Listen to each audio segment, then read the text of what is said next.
That's only when. Output so that's is what you're hearing. That's you can hear it through the headphones itself. Music output. Check the bass. That's cool. That's just the right thing, right? Yeah, just on the. So if you just think no, sure. Yeah.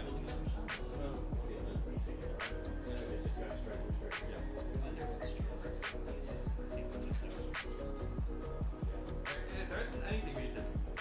Wait. Maybe that was it. What was it? Let's just change that move to that. Yeah, we can hear ourselves. Okay, mute the mic and start loading.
Hello everyone, we are here for the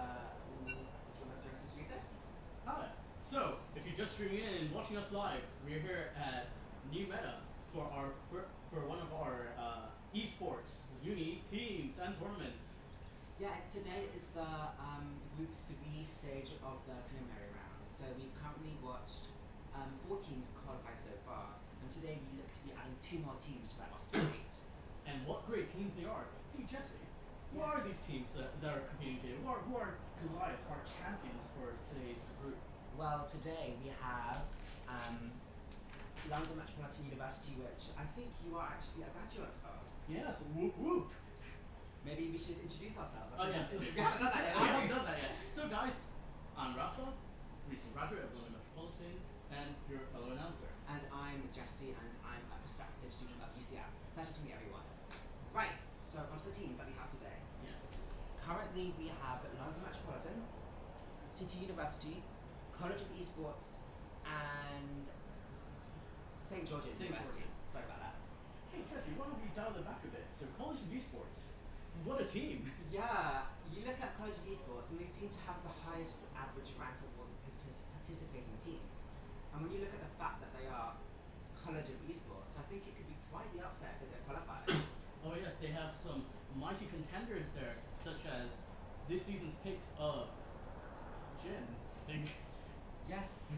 So we have the list of players that we've been given currently are S4J, Extra, Snaggle, Stilton, and Finlay. And for the other team which are playing in game 1, which is St. George's, we currently have Terrapixel, Trail, Ionia, Ibis, and Frozen Snowman.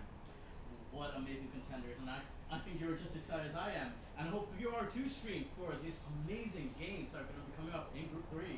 Yeah, we're going to get an extremely high quality of games. I think the fact that such a wide variety of the players are so close in rank and skill that we could really have an upset today. You're right, Jesse. It really is anyone's game here. So you know what? Sit down, buckle down, and be prepared for anything can happen in Summoner's Rift. Totally. We're just waiting for the stream delay to catch up so that we can start a draft. Yeah. So, Jesse, any predictions for today's games? I mean, I expect London College of Esports to qualify. If they don't qualify, I think it's very concerning for like their curriculum and like tuition, spending all that money to not qualify. and it just was Definitely a sort of scandal. But apart from them, I'm really not too sure. On paper, I think it's City University has the next highest average rank. But we could have a situation where either St. George's or Metropolitan qualifies instead. That happened in the first group stage with SOAS qualifying over Imperial. Oh wow. Truly the expertise and level of gameplay you'll expect from new meta and in these tournaments. I agree, and I think the fact is that even if there is a difference in skill gap quote between the players, I think it's really going to come down to strategy, planning, and understanding the meta. Yeah, definitely so. Definitely So, Rafa, what do you think is ideal in this sort of meta in its current patch? Well, as season 13 is coming up, really League is anyone's game with that new fella Milios coming in. And what can I say about that guy? Right, introducing a support champion that is supposed to be simple and easy to learn.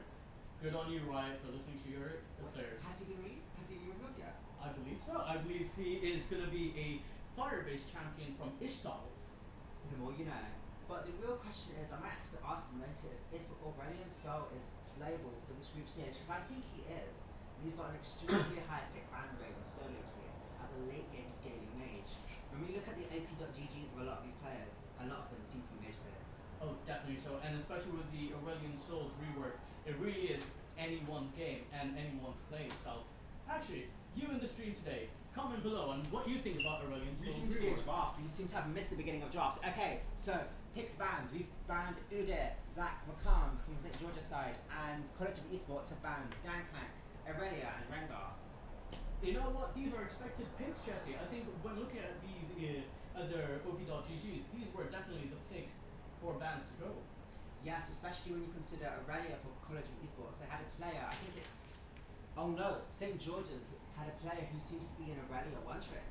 Oh, that is a shame. That was a shame for St. So the George's. real question is, what are they going to play? Well, we're excited nonetheless, Jesse. Who knows what they're going to play, but what we do know is it's going to reach up to that level of hype and expectation from new Menace tournaments. I agree, and if you look at the draft we have so far, we have Lulu, they've picked Leona Azir into this. Now when I see Lulu, I think of an enable the ADC focus around your ADC team comp, but with Leona, you potentially have a team comp coming out of College of Esports which can challenge Lulu's game plan. Truly. See, I come from an era where when you play Lulu, you always go Kog'Maw ADC. Yes, that is a champion I could potentially see coming from St. George's. If we look... Oh, and look at that! They've just picked in Kaisa. Kaisa Lulu bot lane. I think so. I think it sounds better. Yeah, this is really interesting because we don't have a lot of intel from St. George's players. We don't really know what they're going to play today. Oh yes, coming in as the black sheep and as a mystery. Who knows what they're going to do. Although I'm a bit not concerned per se, but if you're picking Kaisa into Azir, Leona, champions which can threaten you at range, this could potentially be shooting yourself in the foot if you're not careful. Truly, you've got the Shuriman Emperor himself, Azir, as well as the Sun Goddess, It's fine, don't worry. Oh, but Leona as well. So it could be anyone's game right now. But St. George's just at the end. What do you think that means for everything? Well, I think with Leona, they're doing a pretty safe, tanky pick. You know, a bit of a chunky fella himself there. And you can see the Draven's just come in. So with Leona Draven, that's definitely a much stronger early game bot lane than Kaisa. So I expect a lot of early pressure coming out. Definitely, Poke Central is going to be a very tough 10 minutes early game coming from College of Esports. Are they going to prevail with their amazing comp? What do we think the next bans are going to be? Because College of Esports has banned Fiddlesticks, which is the jungler. So are they potentially going to target more bans towards the jungle? Yes, well, as my keen little eye is looking at right now, I believe no team yet has picked their jungler. So, well, already there has been a ban from St. George's for the Zac and a Nodira. This does look like a fairly jungle-heavy ban, but you know. No, I totally agree. I'm not really sure what they could pick because St. George's still has to pick their mid laner and their jungler unless they do some Lulu mid situation. Oh, but when I see Azir, it's not it's a very safe champion to blind pick.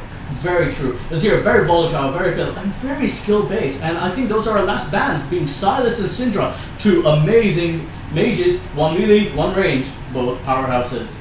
And look, we have a Camille pick up in top lane. So this seems to be a very dive-focused team comp from College of Esports. Very mobility based. But when you as well. think about it, St. George's with the Kaiser with the Orn, they don't really mind playing melee range. So sorry to interrupt. I'm considering, are St. George's going to pivot to a more ranged rather than try to outrange and outscale College of Esports? Or are they going to try and get up and close and brawl? That's a good theory, Jesse. I think they're also going for a heavy mobility. On that note, a Kane. This is really interesting because when you see Kane, you really have to answer, is it red Kane or is it blue Kane? Definitely so. As an avid Kane player myself, usually it's the runes that tells the pick. Now, an avid player can go electric and it could be a 50-50 between each, but hey, if you're looking at Conqueror, it could be a red. Yeah, I agree, because usually in competitive games, red Kane is much more favoured because of CC. Definitely. But the level of play at this event is obviously nobody gets up front. True. So, we have Shen. Oh, this is a very interesting team comp from St. George's. Very, very bruiser heavy, very, and if they do go a red Kane, But where is this Leona going? Oh, Ivor? Is it Ivor? Is it an Ivor jump? Belvet. Belvet. Okay, so back to that mobility base. Definitely, I think they have that in College of Esports. They can easily run. Look at the Draven with his movement speed, his natural movement speed. Look at the Camille, and of course Belvet, an absolute menace in jungle. I think it's very interesting to look at the two team comps, because if you look at St. George's team comp, we have Orn and Shen. So I think this could potentially be an Orn mid lane. Now with Orn, Shen, you're putting a lot of your Lulu, you're putting a lot of your sort of eggs in your basket onto Kaiser to carry. Definitely. But when you have Camille, Belvet, Leona, Draven, champions which can burst her and get onto her, could this potentially be an overcommittal into one champion?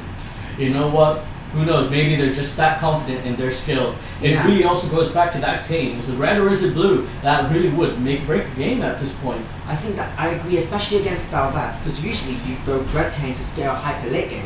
Definitely. But outscaling Belvet, blue would be my go-to as well, Exactly. especially to easily one-shot that Draven. Who knows? yes, because when I see College of Esports team, Draven hasn't got really anything keeping him safe, true, but they've got Azir, they've got Draven, they've got Camille, they've got Belvet, they've got 4 potential carry options, and I see St. George's team comp, it's more wait for late game, scale, and then just beat them through sheer power of outdrafting, is what I see. That's a brilliant point you bring up there, Jesse. I think we are really looking at the early game versus the late game comp here. Yeah, I think if College of Esports fails to get, I'm not sure actually, because even if College of Esports fails to get an early lead, they still have Azir and Belvet and potentially Camille split pushing in the late game to cause pressure. Definitely.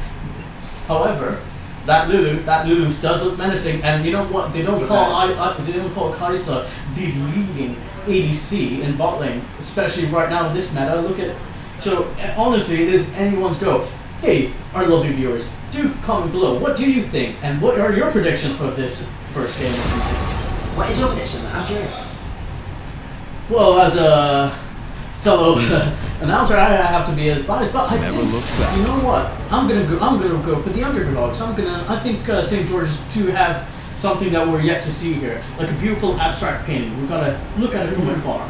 I think I'm going to say College of Esports, not because I want to sort of doom post or be like they're a better team, but I think their team comp is a very clear game plan, and whilst it could be difficult to execute, they still have champions such as Azir, who they can rely on to be providing wave clear in the mid to late game. Because if I look at St. George's team comp, they don't really have any consistent late game wave clear, so I'm really concerned that they could get sieged very easily by the College of Esports team. Definitely. You know what? I'm going to echo that as well, Jesse. They do have the ingredients. Can they make a cake out of it? Let's see and find out.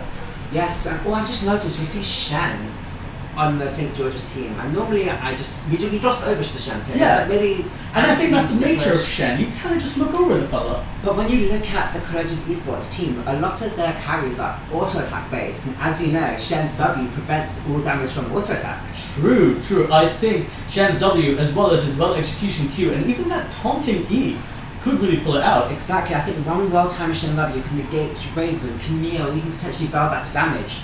So, yeah, and you can't ignore the power of Orn and his late game scaling items. Definitely. Orn's innate CCs as well within his kit is also a bit of a scared. You know, I think it is definitely an interesting comp. There's no one team above the rest. Sure, we can see there's a proper game plan, you know, textbook definition of what a good team should Yeah. be from COE. But St. George's ain't lacking behind either. No, I do still personally favour COE's draft because I think they just have more damage Yes. and a more avenues of game plan. play. And apart from Kaiser and potentially Kane, St. George's has no damage options. And those are both mostly AD champions. Yes, that's true. Orna and Shen do AP damage, but I think it could potentially be a lot easier to itemize against St. George's team. Definitely. I think, you know what? High pressure on St. George's, but equally high pressure on COE. Is COE going to live to the name? Is St. George's going to rise from being the underdogs? Watch and find out. Let's head to a break. Yes.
about to start soon. Oh yes, and now we actually got some names, some faces to these names. So Jesse, who's playing who?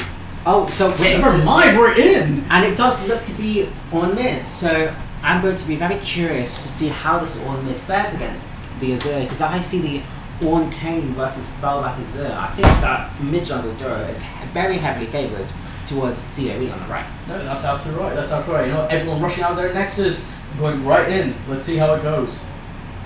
Yes, and it seems to be a red side start potentially for COE on the Belvath. Maybe they're going to go red buff for an early gank top lane. We're not too sure right now. So, you know, COE going in right again, trying to prepare for their little leash. Yes, so if we look at the champions we've got right now, how do you think the early game is going to pan out, approximately? You know what, if I was a betting man, which thankfully I'm not, COE, I believe COE was going to apply that amazing early game pressure that they have with their team comp. However, let's see how far that early game pushes them.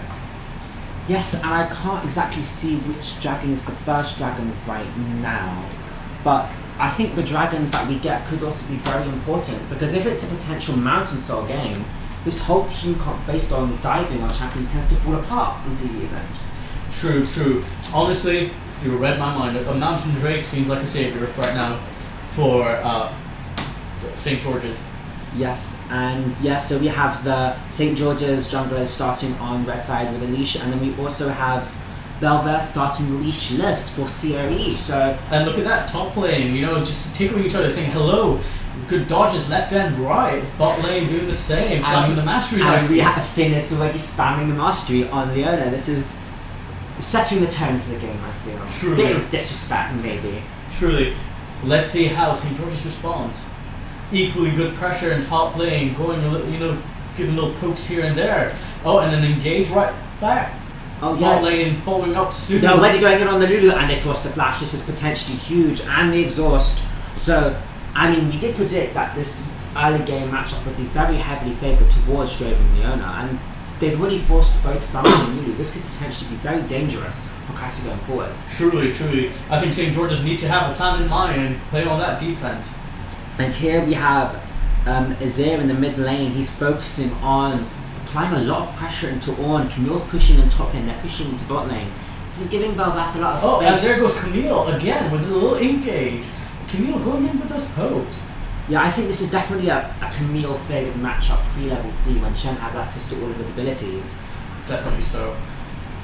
And Kane topside. He's just got his blue. Let's see how he goes. If you know, as a resident Kane player myself, I would probably go in, seeing how well that Camille is pushing and poking. yes, and if you look at Camille's mana bar, it looked like she was 20%, had 20% of her mana left. Yeah. Which means she could potentially be setting herself up for getting ganked. True, true. It's all up to Shen now, how he plays it. Back to bot lane playing on the defensive, however, not losing farm. COE's jungler getting their blue. Yeah, if you look at the scoreboard right now, there's actually there's actually not a goal lead in mid lane in the Mei versus range matchup, which is quite interesting to see. And it looks there like goes Kane's Kane. going mid lane. Let's see how he engages. He throws a W. Misses the W. Oh, It's there's the cute. emote. And it doesn't succeed. Still gets those beautiful and there goes the Kane. Oh, Belvath coming in. flash. Another flash going in. How do they proceed? Oh, I'm not sure about that. Should be going. Oh, there's the support has come from. and there goes first blood. So we have the very well timed in Rome from Leona, which was enabled by the lane pressure, which Definitely. enabled first blood in mid lane. Honestly, it's all coming together, fellas. It's all coming together indeed. And if we look at the rosters themselves, for COE, their support, Finlo, seems to be the highest ranked player of the tournament And that shows. as Diamond. So we could potentially be seeing a player who is roaming around the map and making calls when they need to be made. You know what? And Finn is really showing that diamond superiority from that amazing pressure from bot lane coming back mid. And if you look at the scoreboard, we already have a 10 CS lead in bot lane from Draven to Kai'Sa, and this could potentially just snowball and become even bigger. Yes. Now let's see if COE can keep snowballing, or if St. George's can stand up to the pressure. Yes, we currently have a 1k gold lead, so I think we should sit back and just wait for other things to happen.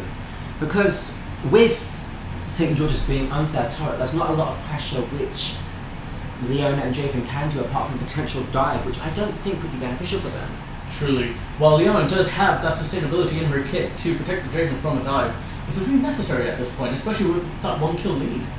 Exactly, and I think the main... Oh, are we getting a potential repeat gank in mid lane? We can see Kane in the bush, and we know Azir does not have flash. And he hits the W, so... Another But there is the avoid from Azir. This is the advantage of playing Azir into Ornn, is the range, the mobility. Definitely. You know, Kane getting his little orbs, getting ready for that. Oh, and but in Camille, this trade in top lane seems to be going very well. She is out of mana, yes, but... She's not letting that stop her. I think the most important thing is if Camille manages to force Shen to back pre-level 6, she will get her ultimate first, and Shen's all about that ultimate. Yes, sir. Yes, sir. That ultimate really is really important. Shen, once that Shen gets that level 6, who knows where he'll be.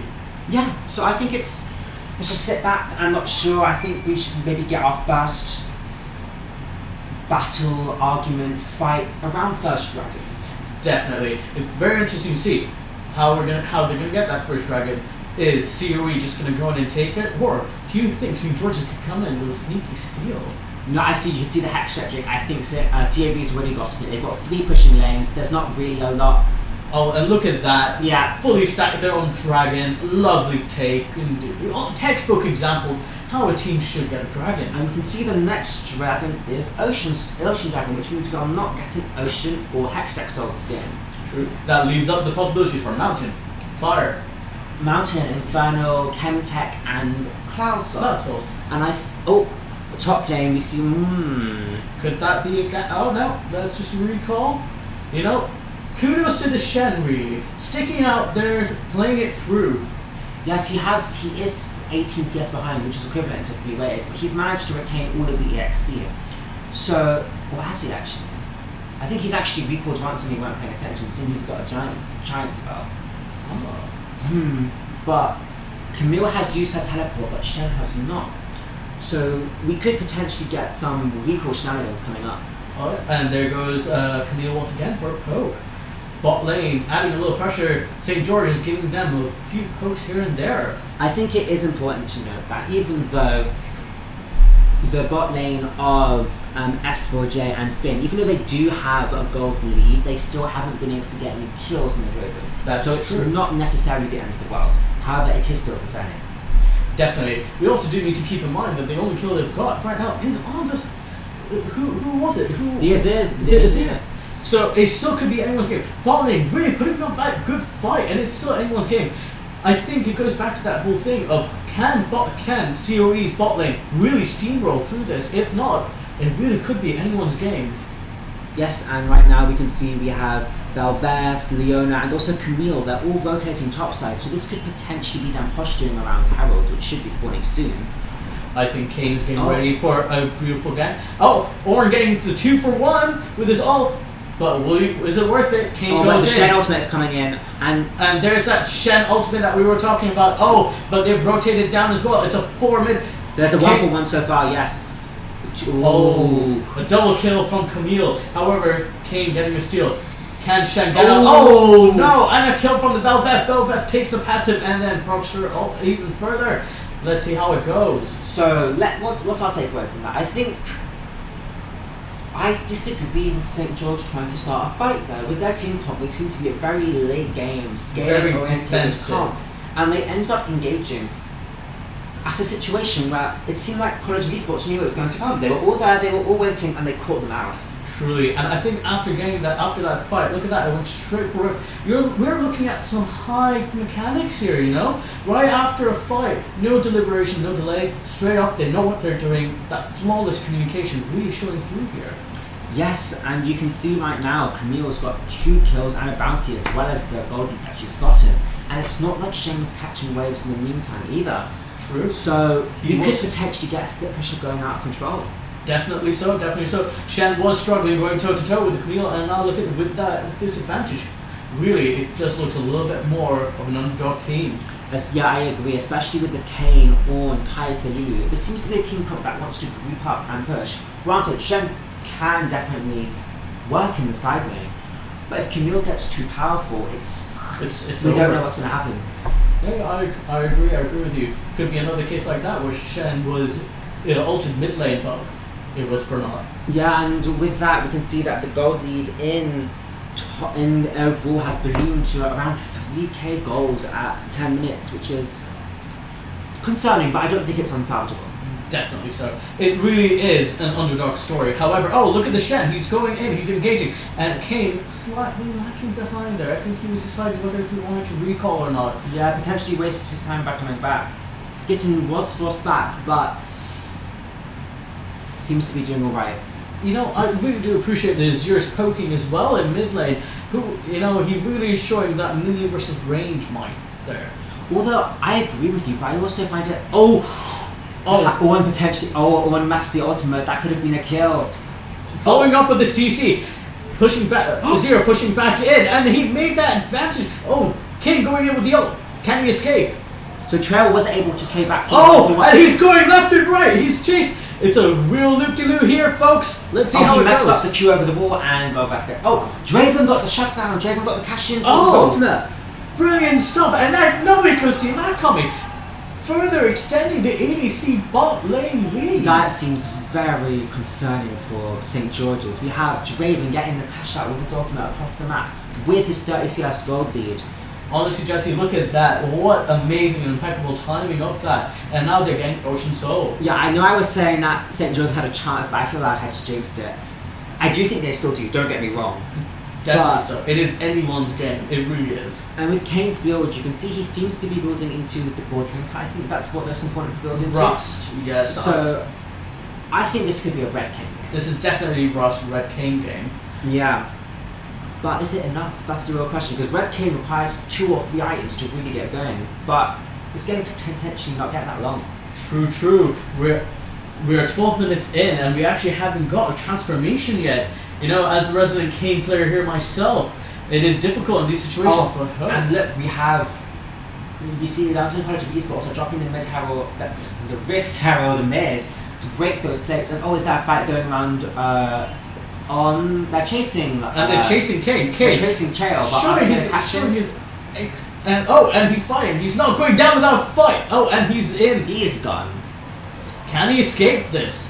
No, he can't. Truly, he was just surrounded everywhere. Horrible situation for. And we can see that in the downtime, London College of Esports were able to pick up the ocean dragon, and we can see that it is a cloud rift game. Now, when I see cloud rift, we think mobility, kiting, rotations, and I think it benefits both teams in different ways. I agree with you there, Jesse. You know, it's a very scary thought if COE does get the Cloud Drake. They're already so mobility heavy, and with that Cloud Drake, they'll be doing the zoomies everywhere. I agree, and with the zones that the Cloud Soul creates on the map, we could potentially have them out-rotating, out-roaming more than they already seem to be doing. And look at that, there's a full engaged bot lane. Let's see how they're... Yes, they seem to be trying to dive the... and there's the dive. How does it go? Okay, the Shen ultimate seems to be late. Lulu is no, they aren't able to trade back, unfortunately, and Shen ultimate doesn't come in time. However, there's the Kai'Sa got the kill onto the Bel'Veth. She got the shutdown. Okay. That might be the lead for the AC, and just like that, the Camille gets the kill on the Shen. A solo kill tower dive on the Shen. This is what we were saying. When you're channeling your ult, you're vulnerable. And... how does Kane respond? He goes in, he hits with the Q. That's a bit of slow, but Camille's escaped, yeah. Camille's escaped. It's that high mobility that we're talking about here.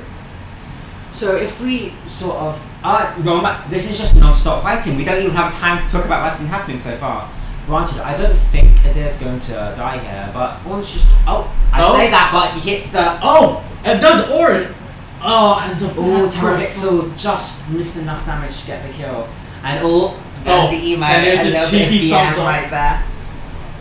But no, going over what had happened. So we have the tower dive onto Ionia and Frozen Snowman at the bot lane. And I think the important thing is, even though they both died and it was a 2-for-1, Frozen Snowman, Ionia on the Kai'Sa was able to get the shutdown on Bel'Veth, and as the whole team comp seems to be based around and focused on the Kai'Sa, you have to take the trades you can get. Definitely. Very beneficial. You know, you get what you can get, and Kai'Sa's definitely going for that. That's one thing I appreciate about St. George's in this situation, that even though they are behind and in a losing situation, they are still trying to get as much as they can out of the situation. True, truly commendable to their skill.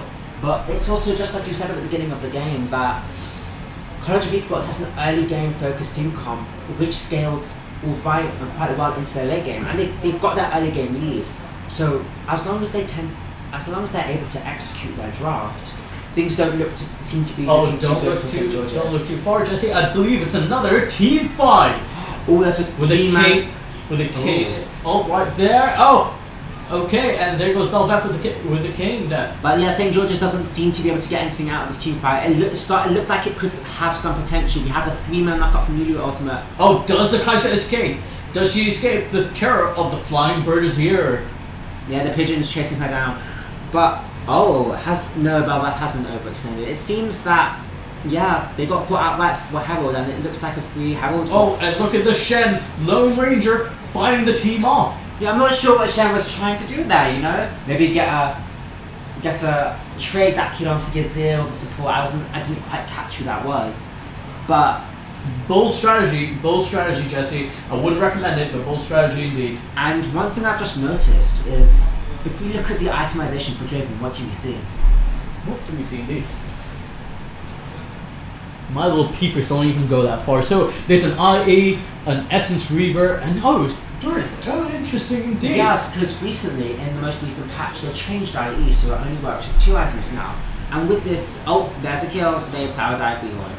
But as I was saying, I'm sorry to just brush over that, but it's not really that much of a surprise. Well executed as expected. Yes. But as I was saying, they've changed IE, so you can now have it with 2 crit items. And with this power spike, we should be getting some very high damage numbers from Draven, which could potentially be very concerning for St. George's. They can't even get close. And you're absolutely right there, Jesse. Can't even get close. And with that new IE meta build, who knows what's going to happen? Our lovely commenters below, please tell us, how do you feel about the new IE build? Exactly. We were talking about Azir potentially outranging, out-pressuring. But Azir doesn't need items to be able to do this. But if you look at what we have right now, Draven, Belveth, Camille, these are all champions which can fight St. George's at melee range where St. George's is most comfortable. So this could potentially be very concerning. Potentially, it is very concerning. It's not a potential, it is concerning. It is concerning. And look at that, Belveth go for the 3rd drink consecutively. You have Soul Point. Granted, I'm not sure if the actual Cloud Soul is useful for St. George's. But the earlier we get Cloud Soul, the earlier we get Ultra Dragon. I feel with Ultra Dragon and the range advantage, it should be possible for College of Esports to not close out this game. Oh, definitely so, definitely so. I think, this map is definitely favourable to COE. Truly, even Riot Games themselves looking down upon St. George's. However, it's still anyone's game. St. George's true capacity and we just have a little trade between Skitten and Ibis in top lane. Kane's here, but and there's our brand new Red Kane. Let's see him in action. And now he's being trapped. Red Kane throwing up his. They caught the Azir and the kill went to Kai, so that was good. But it's a 1-for-1 with. It's a 1-for-1, but as you said, Jesse, we take what we get. Especially, I think it's good to make these cross-map plays. They've dropped the Herald, so it looks like they're going to try and pressure top lane. And as you mentioned in draft, St. George's has no wave clear. I'm not sure what they're going to be able to do against this Herald push, but it is good that Kai'Sa was able to get that kill on the Azir. What honestly, Jesse, it is looking very one-sided at the moment. I think COE really are living up to their name and making those amazing skill plays. However, St. George's are having their moment. It's just that they can't hold it up right now. I think really their time will shine. Yeah, College of Esports is potentially threatening and they've engaged on the Ornn. 3-man lockup from Lulu Ultimate, but it's just not enough. There's no damage, there's no Kai'Sa, there's no carry. And you hate to see it. Yeah, 2 of them have died, and if the Herald's still alive, we could potentially get the Herald charge onto the Nexus. They could even potentially end right now. Oh, it looks like they're ending. Yes. As St. George's are coming in, they're trying to defend. St. George's hasn't attacked the Herald. The Herald's going to get the charge. And the Herald got the charge. Nexus is open. I mean, I think overextending right now would be I think COE are just. They're going for the end. They're going for it. We can't see. Fellow viewers, it's hardly going to come up to 20 minutes. Can they end it before the mark? And they have! Congratulations, Siri, living up to your name. I mean, I should hope so. A sub 20-minute game from COE. This could potentially set a tone for the group stage. Really can. It really can. You know what, Siri, giving us what more we can expect. But we can't look down on St. George's. Sure, they had a bad start, but let's see how it goes on further. Yes. So, now that game is over, let's take a breath. And what were your thoughts? You know, I think you were right there in your prediction earlier on, Jesse. It was really a heavy team comp. Brilliantly done by COE. I think that early game that they started off with and they snowballed into late, I don't think they gave St. George's the break where the chance they could have deserved for this. Yeah, I don't want to be a doom poster, but it looked like COE, they had College of Esports, which called them by their full name, College of Esports, they had a plan, they drafted around that plan, and they executed that plan. And I think the ability to make a plan and stick to it is essentially how you win competitive esports. So we could potentially, it seems like we're going to be getting a very clear potential first place qualifying group so far. Yeah, you know, this is exciting stuff, guys. Exciting stuff. St. George's, keep your chin up. You played the good game. Hey, let's talk about MVPs here. What do you think of MVP? Well, I'm not totally sure. I think it's very difficult to say what happened when, because you look at the scoreboard and you see that Draven was fed, Belveth was fed, even Camille was fed. But I think we should also mention the impact of Azir and Leona on the support. You know, we have these players who were able to have pressure in the lane and also roam around and create impact. So I would personally say the MVP is either potentially Finn on support or I think it was Extra on the jungle Belveth. Those are my two picks of players who were able to be where they needed to be on the map. But I do think everyone was very consistent on that team. Oh, true. I think I'm going to go with you there and say it was definitely Finn. That first blood engage, what a show, guys. What a show indeed. Exactly. We have the early engages in bot lane to force the sums to prevent the roams. We have the early roams in mid lane to catch out the Ornn. We have the other roam making sure they know where the enemy is going to be at all times. It looks like macro and micro wise, College of Esports have a clear advantage over St. George's. You've seen it here, folks. You know, this is the type of adrenaline and momentum you see at New Face Gaming. Yeah. But I don't think we should use all hope. It's only the first game. Yes. And St. George's still could put up a good fight against the two other games. Their draft looked solid. They had a game plan. They just weren't able to execute it. Definitely. So yeah. Back to you, my favorite viewers. Back to everyone at home. We can overhear people talking in the other room there. Back to you, our faithful viewers and commentators and commenters. Put down your predictions below for our next game, which is... Well, I don't actually know what the next game is. Let me find out. Suspense. The next game should be City Uni and Metropolitan, which are the two remaining teams which haven't played yet. Yes. It should have been obvious. It's fine. No, but you know, two equally skilled champions, and I think, you know what, such high octane gameplay. Let's give you guys a bit of a rest as well, and give our throats a little bit of a rest too. Yeah, let's head to break.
Welcome, and we're back, guys, for our second game of the day between City Uni and Metropolitan. Once again, I am your broadcaster, your announcer, your host, your friend, Rafa. And I am your co-broadcaster. I am Ben, or Fates. Well, Ben, City Uni versus London Metropolitan. A bit of a home team setup we got Bit here. of a home team setup as a Metropolitan student myself. Ready to see them play well. Hopefully they do. Yes, it is truly an interesting gameplay between City Uni and London Metropolitan. Now, it really is anyone's game here. Just to give a little roll call for City, we've got Loomerang, Crunchy, Lucifer, TSG, and Vin. Truly gladiators in this Summer's Rift. And then on Metropolitan's team, we have Trickster, Adam, Wang, Kitty, and Geo. Truly amazing stuff. So, before draft, before anything goes in, what are you thinking, Ben? What do you think about these games? Well, as someone who knows a lot about the Metropolitan team, practicing with them, I do know they have quite a fearsome top laner in Adam's Pantheon, which is very, very good. A little bit unknown to, the bot lane. Not much information about them, about Kitty and Geo. But you know what? Pool Party Jinx. Who knows what's going to happen next? Now, if we're going to look at our little stat sheet here, we can see that City is a pretty all-round plat team, going Varus and Kaisa. That would be for the bot lane. Yeah, and then we have some control mages there, and then we have control mage there as well. As Lee Sin Zed, I believe that could be the jungle. That would be the jungle. And then they have a bruiser top, and then a large array of Jack, Set, and Volibear. Then meanwhile on the Metropolitan team, we're thinking of Pantheon flex, maybe top lane, maybe could even be mid lane, maybe even jungle. We do have a Maokai Kindred, which would most likely be the jungle. Oh, sorry, we are missing the draft right now. So first up we have a Victor for the City Uni team. Okay, and look at that, and I guess it's just coming up a little bit slowly for us. Yeah. That's alright, fellas, that's technical difficulties for you.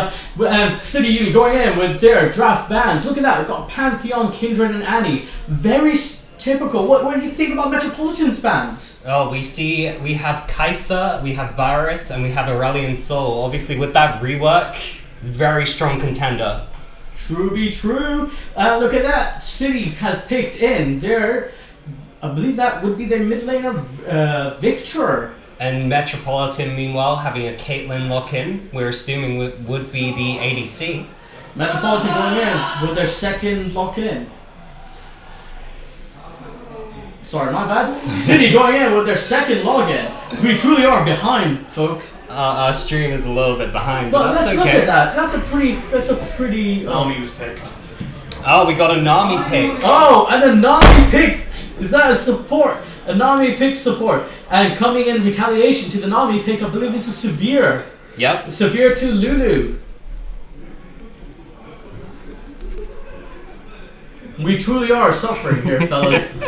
We have no internet. This is no man's land, but I'm here with Ben, and we're gonna run it out for you viewers. That's what we gotta do. So we're seeing a Yone hover. Oh, Could be a pick. and is that and That looks like a Yone pick. Solid team from Metropolitan. We've got Caitlyn, George, and a Yo. Now back to City. What are your thoughts, Ben, about City's picks for now? Now I'm seeing a Sivir Lulu bot lane here, which very strong pick. Now Sivir, I'm not too sure as I haven't seen too much, but I'm assuming it's a very strong pick. We're seeing some more bans here. We're seeing a Volibear ban from Metropolitan. Meanwhile, the City going ahead to ban Yorick. So that is a York, and as well as a Volibear ban from Metropolitan. I can see it's quite a heavy jungler focus now. Yeah, and it's I true. can see that indeed, but both sides haven't chosen a jungler yet. I believe there's a Maokai. That's a Maokai and a Zed ban. Could be for both junglers as well. Let's see. Now, Oh, is that an Ivern? Is that? Do my eyes deceive me? Is that an Ivern pick in this meta, in this game? seems we have an Ivan pick from Metropolitan. Oh dear me! That is the walking tree man himself, Ivan. Alright. How does City retaliate?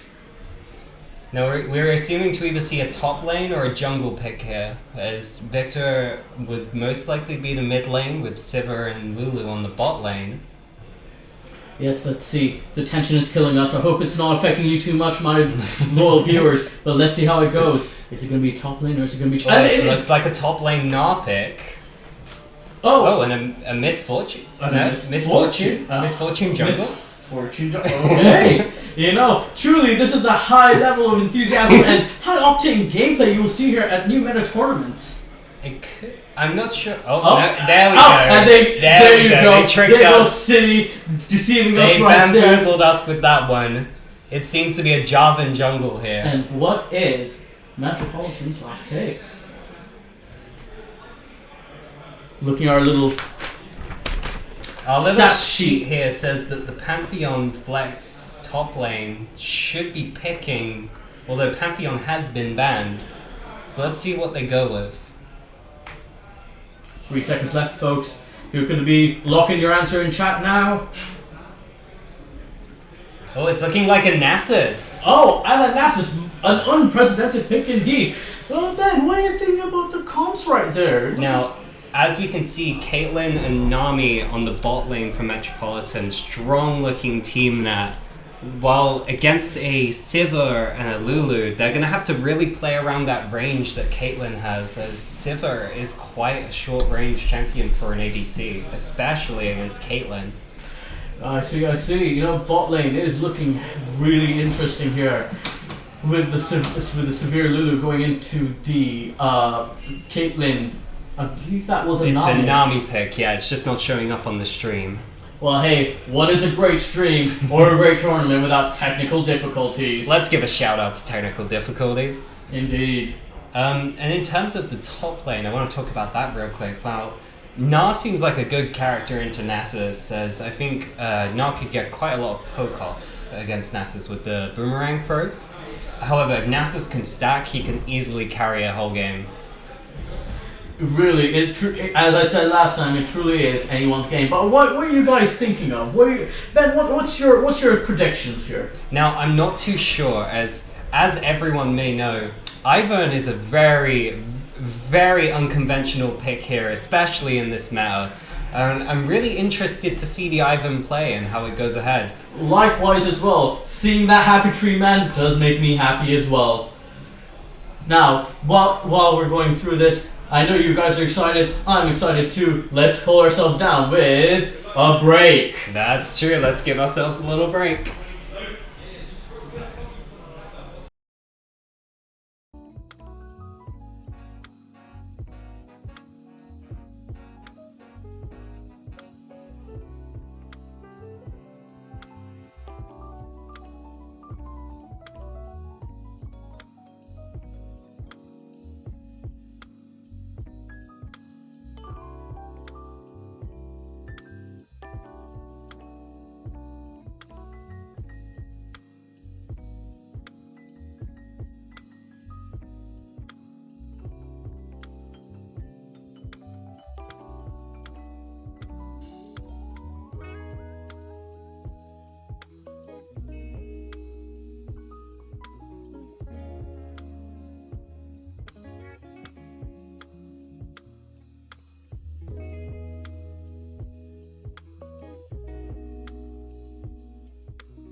Ready for game 2 of group 3. Just to remind you guys, we have City University going up Everything against okay? Good. City University going up against London Metropolitan. Ben, give us a little roster rundown. What have we got here? We are seeing a Gnar versus Nasus top lane, a Jarvan versus Ivan on the jungle. We have Victor versus Yone, and then it is Sivir versus Caitlyn, and then finally Lulu versus Nami, and we seem to be getting into the game here. Truly, that is great. Honestly, great gameplay and great chance. Let's see, great team comp. Let's see how this goes. Now, everyone's bustling and rustling, ready to rush out of Nexus. Ben, what's your prediction? What do you think the Argon's going to do? Is he going to go for the red or the blue? Now, here's the thing with Ivan. It really helps your team, as Ivan is usually a character that does not need a leash, so you can get that early lane prio. However, Ivan can be very successful. And the Jarvan going in with an E, giving that early info. Nasa's taking out Flashing is mastery for some reason. Flashing is mastery, just what we want to see. Very interesting though, from coming from Lunamet, putting that word down. But hey, it's still anyone's game. Who knows? A little bit of team camaraderie in chat as well. Yes, the good luck, have funs in the chat. And that's what we like to see here, folks. Sportsmanship. That's what it's all about. Let's have a quick rundown of what we're seeing in lane. Everyone positioning, setting up. We're seeing, I think that's Ivan is actually in the enemy jungle right now. Oh no, he's not. That's right, folks. We're here keeping you suspensed as well. I'm tricking you, I'm fooling you. Okay, and look at that. We got City getting ready to take the first camp. Lovely help from bot lane. Nation with Draven. We got Lulu being wholesome in chat. Everyone in the Twitch chat rooting for Lulu right now. Being so wholesome. Good stuff, good stuff. And mid lane going good. It truly is a range to melee fight. You know, Ben, we saw in the last game a range to melee. Do you think this could end the same way? Now, Yone is a very good character at kind of dashing in on an enemy champion. However, Victor does have that range advantage. I see. Oh, and look at that. Ooh. Not even 2 minutes in, That we've was got a a gank. quick gank. But look at that bot lane anticipating and, doing surprisingly well. Did we get a flash out of that? I think we did. I think we did, yeah. Okay, Severe poking Siva's and getting pushing. some good poke. Lulu properly pushing in as well. You know, it's relentless here in bot lane. It truly is no man's land. Let's see how it goes. We're seeing some good poke on the Caitlyn here. Caitlyn almost down to half health. Nami throwing in a few bits and bobs, but let's see how it goes. Oh, was that I think the heal for the red side has been heal used. from London Metropolitan. Truly, this Nami knows what he's doing. Few more pokes. Mid not looking too hot as Victor's pushing it in. We're seeing some good push from City here. Definitely some great stuff. This could be another COE and St. George's gameplay here. Oh.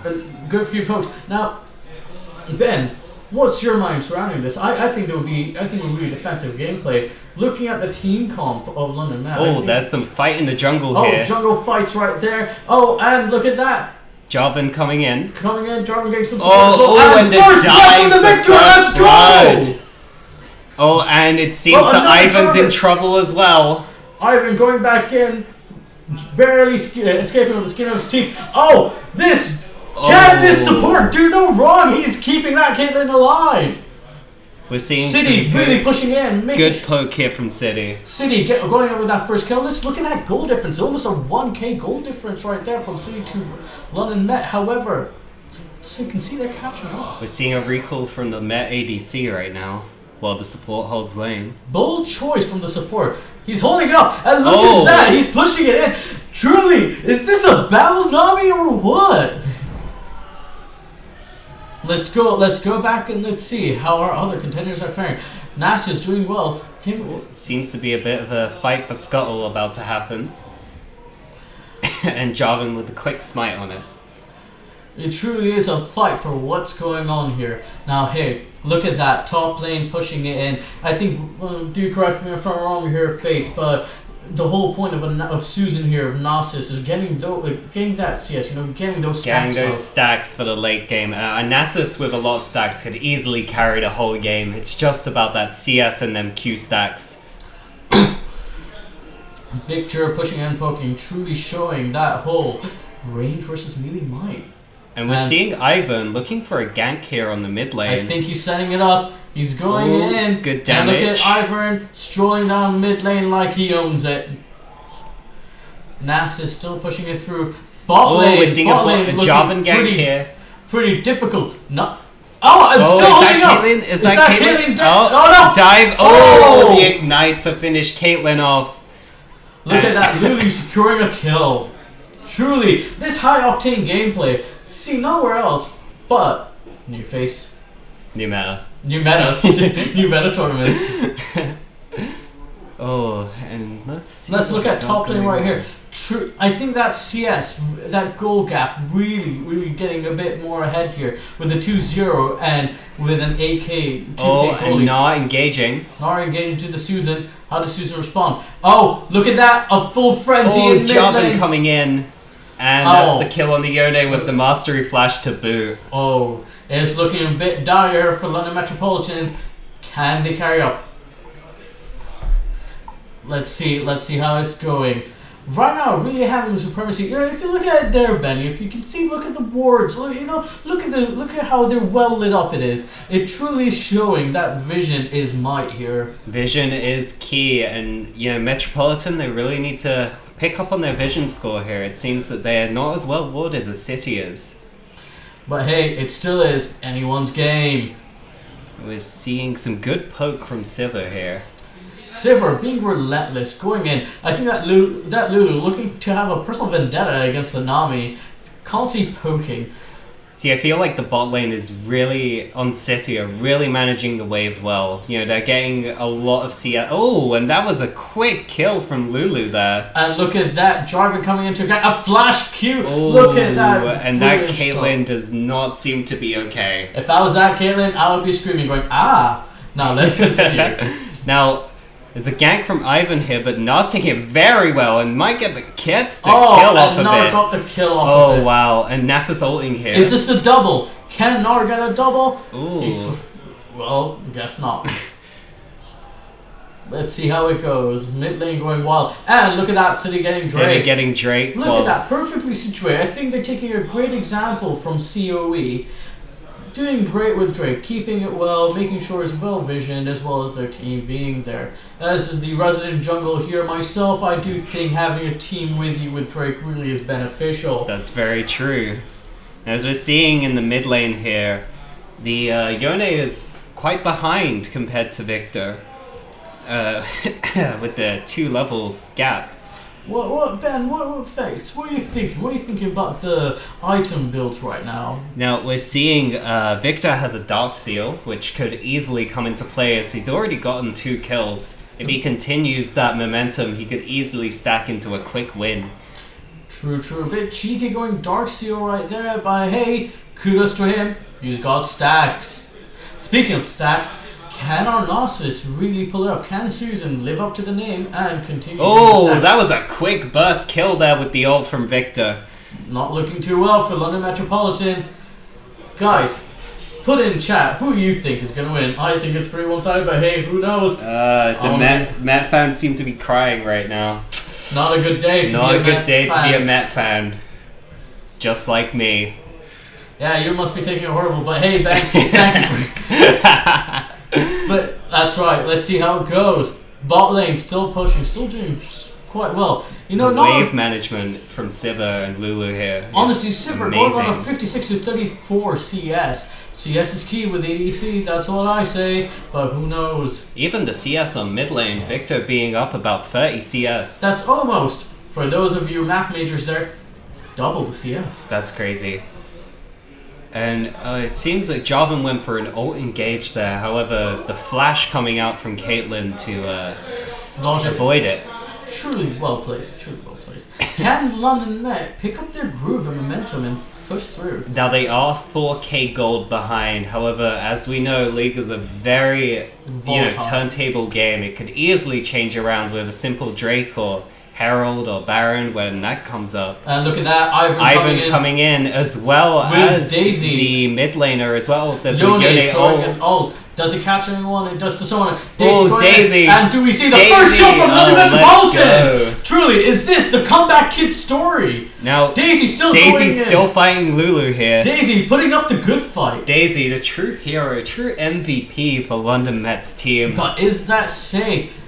Mid lane just abandoning his turret. Victor taking the opportunity and getting those plates. Now we do have plates coming out from London Met. However, Victor has been left to CS on his own and getting more and more of a CS lead.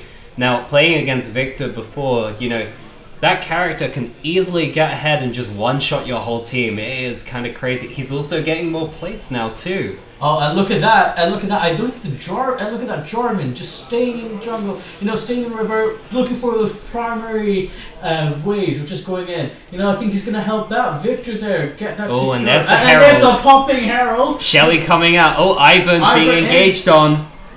Oh, and it's a proper mid lane battle royale. Let's see how it's going. Oh, and Jarvan blue team's getting got the turret. City with the turret. Does Oh, Ivan and Victor escape? gets the kill.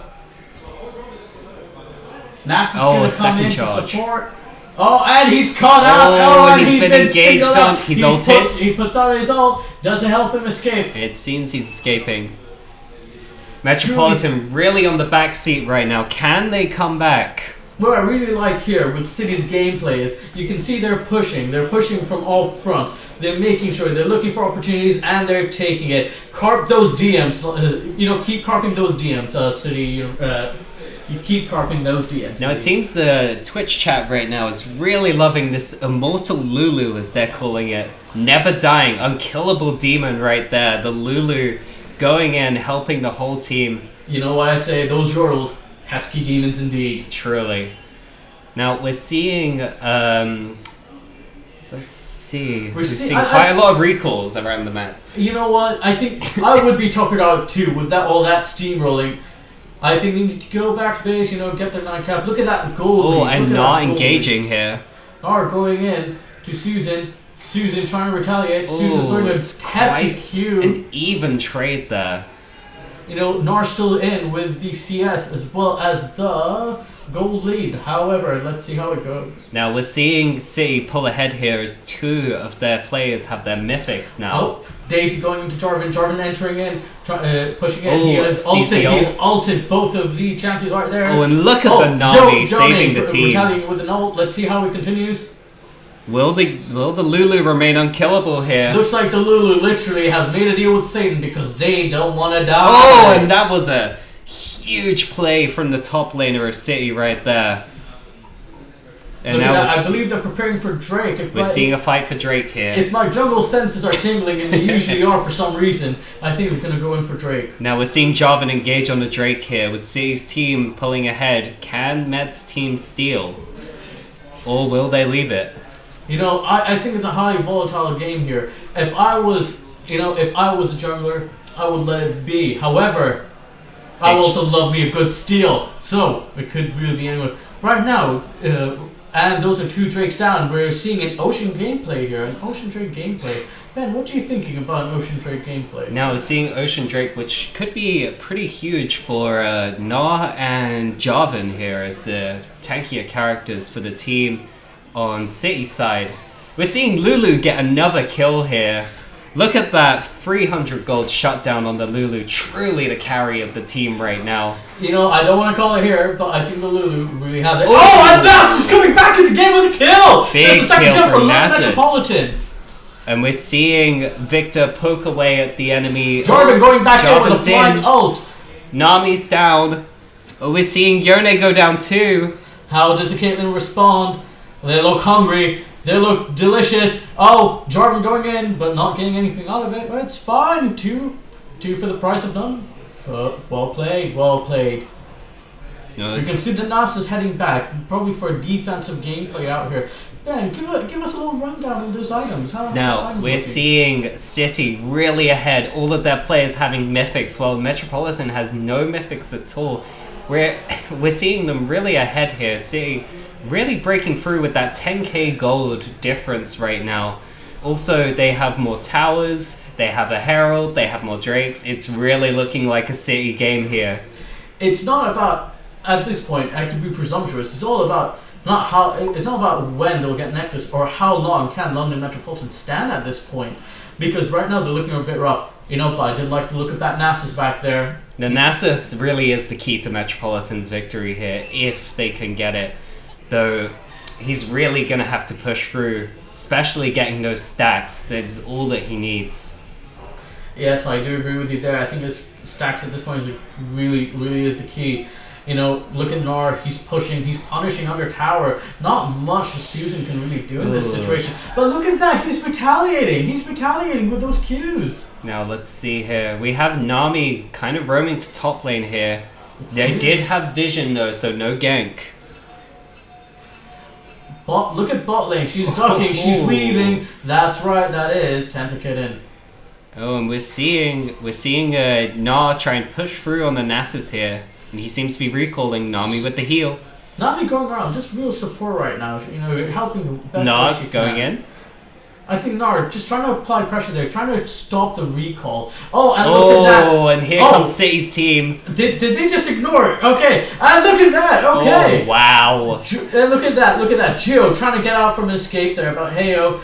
Nasus trying to have a fight, and it's not good Another enough. steamroll from City.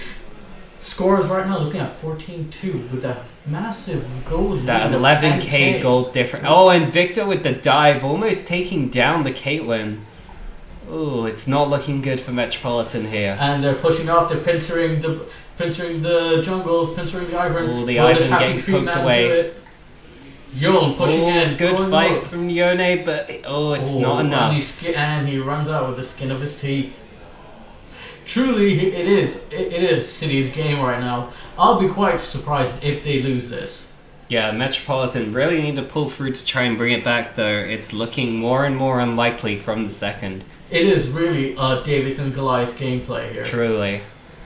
However, it's still 16 minutes in. The night is still young, fellas. Who knows how it goes on? They could easily just take a Drake or a Herald to try and get back in the Susan game. going in, trying to, just kind of blind it. Ooh, Oh, and another big shutdown. That's a shutdown. third kill. Second consecutively for Nasus Susan. really is the key Nasus here to going in, victory. forcing the Jarvan to escape. I know what I'll say. MVP for London Man truly is going to be that Susan. That's true. Nasus really pulling through for Metropolitan here, keeping the game alive for them. Oh, big damage from Victor. As he's got those 10 stacks on his Magi's. Yeah, what can you do at that point? You really need to shut him down to get that one through. True. And look at that. The CS gap just widening and widening. I don't believe we really went in depth about that. That's what, 136 to 78. Dear oh dear. Not good. Now, let's see. Jarvan going through the Dragon Pit here. Oh, my jungle senses are tingling again. I would suggest what they're doing is setting up for Drake. 10 seconds until Drake's up now, and Ivan's really trying to pull him, but Victor's stopping his approach. You know, I feel bad. I really do feel bad for the Ivan here. Happy Tree Man trying his best to get that lizard. Who knows? Now, Yone going in for the engage. Oh, and look at the Yone go! And he's killed by the unkillable Lulu. This Lulu truly She has made truly a is. pact with Satan. She cannot The go down. immortal Lulu here. Lulu cannot die. Truly a fan favorite. Now, Metropolitan trying to go for Herald here. However, it seems that... Oh, no. And there goes the jungle. There goes... This is not good. There goes the Nasus. Their steamroll right there. They carry, but let's see how it goes, guys. As we're saying in chat here, Lunari, the Lulu player, truly the solo for truly the carry, 400 gold bounty. But we can't forget to mention the Victor gameplay here, 7-0 right now, 700 gold bounty. Getting all those stacks on his Magi's. Is there a way we can kill? And look at that, splitting objectives, splitting teams, getting Drake, getting Rift, truly is a delight seeing her. Fellas at home, this is a textbook definition of a win. Yeah, I don't see how Metropolitan bring it back here. City looking really good here. You know what, Ben? They are still putting up the good fight. Ivern ducking and weaving, and Nasus taking up those picks wherever he can. Now, we really need to see how this Nasus proceeds, as truly they are the only hope for Metropolitan right now. We could see a rapid speed of Caitlyn getting her CS up, but honestly speaking, that denial from City is really holding it down. They really played well in the laning phase around Caitlyn's range. There goes Lulu. What a magnificent beast she is. Going in 1v3, not batting an eye. Now, I don't know if you can see that, but Lulu actually built a Dark Seal. Got 4 stacks on it. Truly disrespectful gameplay for that Dark Seal. Now, seeing those stacks on a Lulu, that is insane. If I was in a gameplay with a Lulu with the Dark Seal, I would scream out too. Now we're seeing Nah getting bullied here by Daisy and Nasus with the shutdown again. Another kill for the Nasus. This truly is showing for London Metropolitan that Nasus could be their key to victory. Jarvan coming in with an ult. Oh, we're seeing a big team fight here. Nasus being held. He was shredded faster than my last tax return. And now let's see how they approach. Lulu going in. They're going in with a turret. Jarvan dive. Oh, easy kill on the Ivan. You know, Nami ult. throwing an ult, but Nami ult taking down the Jarvan. You know what? This Nami's proving it back. So what? She's a support. Lulu's proving supports can get killed. Why can't the Nami? Nami's showing that too. Now we're seeing pings in chat about the Victor and the Lulu. Truly, they are doing so well for their team. This is some stinky gameplay here, fellas. I'll say it here. Some stinky gameplay now right now. We're seeing more of the Herald in the base, just as we saw last game. Oh no. Can they close it out here? Are they going to close it with the Dancing Herald? I don't see how it would be. Oh, double kill for Sivir.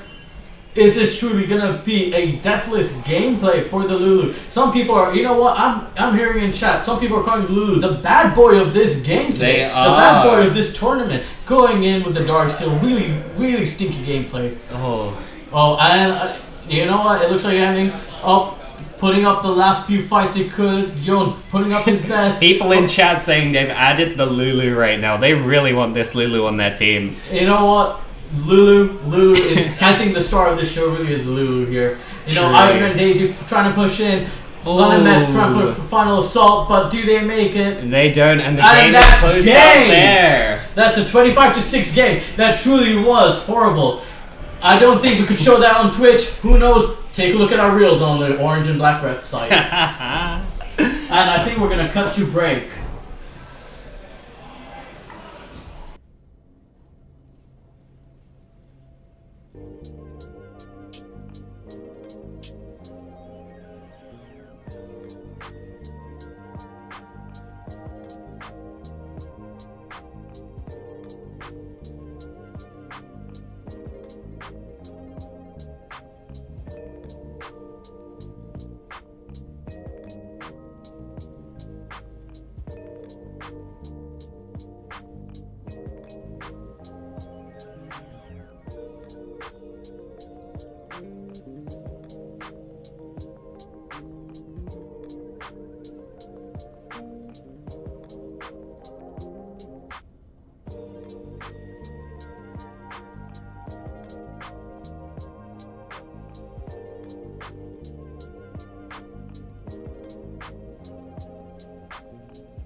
Hello everyone, we are We're back. back. I am Jesse and this is... This is Ben.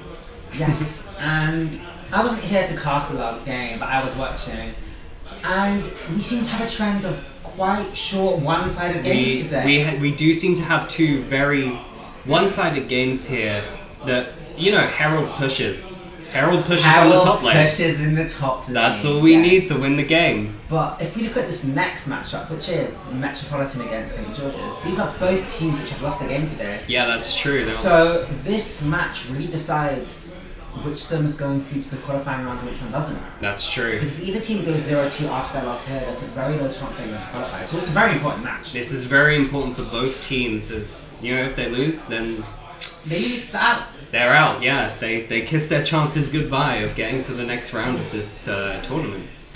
So with Metropolitan and St. George's, it might, after Metropolitan's quite large loss last game, people might be doom posting them, but I still have faith in Metropolitan's ability to draft and play the game. No. I do. We are seeing the ban start here. We're seeing Yes. a Pantheon Kindred ban from St. George. And a Shaker, Aurelia, and Rengar ban from Metropolitan. Now, I was speaking to St. George's between the games, and they mentioned a lot about Aurelia and Rengar being part of their game plan. So Seeing them both ban is very good for that's very good for Metropolitan. here. Metropolitan. I think with Metropolitan they might want to opt towards a very blind pickable champion, maybe a mid laner. No, they're going to go for the Jinx. We see Jinx. The ABC is called Pool Party Jinx, so this could be a specialty. I'm expecting to see the Fiddlesticks from St. George's. There's a champion that they play. I Yeah, know. there it is. There's the Fiddlesticks. There it is right Gives them there. the AP damage they lacked in the first game, as well as giving them very quick jungle clear if you know what you're doing. That which is true. I think is the point of this whole tournament, really. Well, they should know what they're doing if they're coming out to play, you know? Exactly, and I think Fiddlesticks being a champion, which is very good at enabling vision, and that seemed to be something that Metropolitan struggled with last game. That is true. We could potentially see what the future issues could be.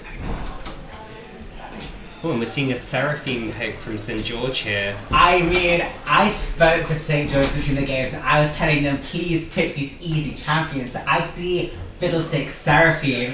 I'm interested, I'm ecstatic. And now we're Finally. seeing the Ivern coming back for Metropolitan here. Yes, Ivan did seem to struggle last game, but I think that was more of a situation of the draft more than anything. That is true. But now that he's against Fiddlesticks, instead of such an early game aggressive ganking champion like could- Jarvan, He could easily pull ahead, especially giving buffs to the rest of his team. yes, we're going to get the Oh, Brom. Braum. Oh, okay. Braum is very interesting because I see Seraphine and I see the Fiddlesticks, and I think Braum could be quite short range, but his shield does Really negate helps. her ultimate, Yes. Seraphine's ultimate, and it really, you don't have to be picking too much range into Braum. You can't pick Misfortune. That's true. We're seeing an Ashe here. Oh, no, Cogmore. Cogmore. Oh, We're seeing a Cogmore here. a Cogmore, The Caitlyn. We're seeing a lot of hovers here. And it's A Caitlyn. Caitlyn's Seraphine bot lane. It could be a Seraphine mid. That's That the is question. true. We have the flex situation here. We could have a Caitlyn Lux with a Seraphine mid, Caitlyn Seraphine with Lux. I mean, it really depends what they pick. That is true. Now let's see the rest of these bans here. Yes.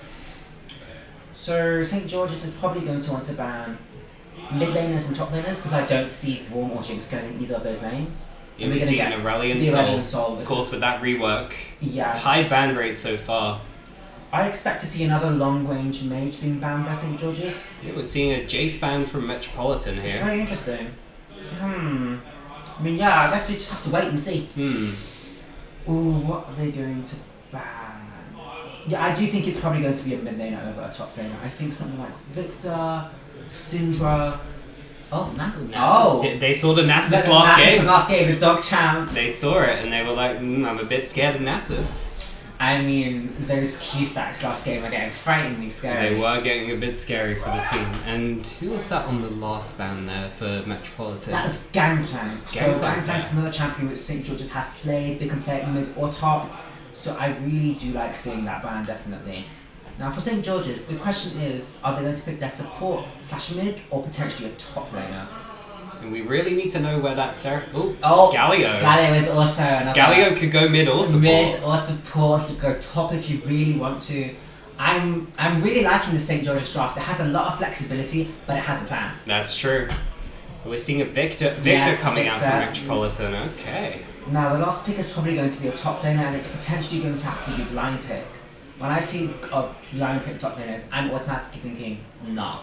No, is a good pick, yeah. Or maybe even a support. You could pick Karma top if you really wanted to. Questionable, but with Jinx, with Ivern, you could potentially have a really strong death ball going. That's true. Let's see who they're going in with. Let's see. They've got 2 2 seconds left. Jax, that's a strong pick. That is a very Yes. strong pick.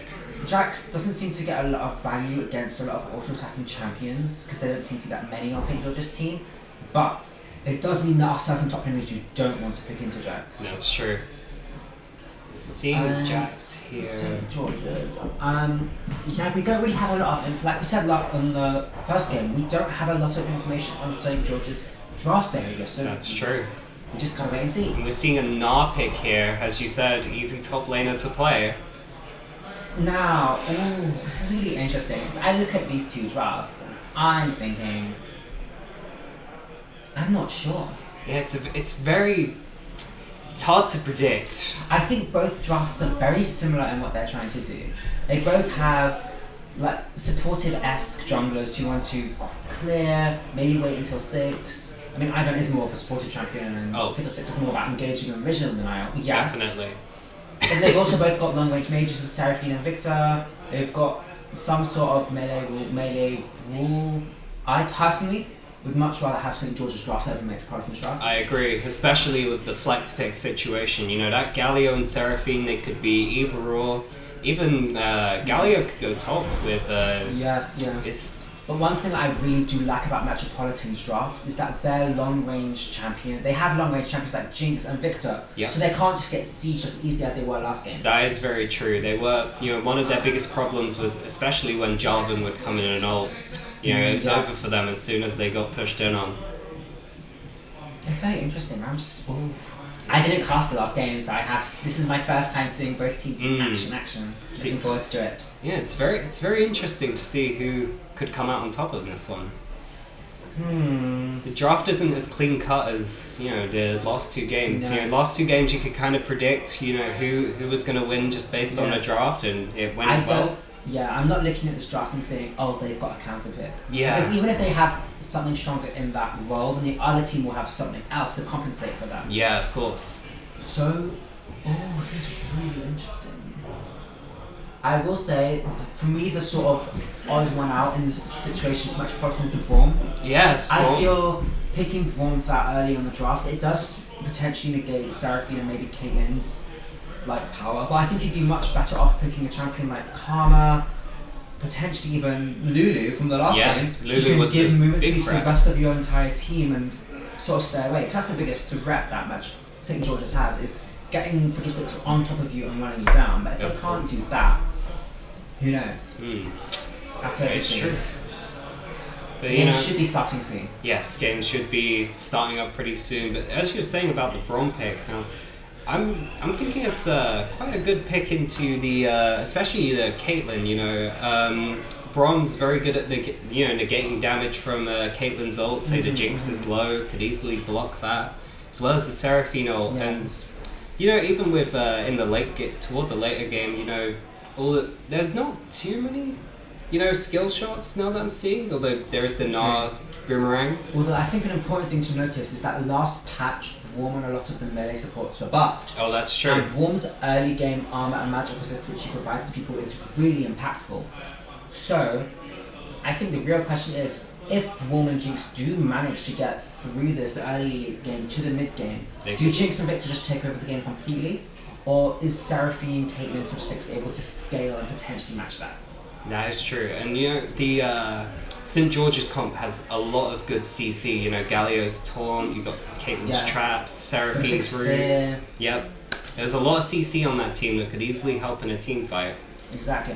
But one thing I like about Metropolitan is that they don't particularly want to go into the nitty and gritty. They want to stay That's back. true. They want to fire off their rockets, do their little pew-pew lasers. And, they've got a good split pusher in Jax as well. They could easily just run away with the game. I think it's very important that you mention that, because when I look at both drafts, the odd ones out are the top laners. Yeah. Jax isn't really going to be grouping with the team, and neither is Gnar, unless he has this Gnar bar filled up.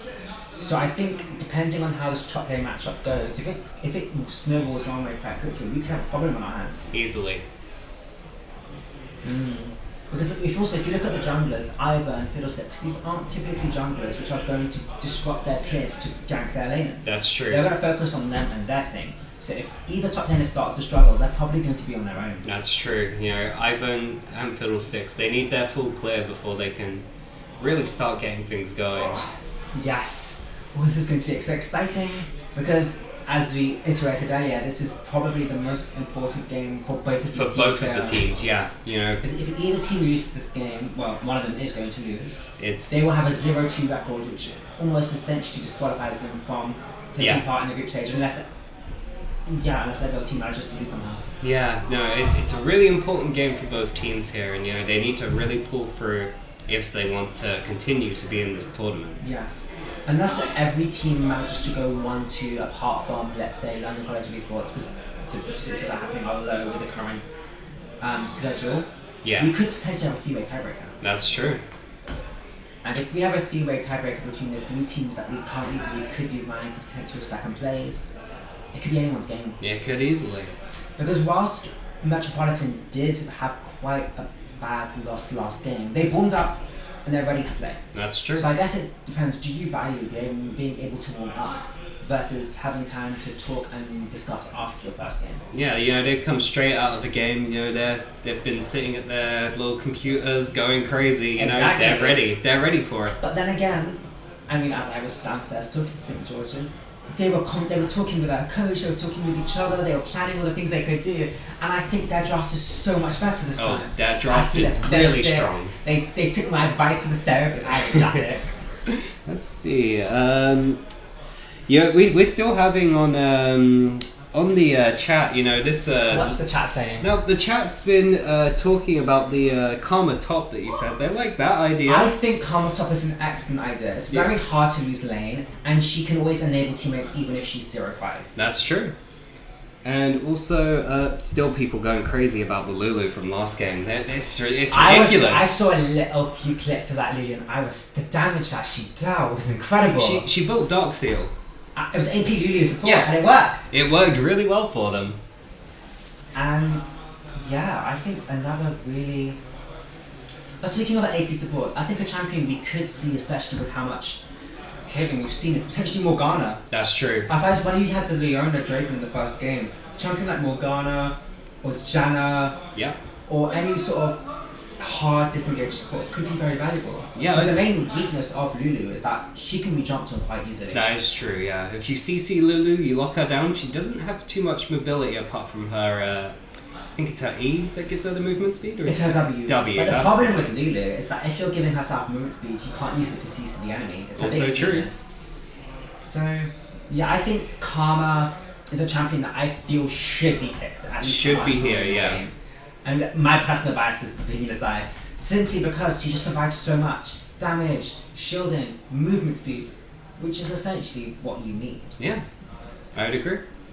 What are any champions you want to see being picked? Like your favourites? Oh, now, you see, me myself, I'm a very much an avid Zeri player. Now, Okay. Zeri's a strong ADC. Zeri Yuumi. You know, Zeri Yuumi, although Yumi's on a bit of a down right now. Zeri Lulu. That too. You know, Lulu's being played, Zeri could be seen, though I'm not too sure about that. But Yeah, we haven't really seen any of the players play Zeri on their No. OP.GGs. Unfortunately not, which... Cry. Fortunately for them and their LP perhaps, because she's not an easy champion to play. Oh, definitely not. No. I mean, what's it? People in the chat saying I'm being exposed for not knowing Lulu. Sorry, guys. I mean, as a Zeri player, I really should know. Although we have some information on the roles and who's playing which champion, and it seems that St. George's is going for the Seraphine Caitlyn bot lane. I see. When you hear that, what do you think? Now, I see a lot of poke in a Seraphine Caitlyn. I have a lot of experience with Caitlyn Seraphine bot lane. You know, I've played that duo quite a lot. And yeah, no, the poke is ridiculous, especially against characters like, well, I feel like Brom could easily get caught out as long as he doesn't have his shield up. Yeah. You could see, and Jinx has a little bit of good range with her W, though. Again, I can see Caitlyn and Seraphine easily, you know, poking away, bullying that bot lane. Yeah, I can Quite well. totally foresee them potentially farming that bot lane for, well, advantage. Yeah, and you know, once a Caitlyn gets ahead, you know, she gets that IE, she gets the The second item power. second item. It's really, you know, it's really hard to beat a Caitlyn that gets ahead.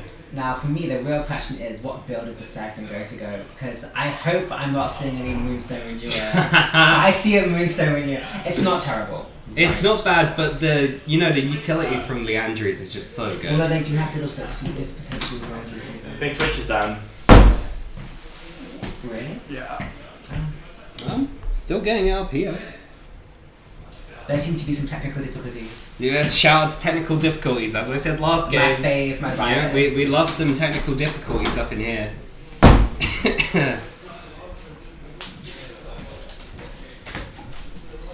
So, There might still be people who can hear you, so let's just keep ranting. yeah, Yeah, so, okay. Yeah, just we- keep going. we're We told just to keep keep going. ranting. We're told to keep going. So, what else do we have? So, let's talk about the top lane real quick. So we've Okay. got Jax and Gnar. Now, I see Jax being a character. You know, if Jax is left to do his own thing, he could easily, you know, just run away with a split push, quickly get into the enemy base, try and force a quick win. I agree. And I think one thing that really surprised me is seeing the Gnar pick into Jax, because it's not usually the sort of champion that does that great into Jax, being so getting frail early. That is I true. I would have rather seen a champion like Ornn or Sion, something which is tanky and doesn't really need to engage. Yeah, the Twitch is completely dead. Okay. There's a topic on chat. Yeah, we still got chat. Go chat up. Twitch is working for us. We've got Twitch. Say hello if you can see us in chat. Say Yeah, hi if you yeah, can see yeah, us. If you can see us, say If hi. you can hear us, there's technical difficulties. It's not even our fault this time. See, I'm looking at chat right now. Haven't seen anything yet.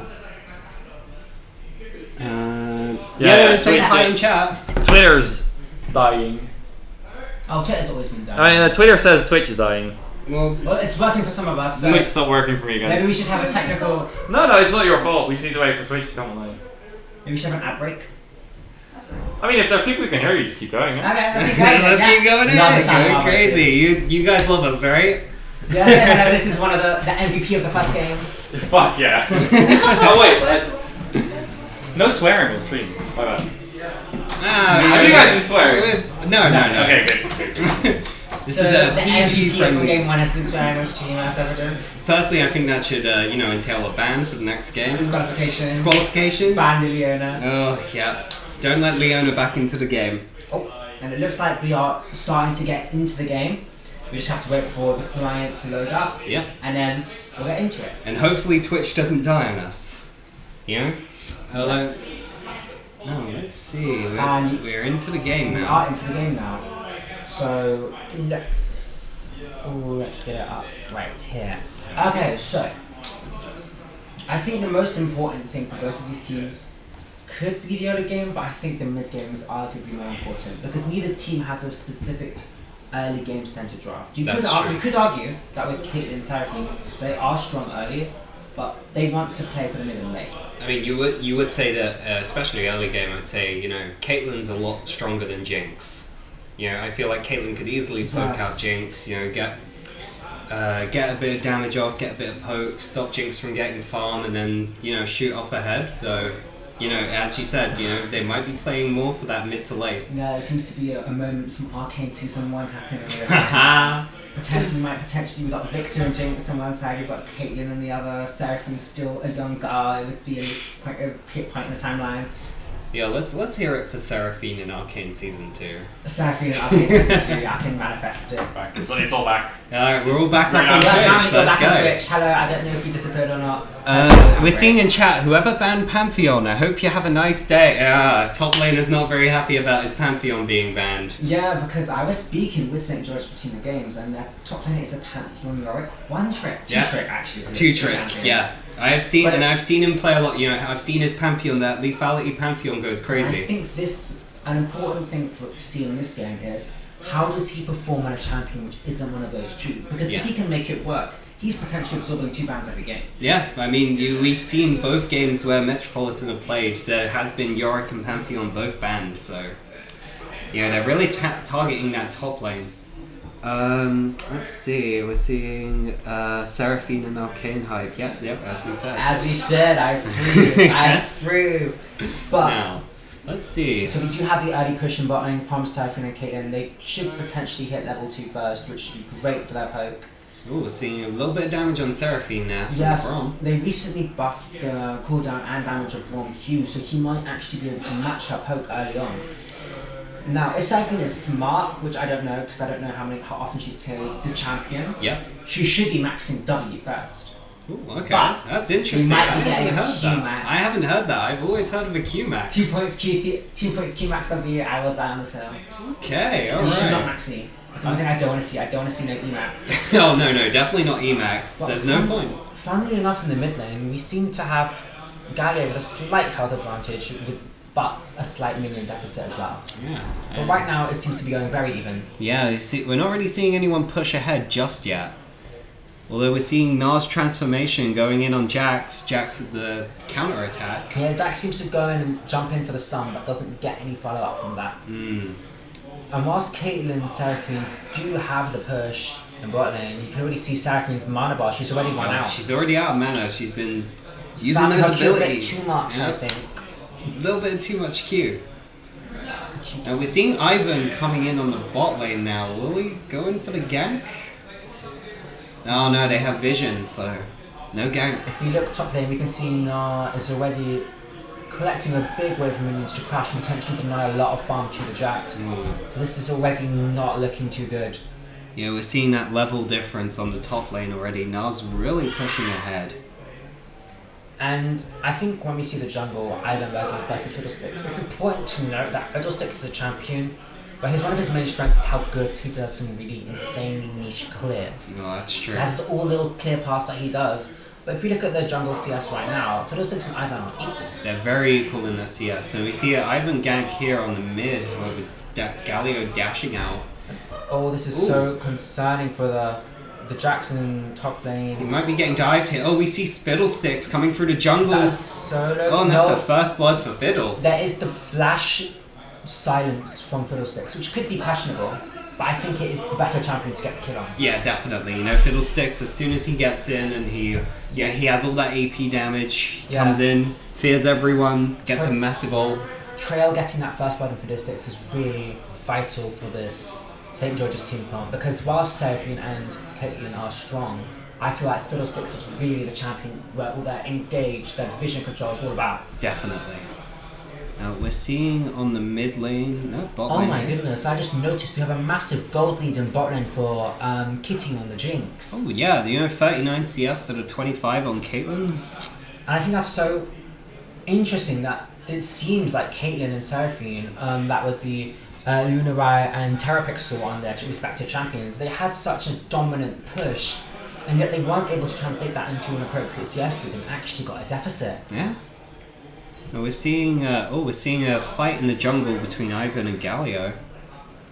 Yeah, it's sort of going to dissipate away, but it is important to note that every time Ivan fights, it's time he's not spending farming. That's true. Jax with the engage. And he's just going to... Oh, is this a... No, she's out. She's out. I'm expecting to see a recall from Caitlyn Seraphine soon, because Seraphine's value really disappears when she doesn't have any mana anymore.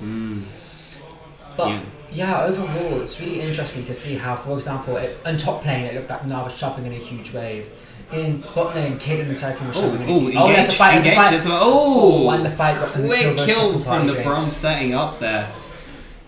That was totally. very good engage. Very good engage from the Brom. I'm not sure why Seraphine was running towards the river in that situation, potentially to warm, but it's sort of a disrespectful movement in a way.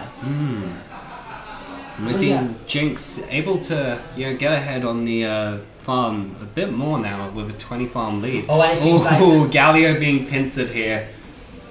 Stans has been caught out in the Galio. Is he going to get the return kill? He is not.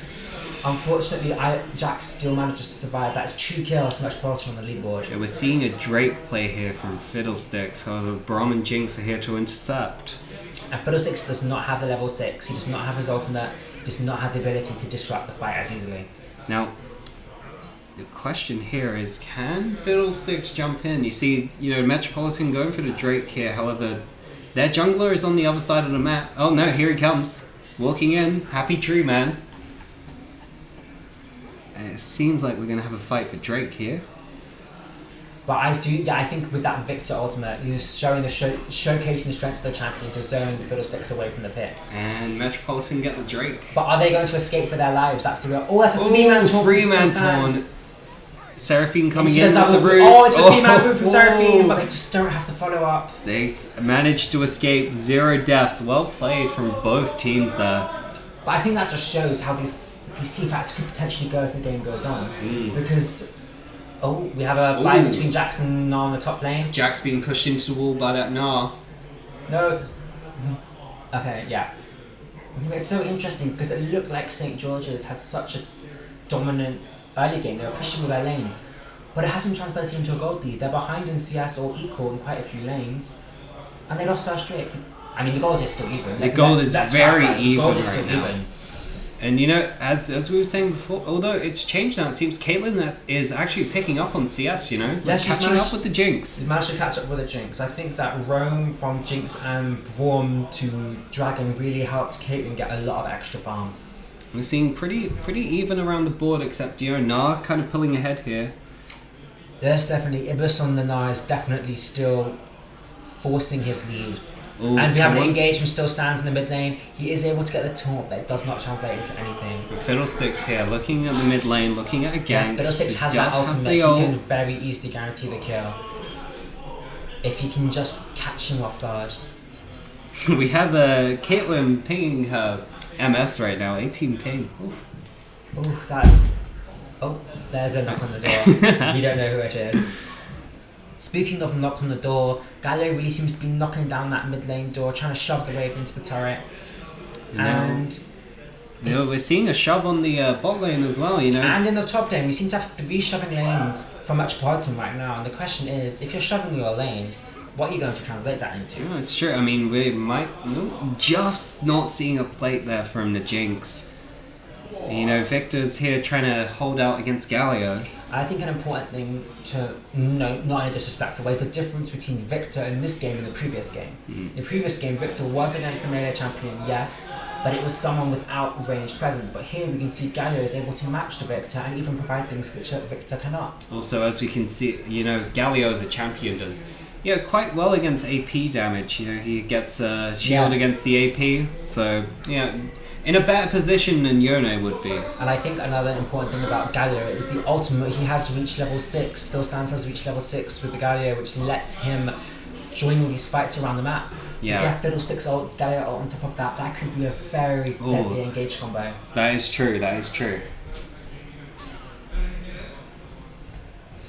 And we have just a little bit of a trade back from between Ibis and Adam in the top lane.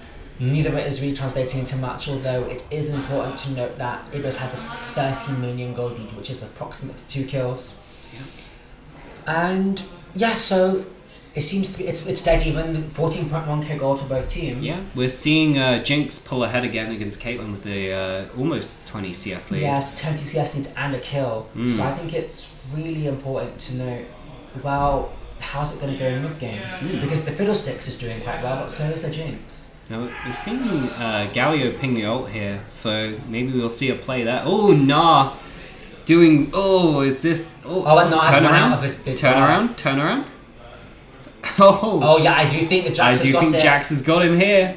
Oh, but the minions? Oh, Jax that's with the really big good for kill. Adam. It's very good for Metropolitan. Nah, Ibis on Nah commits the flash, he commits the ultimate, but it's just not enough. Yeah, Metropolitan pulling ahead a little bit here. Now, you know, getting a slight gold lead, though not too much. Oh, big engage. Oh, Fiddlesticks with the ult. But it's just Seraphine great ult too. Oh, Galio. The Galio coming in. ultimate seems to be late, he only seems to knock up one person and... Doesn't seem to have any kills from this fight. It's unfortunate, I think this is just... Oh, Seraphine going in. Oh my goodness. Daisy with the kill. MVP. We love Daisy around here. no Davey, she's a real one, she's a real girly. Oh, and can we see it? No kill on the Fiddlesticks here. Oh, flash. Oh, Flash from Victor. flash. Oh, Oh. just missing the Jinx W. But that did not go well for St. George's at all. Now you see, I feel like seeing the Ivan vision clear here, you know, maybe Metropolitan, they might have learnt from their last game, you know, trying to No, get a bit definitely. of vision clear. Last game they really struggled with having the priority and having the vision clear. Now we can see with champions like Jinx and Victor, which give them priority at times, Ivan now has the free reign to take counts, to get vision, and then you can see the strength of the champion. Yeah, definitely. Now we're seeing Nah pushing up with a wave here. Jax going in with his EQ. Jax is getting in onto the Mega Nah. Nah misses the stun on his ultimate, but it does seem to potentially be a kill. Oh, he's diving. Oh, will it kill? And Oh, shut is that down. a 1-for-1 or I is think it? Nah's No, out. Nah's no, out. it's the solo kill tower dive, and the whole minion just crash into the wave. He's going to miss so many Ooh, minions, yeah, and he Nah gets a turret play. That's Nah a gets the massive boost. play, the shutdown. Yeah, it's looking good for him right now. It is, especially considering Nah already has a 26 gold lead, 26 minion kill lead. Well, let's see. We're seeing bot lane and jungle round the Drake. Will they start? They will. Seraphine nearby. Seraphine Yeah. is nearby, and it does look like she is building towards the Moonstone Winimo, which is not that terrible against this enemy team comp, That is true. especially considering Fiddlesticks. Oh, Fiddlesticks did not go the Leandries. No, this it's game. a Hextech Rocket Belt. Hashtag for Rocket this. Belt. It's very interesting. Yeah, although to be fair, Leandri's more of a tank buster item. We're not really seeing a tank There's from an engage from Metropolitan. Galio. He gets the stun. Oh, but look at the Braum. The Braum's completely zoning away the entirety of Oh, St. George's. Seraphine ult on the jet. Oh, Oh, but there don't seem to be any kills. no kills on that. Yeah, That but- was very. Oh, the no! massive jinx Yeah, we ult! said we just Massive jinxed that. jinx ult from Katie there. And then And the my Fiddlesticks goodness, ult the coming. Fiddlesticks Oh, turn Braum. around. Oh, the double Oh kill my from goodness. Fiddlesticks. And we see Victor and Ivan moving in. Can they get a kill on Seraphine? It looks like they might be. Oh, able to. and Ivan with the flat. Oh, misses the cube. Will the shield kill? The shield kills.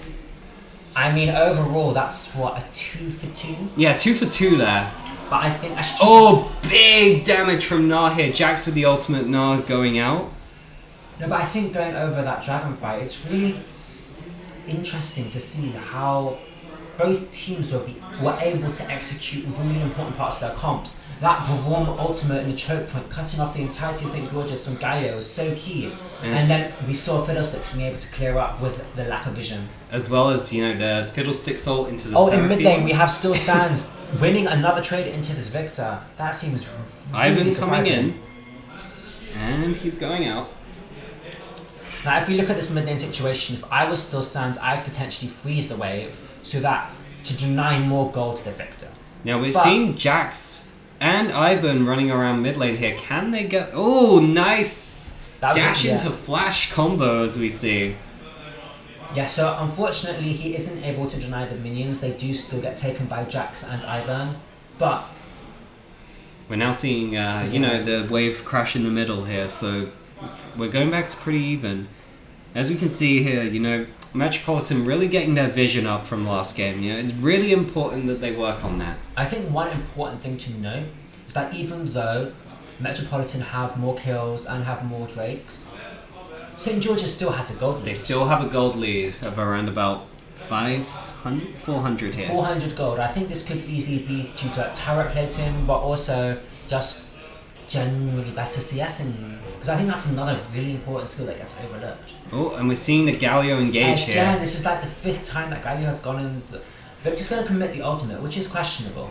But We're seeing both players coming out with around about half HP. Victor with a little more health. and I think it's more important for Victor to poke Galio than vice versa. Because if Victor is able to poke Galio, he can potentially prevent the Galio run with the ultimate. That's true. Now we're seeing a bot lane fight here. Seraphine on half health. Oh, Braum with the quick dash into Q Okay, combo. I just saw that. I can tell that Seraphine is not maxing her shield. I am very disappointed. It's not going to do anything. There's no reason to pick the champion if you're not maxing the shield. But, yeah. Overall, I think both teams have potential to win. Yeah. We see the Fiddlesticks is enabled, but on the side of Metropolitan, the Ivan and the Jinx seem to be doing quite well. And as you know, the Metropolitan team do have Drake advantage here with 2 Drakes to 0. I think the main important thing is going to be the support jungle duo and getting all the vision. But when I see Seraphine Fiddlesticks, this is a duo that could potentially struggle to get vision, especially Seraphine being so squishy. Yes. We're seeing Braum get a little bit of Braum is- poke. Ooh, he's getting close to Seraphine now. It's very dangerous for her. But now we just sort of have to wait for the next dragon. Yeah, we're just That's waiting it. around. The bit of downtime we have in all the games. Yeah, I would say there's ooh. been a lot of fighting today. Yeah, there's been a lot of good fights. You Max see, Ferguson not approved. yeah, we're seeing a wave crash in on the top lane. Good. Galio dashing away. You see, Nah seems to have the advantage on the top lane right now. Although we're seeing a Herald down mid lane. Can they get something good off of this? I think it's important to note that after you drop Herald post 14 minutes. Oh! Fiddlesticks gets an engagement. Oh my goodness. Big ult from gets 2 more Fiddlesticks. kills. That's so huge for St. George's. They're able to equalise the scoreboard. Oh, and Nah chasing down Jack, although he Q hops away. They're able to extend their gold lead. I think it's important to note that Fiddlesticks was a champion banned against St. George's in their first game today. So the fact that they've been able to have it open, picked it and played well could potentially signal to their next opponent that it is something to be scared of. Yeah, we're seeing here Jax come in on the Gnar. And there's a TP. It seems We have big Galio coming in. Forces the flash from Adam in the top lane. That's very concerning. But overall, yes, that engage in mid lane by the Fiddlesticks was just so good. It's 5-0-0 with a CS lead and a 500 gold bounty. He also denied the Herald from taking that mid lane turret as well. Yes. I still think that with that and keeping that in mind, We're seeing a huge dive here from Gnar. Although, can Jax get something off of it? That's so close. Yeah, the minions. Will the minions take it? No. Oh no, the minions are unable And to do no that. one for. We see The a Jinx rocket. The Jinx Here rocket. it is. The Jinx rocket. Here The it Jinx is. rocket. Oh, easy! Oh my god! Look at that cross map snipe from the Jinx, getting that 150 gold shut down. I'm seeing from the Jinx here, they're quite ahead. 3-1-1. Oh, there's a fight going on near the Drake. So we have Metropolitan seem to have the positioning around it, but they're getting surrounded by the members of things. Three-man ultimate. Oh my goodness, they clean them all up. Huge ultimate, and Jinx is the only one to make it out. It is important that Jinx made it out, yes, but the combo from 3 teammates eviscerates Metropolitan. Amazing play from the St. George's team here. Because there was a moment in this Drake. game when Metropolitan looked like they were doing really well, and they still look like they are doing well. They're doing much better than they were last game. I agree. It's a lot more even than it was these past 2 games. It's, as we said, sometimes to win a game you just need to pick something simple, press all your buttons and pray. And it seems that St. George's has taken that advice to heart. Oh, definitely, especially with the Seraphine pick, the I'd say to an extent the Caitlyn pick as well. There's characters that could easily just press buttons and win. And I think it's important to note that we are having a Hextech Soul game. When Hextech Soul is very useful on champions at long range, and both teams seem to have champions which can utilize Hextech Soul. Especially standouts would be like Jinx and Victor, and then for St. George's, you have Seraphine, Caitlyn. Even Fiddlesticks with the silence is very good at. Oh, we're seeing a big fight. Is Jax going down? Yes. Ibis is able to kill Adam in the top lane. It's very unfortunate for Metropolitan. Jax was a blind pick champion, so it is understandable there might be something you struggle into it. You were saying earlier about the Gnar pick, which, to be fair, it seems to be going well for them. It seems to be going well. I did have some reservations about picking Gnar into Jax, but Ibis has been able to do it and perform well and enhance the lead, which I think is great. And now we're seeing the top lane turret for Metropolitan going down. I think one important thing between both teams is to note the fact that I was going to say that with the Seraphine that St. George's has more shield and healing utility for skirmishing and poke. But it is also important to note that Ivern if you look at Ivern's itemization, he seems to make a little bit of a blunder not going the Moonstone first item. Yeah, it seems to be instead a Cosmic opting Drive. for the Cosmic Drive, which I do not approve of, of personal opinion. Daisy going big here. And here we have Trail getting another huge Fiddlesticks ultimate. This huge really ultimate. seems to be defining the mood of the game, honestly. We're seeing Jax and Ivan get out, though Victor not so lucky. The murder of crows murdering Metropolitan. Some fancy wordplay. We're seeing the vision denial here from Seraphine. Yes, and the gold lead seems to have increased to around 4k gold. So whilst it was even for the longest time, you can now clearly see that. Metropolitan kind of on the back foot here now. Yeah. I think it is still important to note that in this game, both teams have team comps which can function later on in the game. Oh, easily. It's all about vision and enabling, because without vision, Fiddlesticks isn't going to get these big engages. And if Fiddlesticks doesn't get these engages, Jinx, Ivan, we can get some long-range zone power going on. And we're seeing the bot lane turret get taken here, and Jinx is going to huge! Gale Force out of the Seraphine ult. Huge play there. Yes. Denying Caitlyn of that kill. Potentially really risky play that works out quite well. And we're seeing Ivan's pinging the Daisy.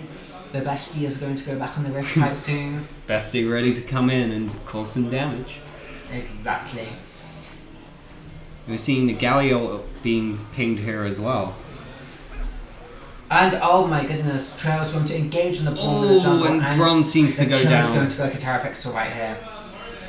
We're seeing Fiddlesticks running. Caitlyn ult coming out. Oh. Can we see something here? Caitlyn going in on the Victor. Is that enough? It is. Oh my. She commits the flash into it, but that is still very... It really does just seem like the gap is widening between the two teams. Yeah, we're seeing a lot of shutdowns on the St. George's side right now. You know, Nav, the whole team except for Seraphine not having a shutdown.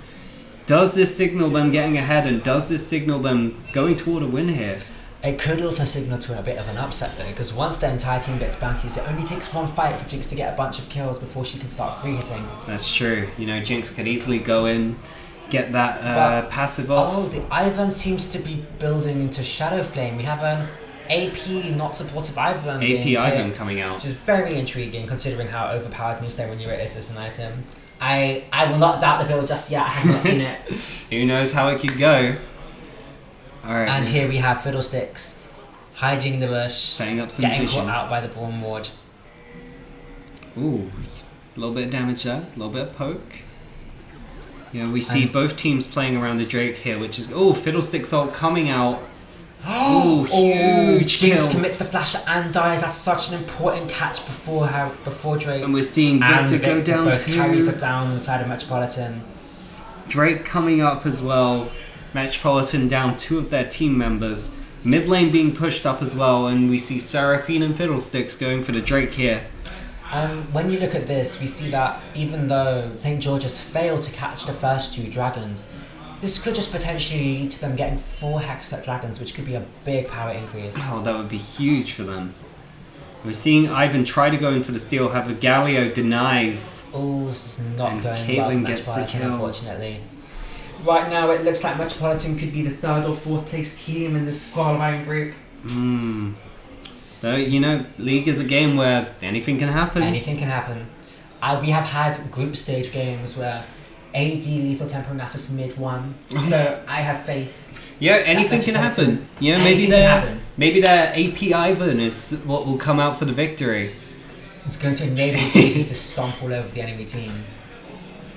No, a little bit of a dead point in the game now, you know, just a little bit of chill It's time. very interesting that Seraphine seems to be opting into buying the Chemtech Renewer, which is very odd considering no members of Metropolitan seem to actually do any healing. No, there's not really much healing like over it's there. a potential dead purchase at this point in time. She may have been better off building a Staff of Flowing Water. Or even a Rylai's Or even a Crystal Set. Redemption. Okay. I'm saying if you're going to go to court, build Redemption. I'd say, you know, Rylai's with Seraphine.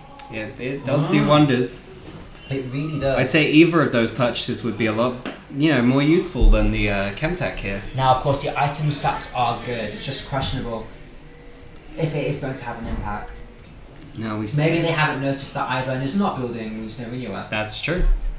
You know, you see an Ivan, you usually think, oh yeah, that's a support jungler. You know, they're not going to be going damage. Overpowered item, but no. Now we're seeing Jinx get the objective bounty here for the Jinx gets bot lane solo turret. gold and the objective bounty for the entire team, which is very big. Although this does mean she's not here for the. Oh, we see an ult come out though. Oh, the Caitlyn! Are they able to Jax catch on the Caitlyn? Caitlyn. Oh, Gale Force away They and she failed to makes kill it the out. Caitlyn. That is so big for Metropolitan. That's so big for St. George's. Now we're seeing Nar take down Ivan here. Can he escape? He uses the flash. Now we see Baron is up, and you know St. George's are in a very good position to take it here as they start. Baron is up, Metropolitan is scattered. It is not looking good for them. No, it doesn't seem like they'll be able to go for a steal either. It seems St. George will be getting the lead it's here. even worse than I thought. Seraphine is maxing E-Sacco. Oh, help me! She can max W last and support. Ivan tries to steal, however, Fiddlesticks sees it coming, goes in with the ult. Doesn't look good for Metropolitan right now. No, the gold lead has expanded to 6k gold. Oh, this is not good. Yeah, Seraphine hanging quite low around the Baron. Very risky though. I'm going It to does have a work out. conversation with Seraphine after the game on how to properly build a champion. Let's see what chat's saying right now. That'd be a good idea. Chat's more saying they were going toward not too much, you know. They're Nothing's going on. a bit silent in the chat, you know. Last thing that was said was about the Jinx rocket that we saw earlier. The psychic jinx rocket, we just knew something good was happening. Ah. It is important to note that Jinx and Caitlyn have both reached their second item, i.e. Power Spike, so if either of them is given the opportunity to free hit, they could change the course of the team fight. We are seeing the Seraphine finish their Chem Tech here, though. Not seeing how useful it would be for this game. Oh, it seems like Ivan is selling... Oh, he sold his needlessly large rod has and instead bought a Fiendish Codex and Hex Tech Alternator. Seems to be building into... Horizon focus? I really am Maybe? not sure. I am not sure what that builds into. I'm intrigued. You know, every time you see an Ivan, you don't know what they're doing. You don't know what they're doing. And oh, we have... Oh, big ult here Ibis from and Mars Galio. catching them all out, and oh, there's the follow-up. Oh, we see the... And they catch out Wang. Good point to make here is the Caitlyn ult did come out and not do anything, so, you know, that's off, though. Oh, big Seraphine ult, Catching hitting his Jinx. Jinx on the Jinx. Ooh. Although, Jinx has escaped, she should be cutting backwards, but she gets out. She gets out, and we see, yeah, Oh. big rocket. Oh, Ooh. just missed there. Oh, And but that's so Victor good from gets Trickster the being able to big get the kill. takeaway. Big kill on Seraphine, you know, take So away the 1 for Baron. 2, make sure that's not worth too little. Oh, but we're seeing Caitlyn come in, Trickster after flash. Yeah, we're seeing, you know, he's trying to defend, but the push is just too strong from the St. George's team. But I think this is one good thing that we can see from, say, from Metropolitan's team is how they've adapted their draft to the tournament. Oh, definitely. They've picked champions with wave clear, and now they haven't been hemorrhaging as badly as they were last game. The game has gone to 30 minutes. Yeah, the last 2 games we hit just 20 minutes on Barely. the first one. Barely 20 minutes We on the didn't second. hit 20 minutes the first one. Oh no, 20 first minutes. one stopped exactly at 20 minutes. So at least here we're getting a bit of a more of an even game, more of a little bit of a Even 10k gold, 10k gold gap. yeah, But it yeah, was even at points. anything can happen. Anything can happen, as we said. You know, League is a funny little game where funny little things can happen. Yes. Now let's see. You know, Now, we've one got- thing I am liking itemization wise is that we have the Shadow Flame from Victor, which should have good value against the Seraphine, who is not maxing her W first, instead maxing it third. And we have. Drake is up. You know, the St. George team going have- for it. Yeah, we have a Bork Sundra combo from Jax, which is interesting. It should enable him to 1v1 Ibis or Nar on the side lanes, but I'm not sure how useful it's going to be in the team fights. We're seeing there that the St. George's team have secured their 3rd Hextech Drake. Could be huge if they get the soul. Exactly. And oh, we have a flash and an engage, and oh, they get the Jinx. We see, oh, Seraphine and Caitlyn ults in there. That's such a good engage, and the follow up, and oh, oh, Trickster and- gets oh. caught on the side, and this really does seem like it could be the end for Metropolitan. They don't have any pushing waves though, so St. George's cannot Yeah, end and, just yet. and Jax, you know, pushed out the top lane on the split push there. You know, they're toward the top lane turret though. Jax having to back to defend the rest of the map. Jax could have potentially taken the turret, but it's good that he had the foresight to push the lane out. Yeah, he's gonna have to fight Nar here to make sure that St. George don't secure another turret. We're And seeing. we have Fiddlesticks and Seraphine engaging in the mid lane. We Well, not have- engaging, pushing the mid lane. We This have is- Ivan and Brom down the side. Let's see if anything can happen there. Galio pushing out the top lane. So I think one important thing to note is that while St. George's team is quite weak to getting jumped on, there is no one that can jump on them. That's true. Yeah, the only real dash that they have, you know, is that Brom engage with the ultimate. They Maybe. have very little lockdown, so even though they have long range damage and extended damage, they can't really get any of it to stick because Seraphine should be able to heal it all up with max W. I'm joking. I'm joking. You really are preaching this I'm max preaching W. the max W. It's what you meant to do, but But you know, it's working. It's working for him. It's you know, it's going it's working. through. It is working, and I think this is what we said in draft, that the main players on each team are the Fiddlestick, Seraphine, and then the Ivan, and like maybe the Jinx. Yeah. We're seeing Fiddlesticks actually going for Rylai's Crystal Scepter here. You know, if they pop off that ult and you know get the slow, get the fear, could be easy kills for the Easy team. kills, easy combos, easy wins. This is what I am seeing from this St. George's draft. Yeah, we're seeing here now the St. George's team definitely ahead with all those shutdowns. But if Metropolitan could get a good team fight, you know, they could secure the shutdown, secure maybe a Drake or a Baron, you know, get back in the game. One thing I think is important to note is that Caitlyn has been forced to build LDR, whilst Jinx is getting away with potentially building Maybe a Bloodthirster, yeah. Bloodthirster third item, because the level of armor. And Trickster getting caught out again. Ibis is on a rampage, and this really does seem to be defining the second half of this game. And we see almost the whole team pushing up the top lane now. Braum on the side, Jinx trying to defend the turret too. I would have potentially. Oh, hold on! It does seem that quite a bit of damage. Jinx is doing a lot of damage. We're seeing Jinx start to come online and pop off potentially. And this is what we were saying about Jinx in the draft. Like if Jinx can get ahead, get some good items on, she can really just 1v5 a whole team. 100%. But we're also seeing the limitations of Braum. Because whilst Braum is strong, we see how he can't do anything against Fiddlesticks particularly. And this really has led to... we're seeing the Baron power play here going on. That's what it is. Baron power play. Baron power. Although we're sponsored by Monster, so it's the Monster Baron power play coming up, And yes. Here we see the St. George's team pushing into the Metropolitan inhibitors. Could be quite dire for them this right now. This could be Murder, She Wrote. Oh, but Naja, huge. Not getting any stuns. We're seeing Galio ultimate hit Seraphine ult too. Galio hits 4 people, but there's no follow-up. Not much coming off. Here. So we see Caitlyn ult shooting. The real question is, is that big damage on the Victor? Kill onto the Seraphine? Oh my goodness, that's down. really impressive for Metropolitan. Metropolitan are able to trade back whilst also surviving, but there's the kill onto Trickster right back. And they've now got St. George's now have 2 inhibitors of Metropolitan. Has his ultimate, he can just channel that and just go into the turret and get everyone out. They need to be very careful, Metropolitan. We're seeing Jax and Ivan really trying to defend it for the team here though.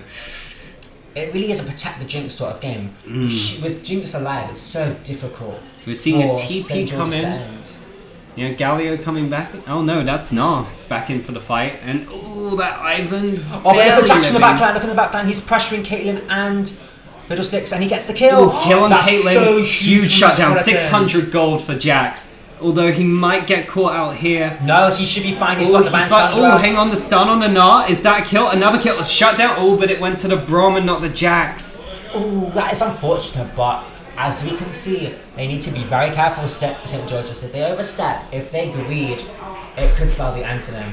Now, we're seeing on the map here that St. George going for the final Hextech Drake. They should be seeing a soul here.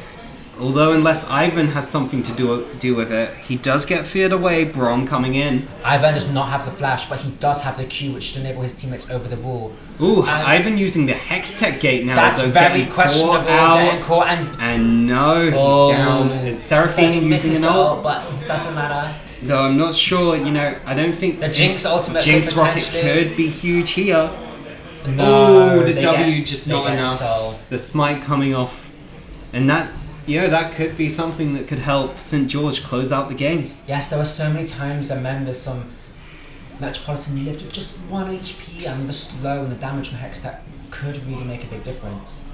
And since they have 4 individual Hextech Drakes, they're also getting 20% CDR. This is really important on a team with champions like Seraphine. Yeah, especially, Seraphine, and then, Fiddlesticks can be popping off quite a lot here with this kind of support from the Hextech Soul. And we're seeing here, mid lane push as they have Baron and Hextech. They have Baron, they have a wave. It's quite big for St. George here. This could potentially be the final fight. Look, Caitlyn's here, the only person who isn't in the area right now is the Fiddlesticks. And potentially Metropolitan will take advantage of that. We're seeing most of Metropolitan down separated though. That's the thing. We have 3 in the mid lane. Jinx coming back. The Baron has expired. Jax coming back too. They really need to defend this Nexus turrets here.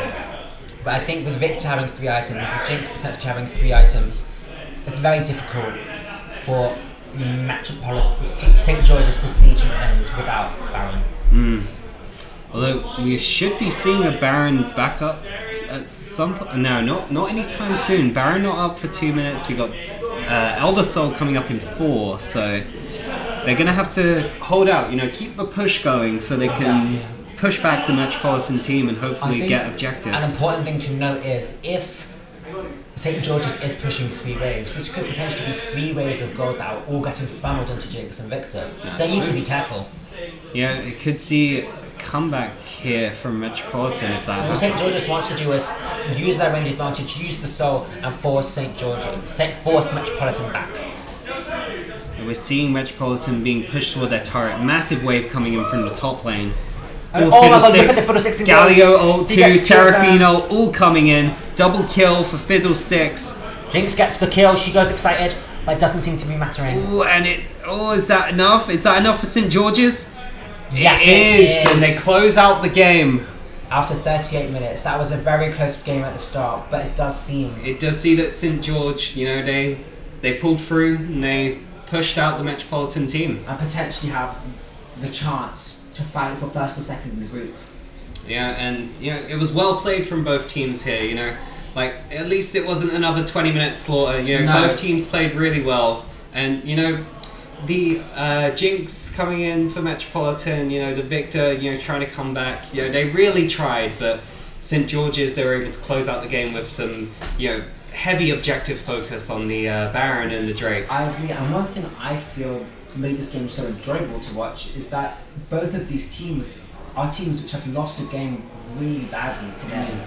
And yet you can see how much they've improved and grown from their games and sort of carried that information forwards. Definitely was. St. George's really, they pulled through. They really, after their first game, they discussed, and maybe that was a bit of an advantage for them that they had a bit of time to Exactly. rethink their game plan over Metropolitan.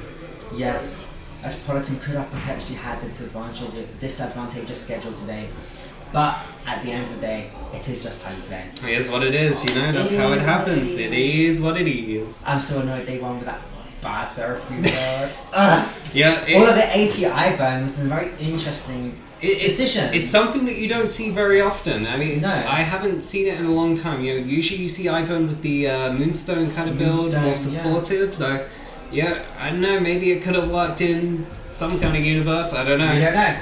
And I think maybe we should go back to an ad break. Yeah, we should go for a break. Thank you very much. We all hope you enjoyed.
Yeah, we are back, and it's a pleasure to see you again, Rafa. How have you been on your little break? I've enjoyed it greatly. Visited this country, seen the plains of Ionia, loved it. So, what did you think of the last game? It was an interesting game. Honestly, great game, guys. And you know what? Back to Newgate. Honestly, showing us what can be shown by these uni students in situations like these. It was a tough one. It was an underdog story. Sad to see it didn't go through. But hey, there's always next time. Yeah, I think it's really nice to see that we had a game which wasn't just a stomp today. Both teams went back and forth, and for the first 10-15 minutes, it could have potentially gone either way. But it was the superior macro and decision making that looks like the draft has started. Yes. So, unsurprisingly, we have the Aurelia ban against City Uni, and we have a Draven ban. This is something we talked about. The aggressive bot lane from College of Esports seems to be something they like to prioritize. Not a surprise they're seeing the Aurelia ban, I think that Aurelia one trick, we're not going to see that today. And we have a Xayah ban, and we have a Zac ban. So we've got one for ADC. And Victor, so we have, interesting, we have a wide selection of, a wide variety of bans from College of Esports. But when I look at City's bans, they are banning out aggression. Yeah, look at that. City with their second jungler ban. Interesting to see. And here's the first pick Azir. We had it from one of the last time they played. They early picked the champion. It's something they're comfortable with. They have pressure on it. Would that work in there? We have Radiant Soul! This will be interesting because he's very strong right now, but he is weak early. Now, Jesse, do tell me if I'm wrong here. Is that the first time we're seeing an Aurelian Soul in today's matchup? It's the first time it's been picked. It has been banned before. Oh, this is going to be exciting. Will the amazing Dragon Shin come in through?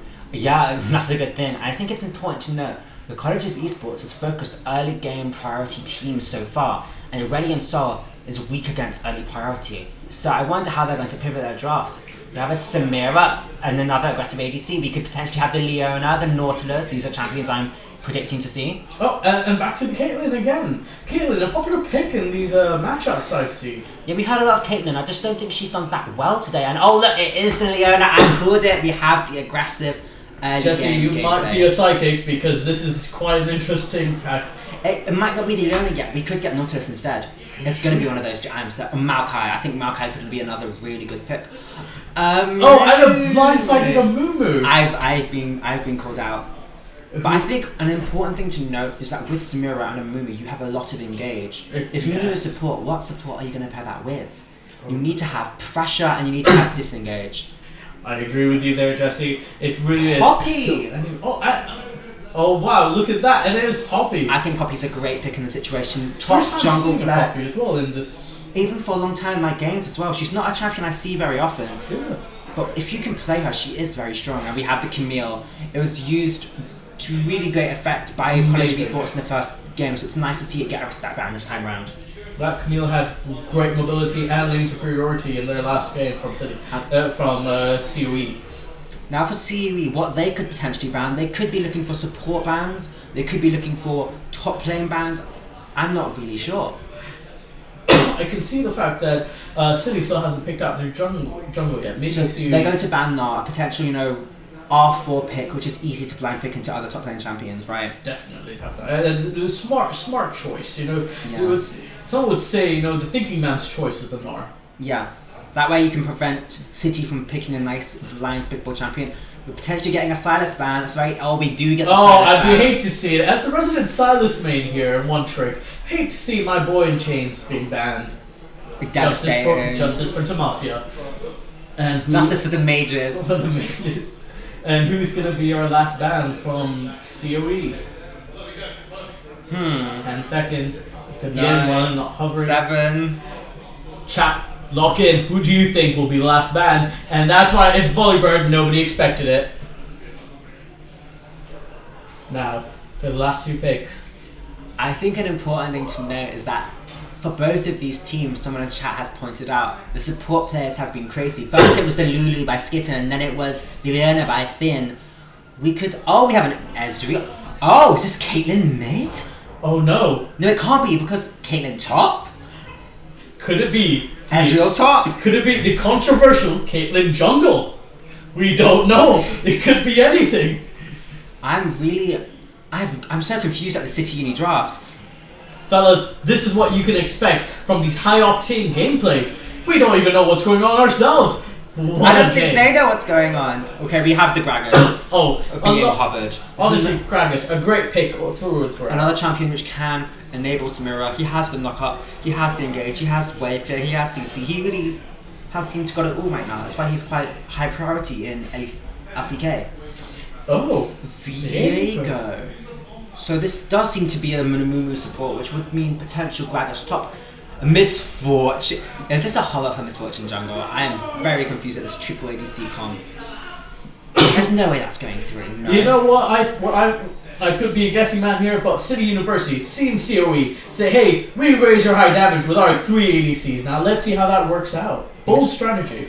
Ezreal jungle. I remember those days back in season 7. But Oh yes, Jace. So it does seem to be Jace top lane into the Graggers. A favourable matchup for Jace. Truly. And I think one thing I do like about City Uni's draft, looking at it in total, is that they completely outskill and they have a much better range advantage than College of Esports. We have Aurelion who infinitely scales, Caitlyn, Ezreal, Jace. Against this quite short-range team coming from College of Esports, they could get overwhelmed if any of the champions City Uni get a lead. No, I agree with you there, Jesse. I'm looking at this, and you know what I see from City Uni? What I look at there, and I say, wow, that's a horrible team comp for late game. I feel like they could really snowball it in. I don't know. I would be scared. Going up against that. One thing I expect coming from both these teams looking at the draft is I expect Finn on the Amumu to roam mid early and try to shut down the Aurelion Assault. He did it last time they were playing in the first game of the day. Seems to prefer roaming, and it does look like they need to get Aurelion Sol behind, because otherwise there's not a lot they can do against that champion. I agree with you there, Jesse. You know, I think you're right about that. It is literally going to be the battle of support. Now, I'm excited to see what goes on. We have high expectations from our previous MVP, Finn. With a Caitlyn support with Ezreal ADC, which is what I think it is, it will be interesting to see the sheer lane presence they will have against this College of Esports team. Definitely. I think we really are going to see Finn's mastery here if he can hold it up against these diabolical duo in bot lane. And I think the tone of this game really should be... I think the most important thing to note is that both teams are currently 1-0. Oh yes. The loser of this game could potentially have a tiebreak situation if they go 1-2. If they go 1-1 this game. No, there's a lot riding on this game, really is. Again, can College of Esports live up to their name, or will City Uni dominate? Yes. I think the fact that if they win, they are guaranteed to go at least 2-1 means they are almost certainly going to go through to the next round. Oh, it is exciting stuff here. And you, my beautiful viewers, it's exciting for you as well, because you're going to get another high-octane gameplay right after this break. Yeah.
and the game is loading right up, so we'll be able to have the visuals for everyone soon. And oh, look, there we are.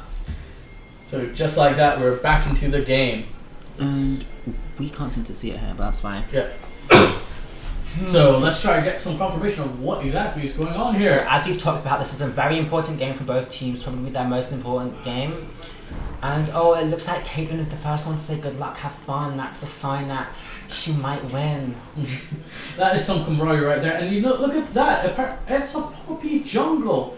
Now, as a resident jungle main here, haven't really seen a Poppy jungle in a while now. Remember strategy from the Jace in the top lane. It really seems like City is coming in swinging with the social game.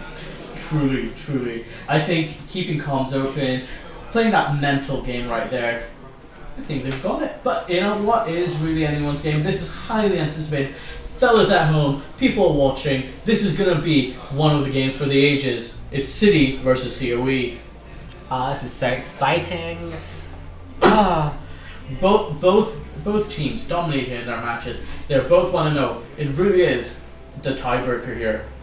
I think a really important thing to note is, with this double ADC, they might be able to prevent the roam from Finn on support, which is how they've seemed to win their first game so easily.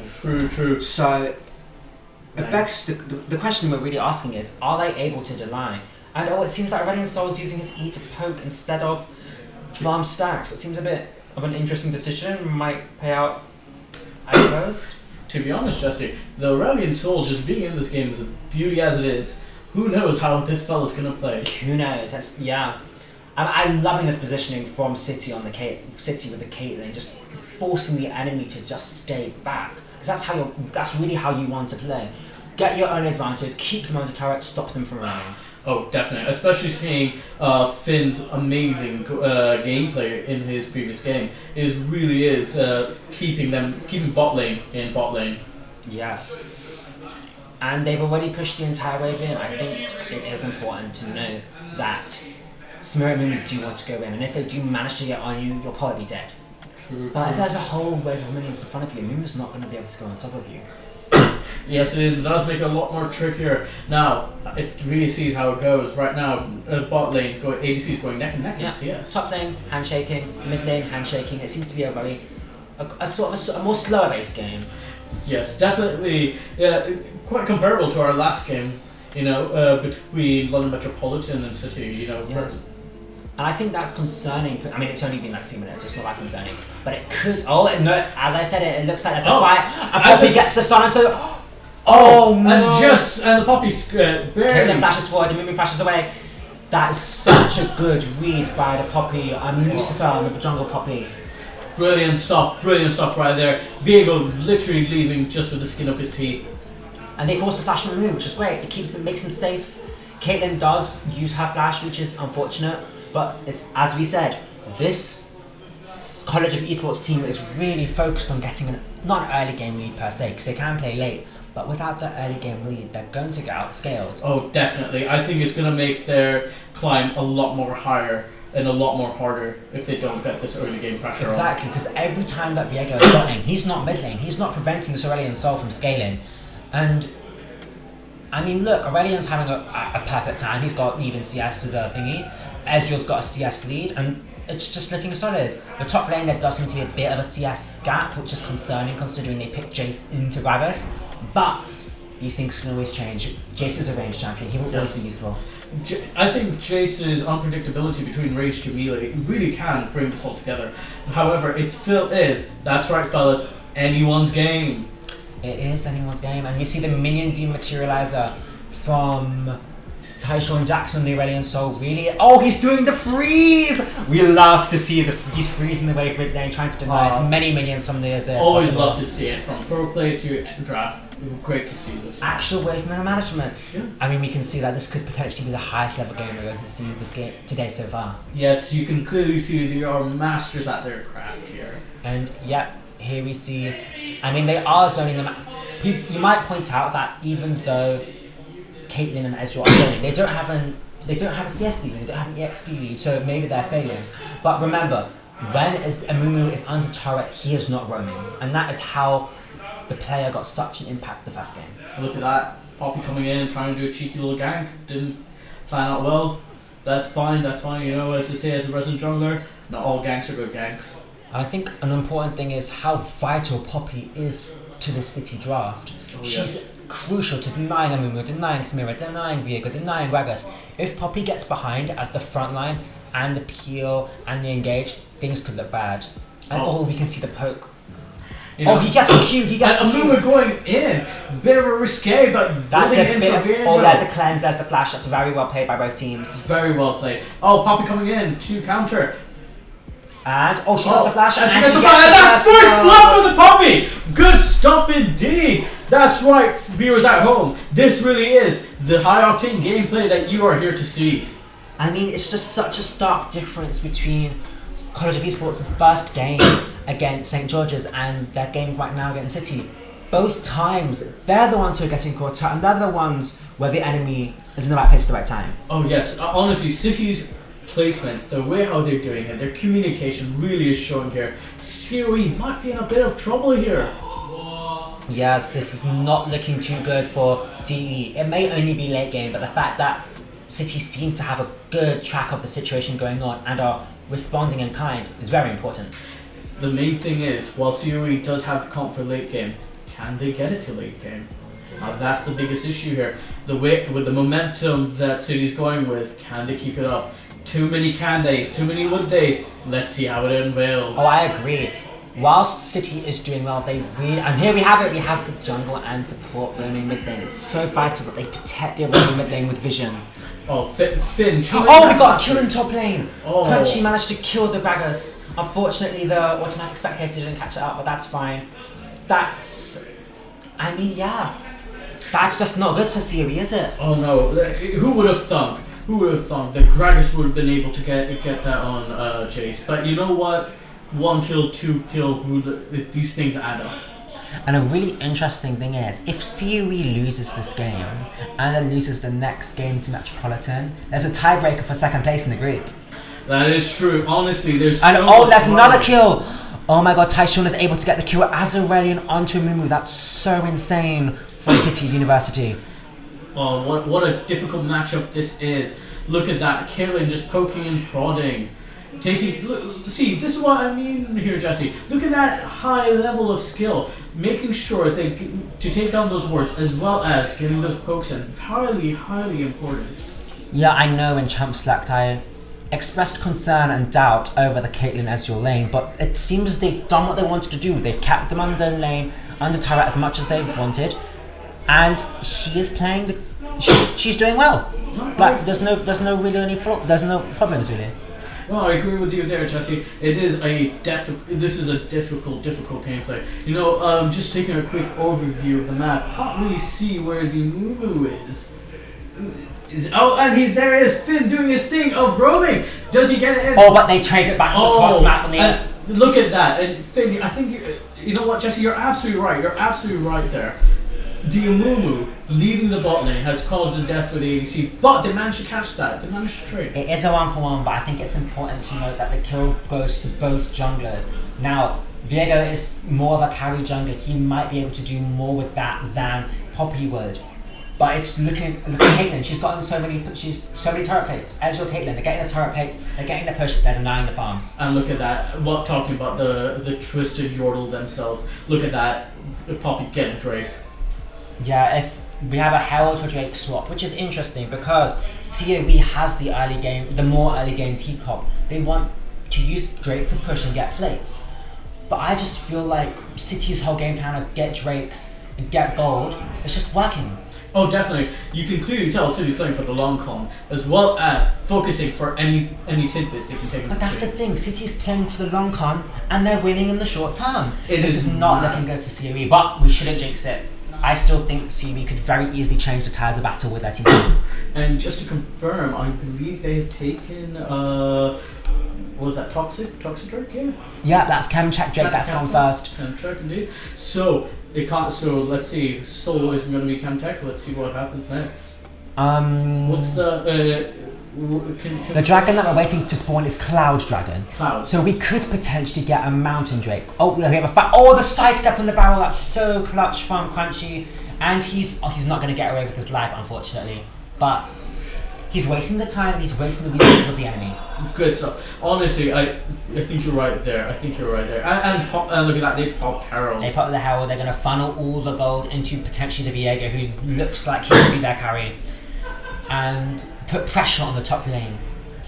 You know what? Before this was quite heavily sided towards City. However, and there comes Aurelian Soul, getting all the stacks. He's really going to be improving that Stardust count. Oh, definitely. I think the Aurelian Soul is really going to be the sleeper here. And look at this poke. Amumu's already half health. This is such a brutal lane to play against for City. They really did for College of Esports. Oh, COE are really looking. Now, I do think underdog COE shouldn't overstep it. They shouldn't force the turret. They could potentially get themselves in trouble. But so far, it is looking good to them. They've got approximate 1k gold lead. Yes, it's looking quite good. From 2 to 4, this isn't looking too bad. Not looking too bad at all. As I can see here, I believe the Samir has caught up. Is slightly catching up to the Ezreal in the CS difference.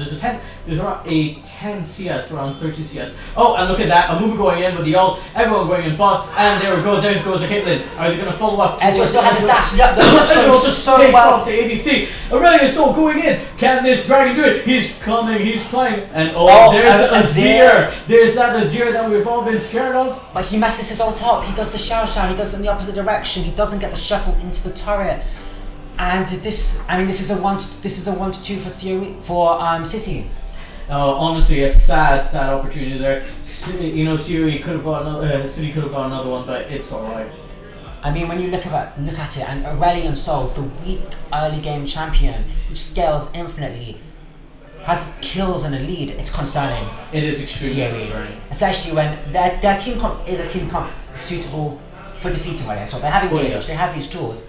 He's so long range, you can just stay so far back from all of them. That just shows you the might of the dragon. I believe we're getting a gank over here, and oh no, there's a counter gank with Amumu coming in. Finn showing his superiority in support. It's a 1-for-1. Yes, it's a 1-for-1, but Caitlyn seems to probably win this 1-for-1 against Amumu. Oh, and look at Amumu go. Look at him run. Oh, brilliant dodge. Does he get... Oh, and Caitlyn gets it off of the ult. This is going really... not ideal. It's not going terribly. There is still hope, but it's not going ideal. But that light of hope is slowly getting dimmer. Yes, we have even more plates. We've got all the plates in bot lane, and they're going for the plates in top lane as well. City leading with 1 tower kill as well as that Drake. It really goes into it. What's Viego going to do here? Is he going to pick it up? Poppy is going to miss the keeper's verdict, but it doesn't really seem to matter because the W she predicts. Oh, brilliant stuff! And that's a horrible play for the Viego there. I feel bad for him as the resident jungle. That was so well played by Poppy. Viego tries to get the flash W, but she says no. Just pushes him. She just says no. We love that for her. It's great stuff. Gragas coming in and trying to defend. I don't really know why they're fighting. I mean, we just gets bursted down. Oh no, he lives. They get 3 kills. Oh my goodness. That's really good for City really coming in. 3 shutdowns. Oh dear. City really needs to pick up their pace here. I disagree. I think City needs to slow it down. No, I like their strategy. Going in, they're going fast. They're trying to beat COE at their own game here. Push it hard and push it fast. Oh, and I believe that's another Viego trying to... I believe he's setting up Drake. Mid lane, going for handshakes. Gragas is getting the turret in top lane, which is good, but overall the gold gap has narrowed. Definitely so. From 24 to 26, sure there's a bit of a lead with C, but hey, it's still anyone's game. Tower still standing 1-1. I really think this next dragon fight and this next dragon conquest and fight and capture is going to be very, very interesting. Yes, totally. I 100% agree. I think this might be one of the first few times we're going to see a possible team fight. Oh, but look at that Aurelian Soul. He's just melting it. And yeah, you're right. He just gets the dragon. So he gets a dragon. A failed opportunity, in my opinion, from COE. But hey, and it's a Hextech Soul, which I personally feel benefits City a lot more than it would benefit College of Esports with their massive range advantage. Honestly, I agree with you there. Look at that, Aurelian Soul just going to lanes, getting Look his at the size power. of his black hole. He's already gotten however many. I mean, I can't see how many stacks he's gotten, but he's gotten a lot of stacks. True. It is mad.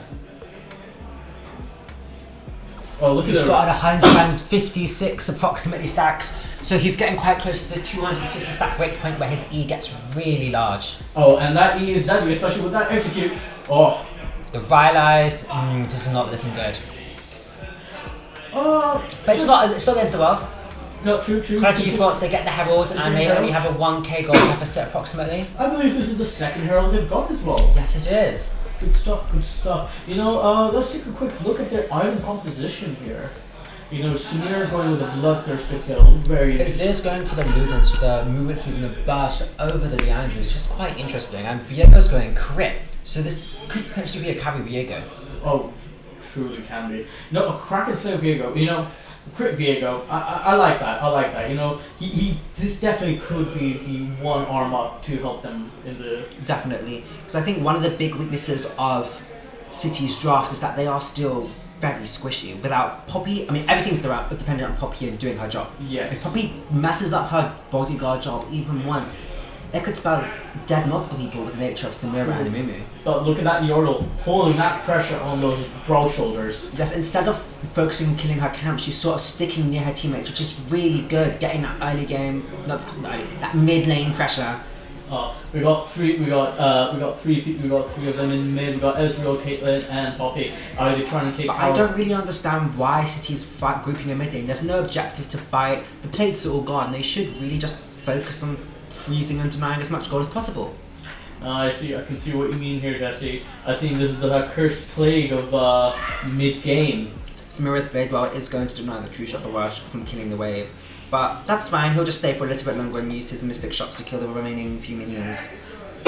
It truly is getting a lot more difficult. Ezreal really kind of just whizzing past whatever CS close CS gap there was between him and Samira. Now going from 113 to 49 now. It's really interesting gameplay here, guys. I am speechless. We truly are seeing two teams really knowing what they're doing, honing their craft here. It is so tight, so close knit. While City has two Drakes, COE has taken both Heralds, one tower down from each. It really could be anything. What's Viego doing here, trying to set up, and is City going to counter that? I think an important thing to see is Caitlyn's Umbral Glaive. She's denying the vision, and as we've seen in these games today, vision is everything. True. You know, they say only the true pros play a Caitlyn support, and I think we might be seeing it right here, guys. Yeah, Lunarite on the Caitlyn is really getting a lot of value. Oh, I think it's... Oh, and look at that. I mean, Aurelian Soul's got his The Sky's Descent. This could be a very important tool for a team fight. Definitely. I'm very excited to see it. Continuing with that strategy, that bold strategy of three-manning mid, it is interesting to see the fact that how Aurelian, while they're doing that, Aurelian Soul is picking up whatever wave is their bot lane. Caitlyn for Herald. Using her ult for vision, just to poke them out, you know, just... Guess what else is she going to use it for? No, that's true. Really putting kudos to that name. And they're going to drop the Herald in mid lane. We could potentially get a skirmish or a fight. Now, with the Aurelian Soul bot lane, they don't have the... Oh, but Poppy's going to push the Herald out of the way. That's very interesting. Oh, and she's using her ultimate to push the best enemy team away. Oh, great stuff. Honestly, great stuff. I think this Poppy really is trying to deny and doing her job as bodyguard And very look, well. they didn't get the turret in mid lane, No. but Jace is able to get the turret in top lane. So that is an overall... Oh, and they got the stun to Finn. Oh no. And we got a 3-man ultimate from Mumu. Oh, this is all going terribly wrong for City. No, can't see you bring this back. Oh, but Ezreal's cutting back. Ezreal's on contact. Oh, it's not enough. Oh, and it's not enough. COE really bringing this back into That is gameplay. huge from COE. Oh, and they're pulling off the Jace.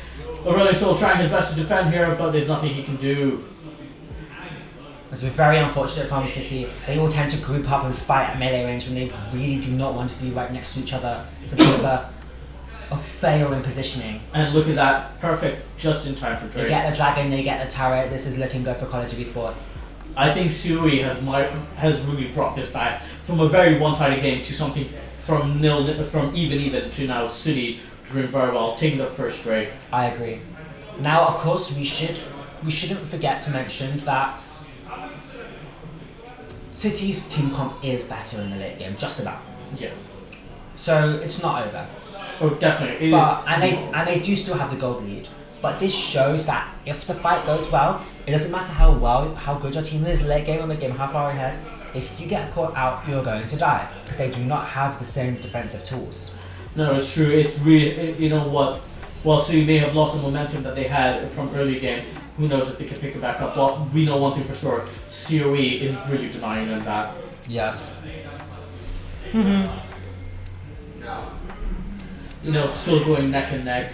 Few pokes here and Now, there. if we few look at bot punches. lane, there's a massive goal difference between Samira and Ezreal. Ezreal's got approximately 60 CS gold lead, and he's got. I mean, come on now. That is a large difference.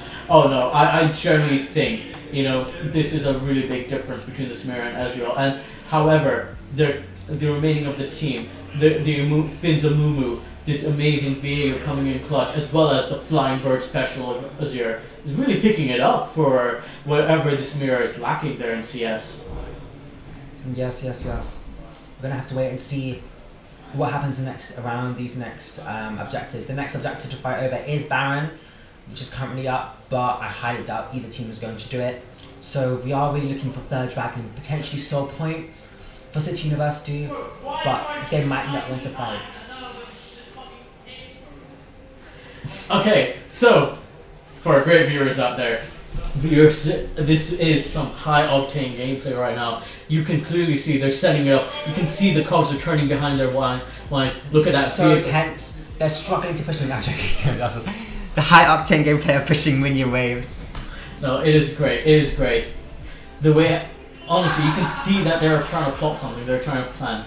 It really does look like both teams are just waiting for Drake. They're not making any risks. They do not want to get caught out because if they do, the other team gets the Drake. I agree with you there, Jesse. Look at that. It's 22 minutes in. Both of these teams, in their last games, they would have ended the game by now. But Yes, honestly, I both think this is teams a won sign of yeah. respect of both teams acknowledging each other's skill really here. Exactly, they're not giving each other too much leeway. It did look for a moment that City was sort of bending CB over, but no, that's not what's happening anymore. Why did I say that? Anyway. COE not taking that without a fight though. They're keeping it up. Yes. Honestly, it seems very great, very consensual here. Nothing going on. I never said anything about that.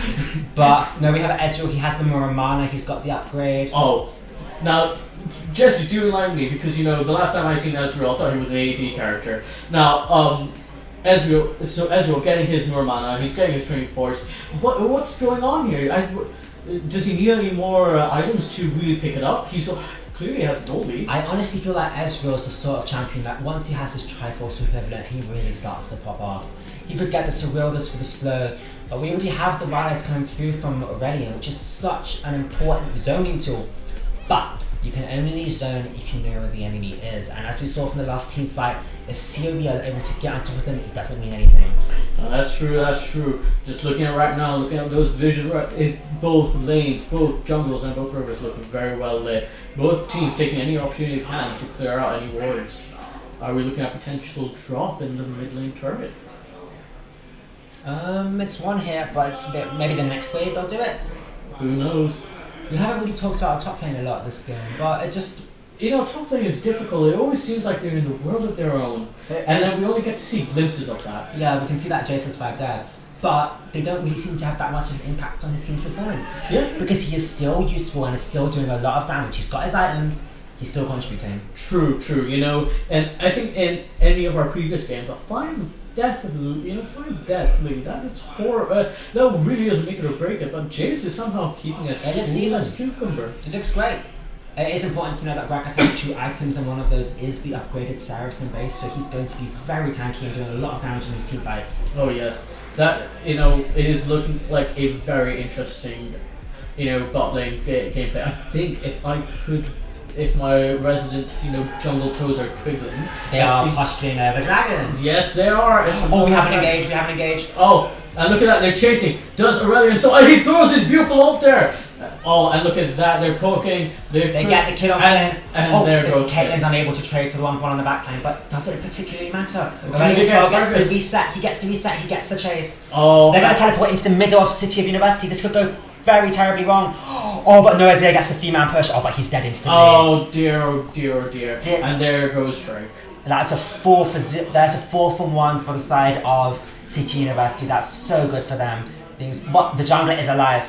The jungler is alive. Do we get a sneaky smite? Do we get a flash smite? A steal? I don't think so. He's gone back to base. This is a 1-5 for City University. Honestly, and I think this is I think, you know what, City's still proving, no matter how much COE is picking up, in a team fight comp, they're just showing that superiority of, The flexibility, they can keep the gap, they can keep the foot on the pedal. Aurelian resets. Ezreal can keep chasing.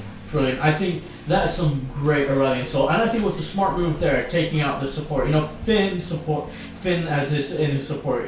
Very dangerous, very very. I dangerous. agree, because a Mumu really is. He's the engage. He's the guaranteed regen on top of you. Without a Mumu, there's not a lot Samira can really do. True. There's not engaged, but you know what? Finn trying to keep up the momentum and trying to keep it up there. Yeah, putting a lot of pressure on Game 1's MVP right now. But that's just how it is when you're the highest ranked member of your team. True. But will he succumb to the pressure? Speaking about pressure, look at that Poppy. Poppy playing that bodyguard role very, very well. Yes, and we actually have the Mikhail second item on Poppy. This really shows how she's embracing her role as a tank support. I have never seen Mikhail's Poppy in my life, but it just makes so much sense. I'm looking at Poppy Jungle for the first time. This is literally an eye-shocking and eye-widening experience for everyone here. My viewers at home, can you not be more entertained? We have an engage. Oh, but Another team fight. That's. Aurelian Soul with another Oh my god, ult. that goes awfully for COE. They get the engage, but they somehow get no kills. And oh my goodness, it's a 2 for 2. Aurelian 2 for Soul 0. 2 for 2. 2 for 3. Aurelian 3 Soul. for 3. 3 for 3. No, Aurelian why is Soul. Aurelian Soul going in again? This is potentially very risky. But no, it looks. Vargas trying to keep, doing a good keep him away. Going back, both at half health. Yeah, Let's so see how it goes. What we saw from that fight was a very good engage by Mumu at first glance, but he only caught the Poppy. And Ezreal and Caitlyn were able to get away for enough time to do enough damage. And that is when Aurelian Soul just cleaned up. He's 7-0-3 on the... League of Stopwatch. Oh. Very, very sad thing to see from the chase there. You tried. Oh, what's Aurelian Soul trying to do? He's going in. Is he poking? Oh, there goes his Q. Oh, and he gets a shutdown! Oh, that's so big for City University right now. Aurelian Soul is just popping off. You can clearly see why this dragon is banned in every single game. I honestly think CB might have forgotten that he's allowed in this tournament. Oh, it's great. It is great. Aurelian Soul, just seeing the pressure from the rework of Aurelian Soul, absolutely amazing. It really is fascinating to see. Oh, I cannot wait to see if he gets picked in any of the later games today. Oh, and is this a Baron? Look at the DPS. Oh wow! And There's nothing CB can do. It's gone. And they're taking Baron. Wow! What an unexpected turn of events. Brilliant stuff from City, taking Baron just like that, right out there. And that's one thing I love about City in this gameplay. They're not taking the win and going, no, they're pushing the lead and they're using it. You know what we were talking about before, when they had where COE has a plan, they know what they're doing, they went there. I think City took inspiration of that and did the same. Although we should mention that, look, COE aren't backing down. They managed to get the cross map, they get the turret in bot lane, they try and get something out of it. Oh, this is not looking good for Aurelian Soul. He gets caught out, but he could potentially... Oh, wow! Look at that damage! Aurelian Soul really just trading at that point. And this just shows you why are you What? that? That's ridiculous. Oh, but City gets the mid lane turret and they're not going to push it. But CB seem to be getting a little bit in the back there. They really are using that Baron buff to their advantage. Samira looks like such a key part of their team comp, but she's not really gotten any value this game. I feel bad for this Samira. She's been blocked out and pushed out from bot And she lane. built Collector, which is troll, so I don't know. I shouldn't say that. Where is the Lord Dominic's regard to second item, Samira? I'm just saying. Honestly, Ezreal taking this moment and opportunity to continue keeping that CS and farm gap, really extending it further. But you know what's going to be difficult here? Thinking who's going to be the MVP. You would say that would be Finn's support, but Finn's support is really lacking here. My pick for MVP. I don't want to jinx it, so I'm not going to say. But I think this has been a very jungle-centric game. Both of the junglers were picked at opposite ends of the draft. The Poppy was shown very early on, but the Viego was picked very late. However, it seems that it's Poppy who's had the biggest influence this game, always being in the right situation, building supportive items, enabling her team to do what they need to do. I agree with you there, Jesse. Poppy there has been playing the ultimate bodyguard role, and until now has not really failed. You can see it's got to the point where COE is actually focusing Poppy. And we have a bit of a posture around Dragon. It seems Dragon is spawning in 8 seconds, and this could be potential. Another team fight. Now, what I want to see is Jace teleporting top lane and potentially looking for some pressure or pushing a wave, because while Jace has had throws multiple deaths early game. Look at the poke! Gragas is already half health. How's he going to contest this? This is brilliant. Oh, and Ezreal just continuing off of that momentum. We have such this draft from City is just so good at choking COE. And we might sound biased, but we're trying our best not to be. Don't worry. This is going great, guys. Honestly, fellas, watching this at home in your jammies, this is great. And Viego coming in, trying for it. Oh, that's he good. flashes in and he messes it up. They get the soul, and now they're on a 4v5. This could potentially be a push with Baron and Soul. You know what? As the resident jungle mate, I appreciate that from Viego. No, I will always it was the right decision to make. I would go in and do that as well. You know what? He didn't get it, but he's won your heart. Look at the Hextech Soul. It's giving so much value. And Finn gets caught. Oh no, he's got the stopwatch, but it doesn't seem to matter. He gets caught out. Oh no, Aurelion Soul really just keep pushing that momentum. Tyshawn is legendary on the Aurelion Soul. Honestly, my man. Oh, look at that. Look at that. No, Azir's able to get the... Aurelion goes in and... He's going in. Aurelion doesn't get any kills. Oh. Potentially does. Oh no, but... Oh no, there goes the Samir. Samir really is picking up no, from the City kind of does a blunder near the end. Oh no, the minions. The minions prevent Caitlyn from escaping through the gate. The minions are... The MVP of this game really are the minions. They're stopping Caitlyn going back. Clearly, Gorga's chasing her down. But does she get away? Yeah, she does seem to get away, but that was a bit of a blunder, maybe potentially too greedy of a maneuver from City University. Truly, I think City just all they needed to do was just use their range and just clear. I agree with you there, Jesse. I think City is taking this very seriously, you know.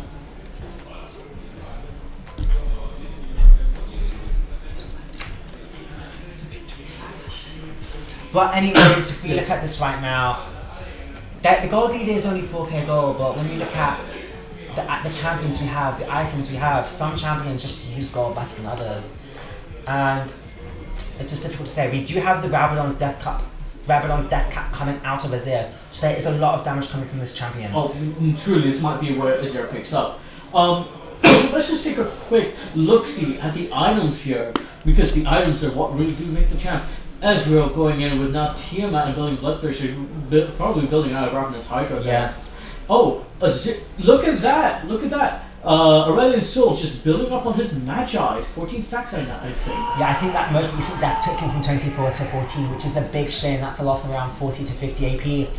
But these are the risks you must take when you play these sort of games. True, and you know what? Seeing this way how the Aurelion Soul is playing, I think he's got it. Aurelion Soul already has approximately 300 Stardust stacks, which means that his Black Hole is going to stand the entirety of the lane, which is going to be brutal in the fights. Honestly, we do need to keep in mind.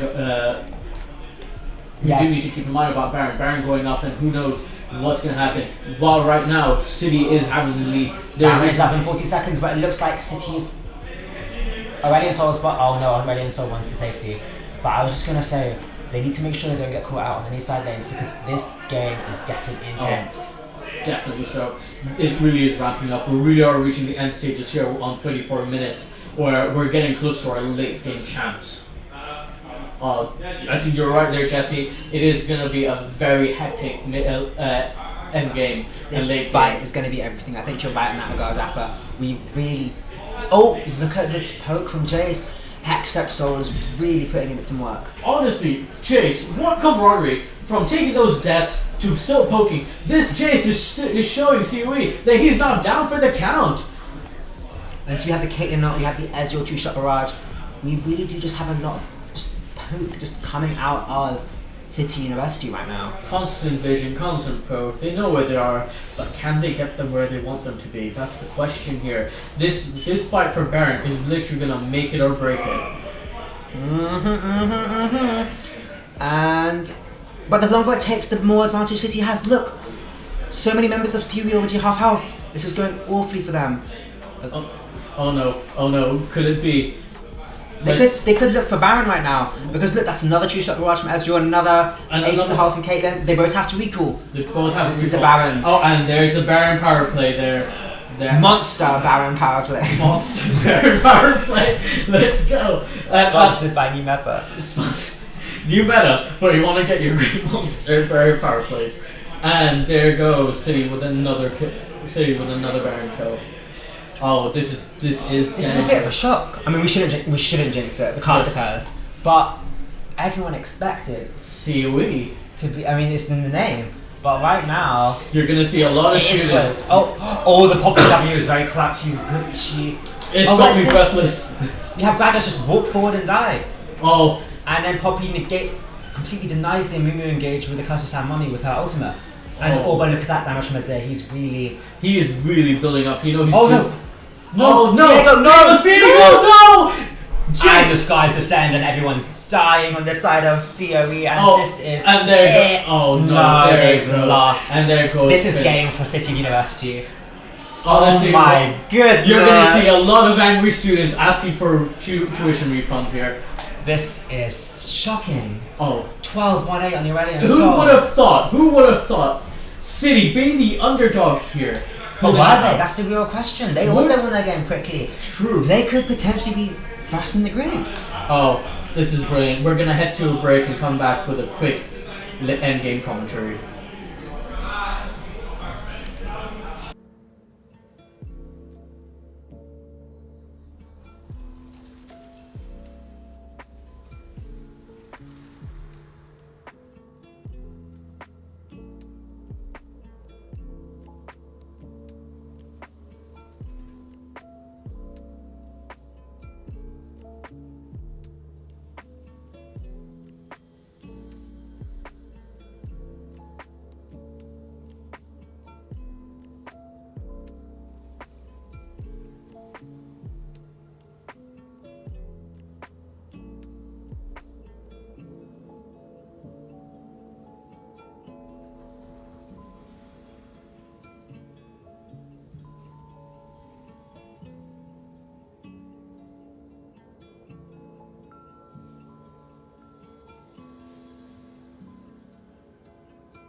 go.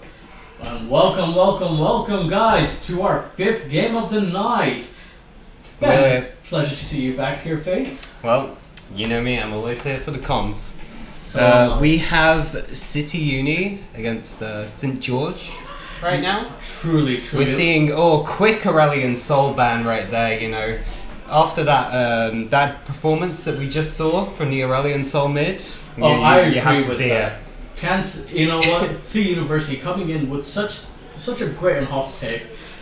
We're seeing Fiddlesticks and Rengar ban as well. Now, it was Heavy the jungle ban. heavy jungle bans here. Let's see what the next ban is coming along from St. George. Oh, it's a Varus ban.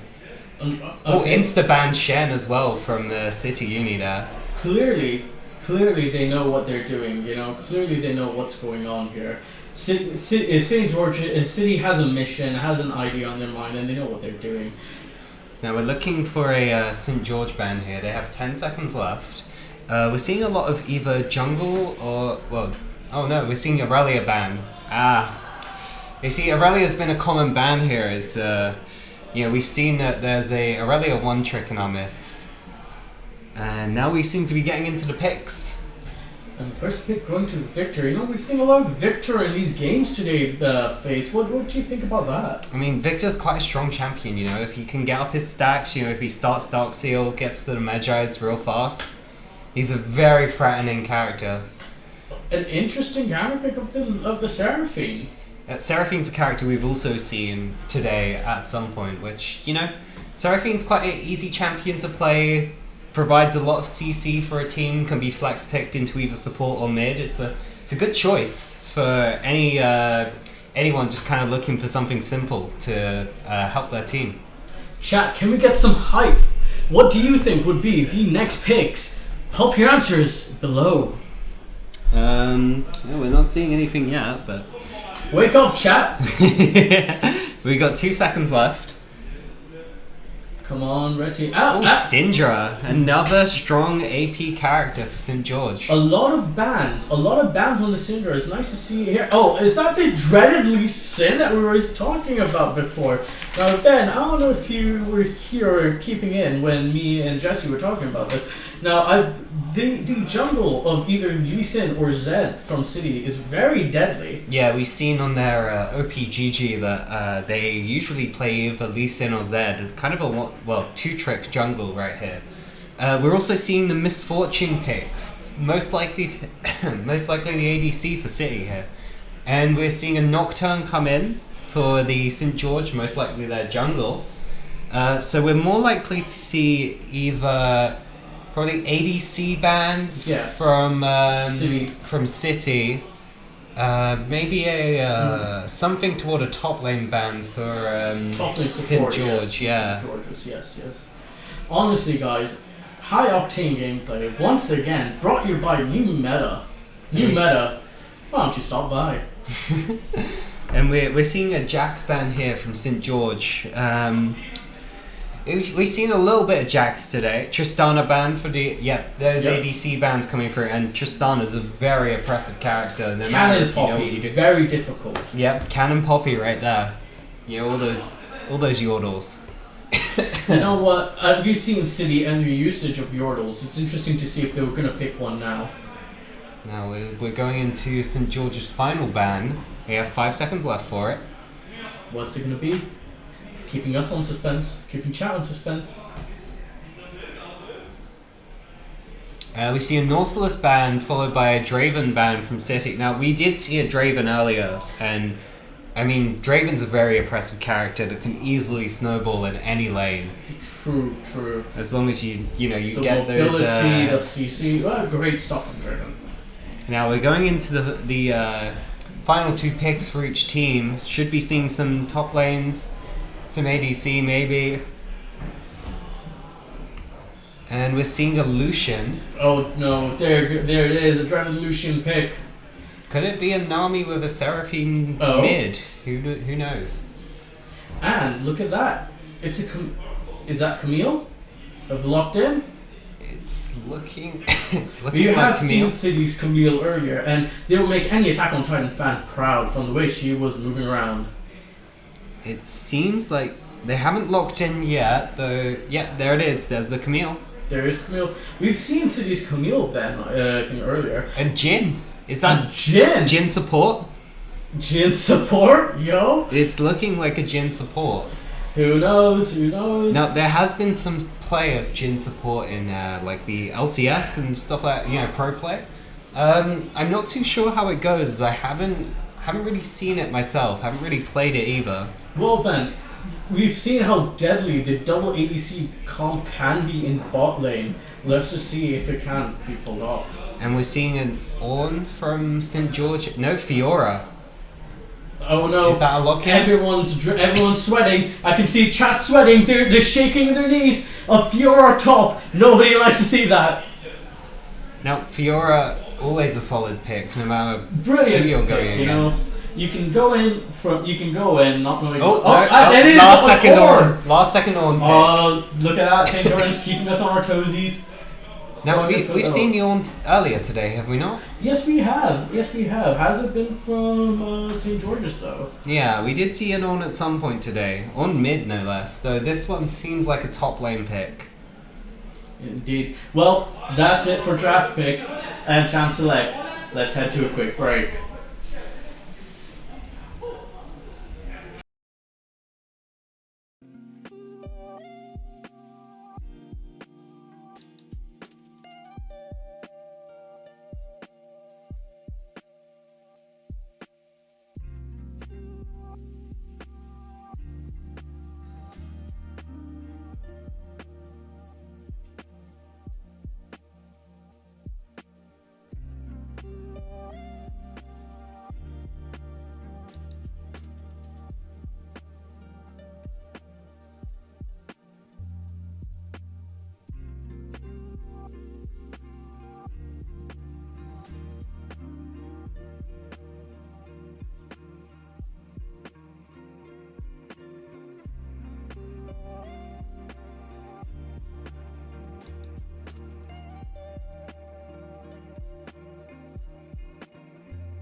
And we're back with And our we're- 5th game, and look at that, We're they in go and in. we're straight in. High octane Oh indeed. my They're God. going straight in. We didn't even have time to announce who's playing who yet.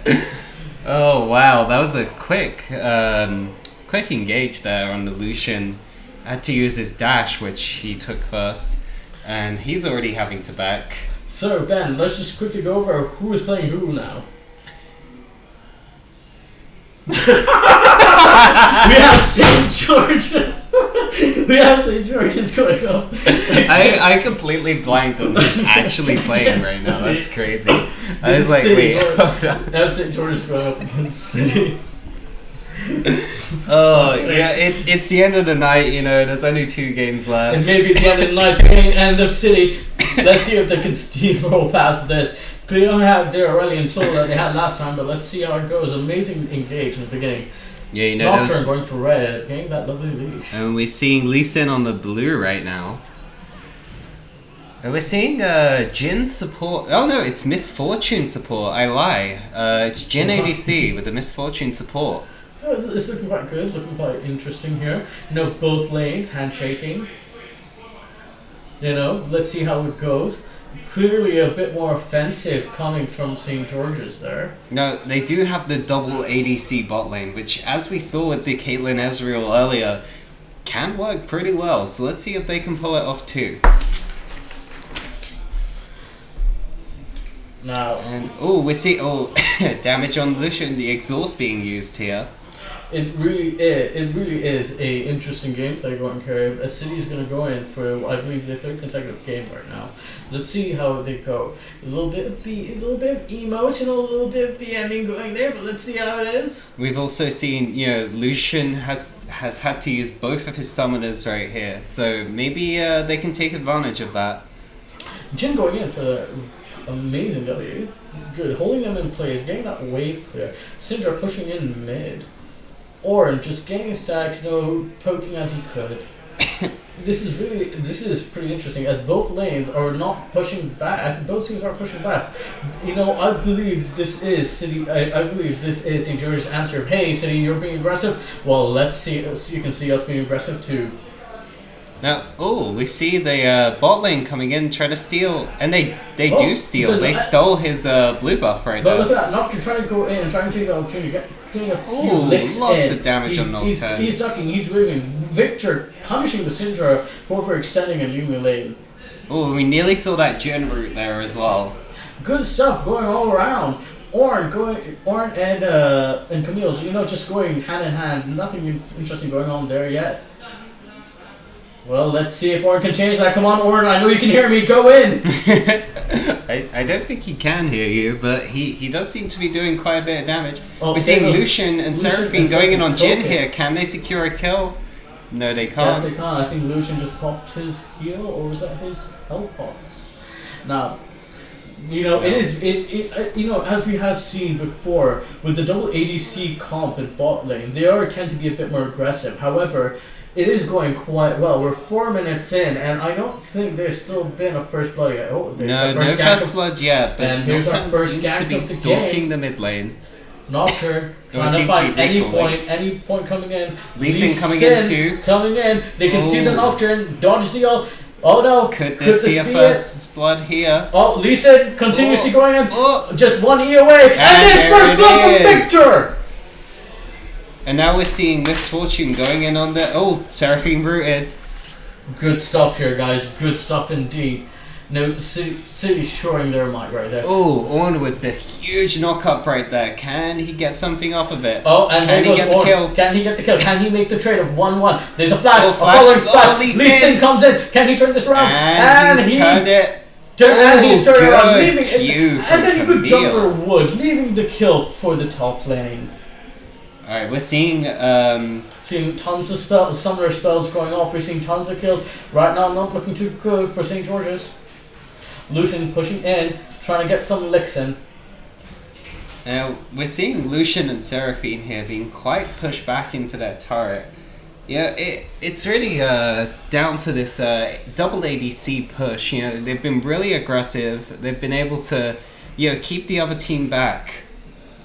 Well, it hasn't worked out in their favor just yet of them getting that early kills. Let's take a look at that CS difference, Ben. Can you give us a quick CS look? Now, the CS is looking pretty even all around. I mean, the only one that's really pushing ahead is Jin here with almost a 15 CS lead. But, you know, Jin, he's kind of got more control, especially with his extra health pot over Lucian. You know, could give him some more sustain, allow him to get more CS. But right now, it's looking pretty even all around. It is indeed. What about items, Ben? How are the items looking like? I can see both ADCs are running Noon Quiver. Now, both ADCs going for standard builds here. Now, what I find interesting is Miss Fortune's just bought a Dark Seal. Now, yeah, if she could stack that well, get her Leandries maybe, I'm assuming, she could do some big damage with her E-ult combo. We're also seeing on the top lane, you know, they're also pretty even, jungle pretty even. Now, Syndra's opted for going to her boots first rather than any other item, which, you know, it's an interesting play. Could lead to an early kill, but we don't know. Oh, I see. So you mean our chat at home? Why don't you spam in and see what you think is going to be the first thing? And while I'm saying that, Warren comes in with a kill on Camille. Wow, I believe that is the first kill for St. George's. Yeah, we're seeing in the chat, you know, everyone popped off for that first blood. You know, we love to see it. We love to see a good first blood. Now, guys, it may be 2-1. It may be late in the night, but it's still anyone's game. Yes, it truly is. And, Jin hit that root. That could have been something good there. Oh, well, as the good come, so do the bad. Yep. Misfortune, showing that support, you know, with the keeping the rain of bullets down, making sure they're not overextending too much. This is the double ADC supremacy really is quite the ferocious duo. You know, this is the reason they've been Riot's been really trying to nerf the range supports. You know, with the spell thieves nerfs and with the buffs to the tank supports. And here's our Jin ult. Oh, big kill on Seraphine here. Lucian quite low. Will they dive? Oh, it seems looks their like they're diving. comes out and double kill, but Jin takes a death for that as well. Misfortune staying in lane. Could she maybe push ahead? Good choice from the ADC from St. George's. He's taking what he can. He's not being greedy. He can see an opportunity. He goes for it. Let's look at our top lane. This top lane, you know, I always say this, Ben. Top lane, they're in a world of their own, and we're glad to see only glimpses of it. You know, we're only on their island for short amounts of time, but you know, it's fun being there. And as we can see, Camille trading really well here against Dawn. It really is anyone's game here. Warren pushing in and pushing through. Could this be a setup for Drake? Now, what we got to keep in mind is they do have vision on the fact that Nocturne is around. Yet they still don't know.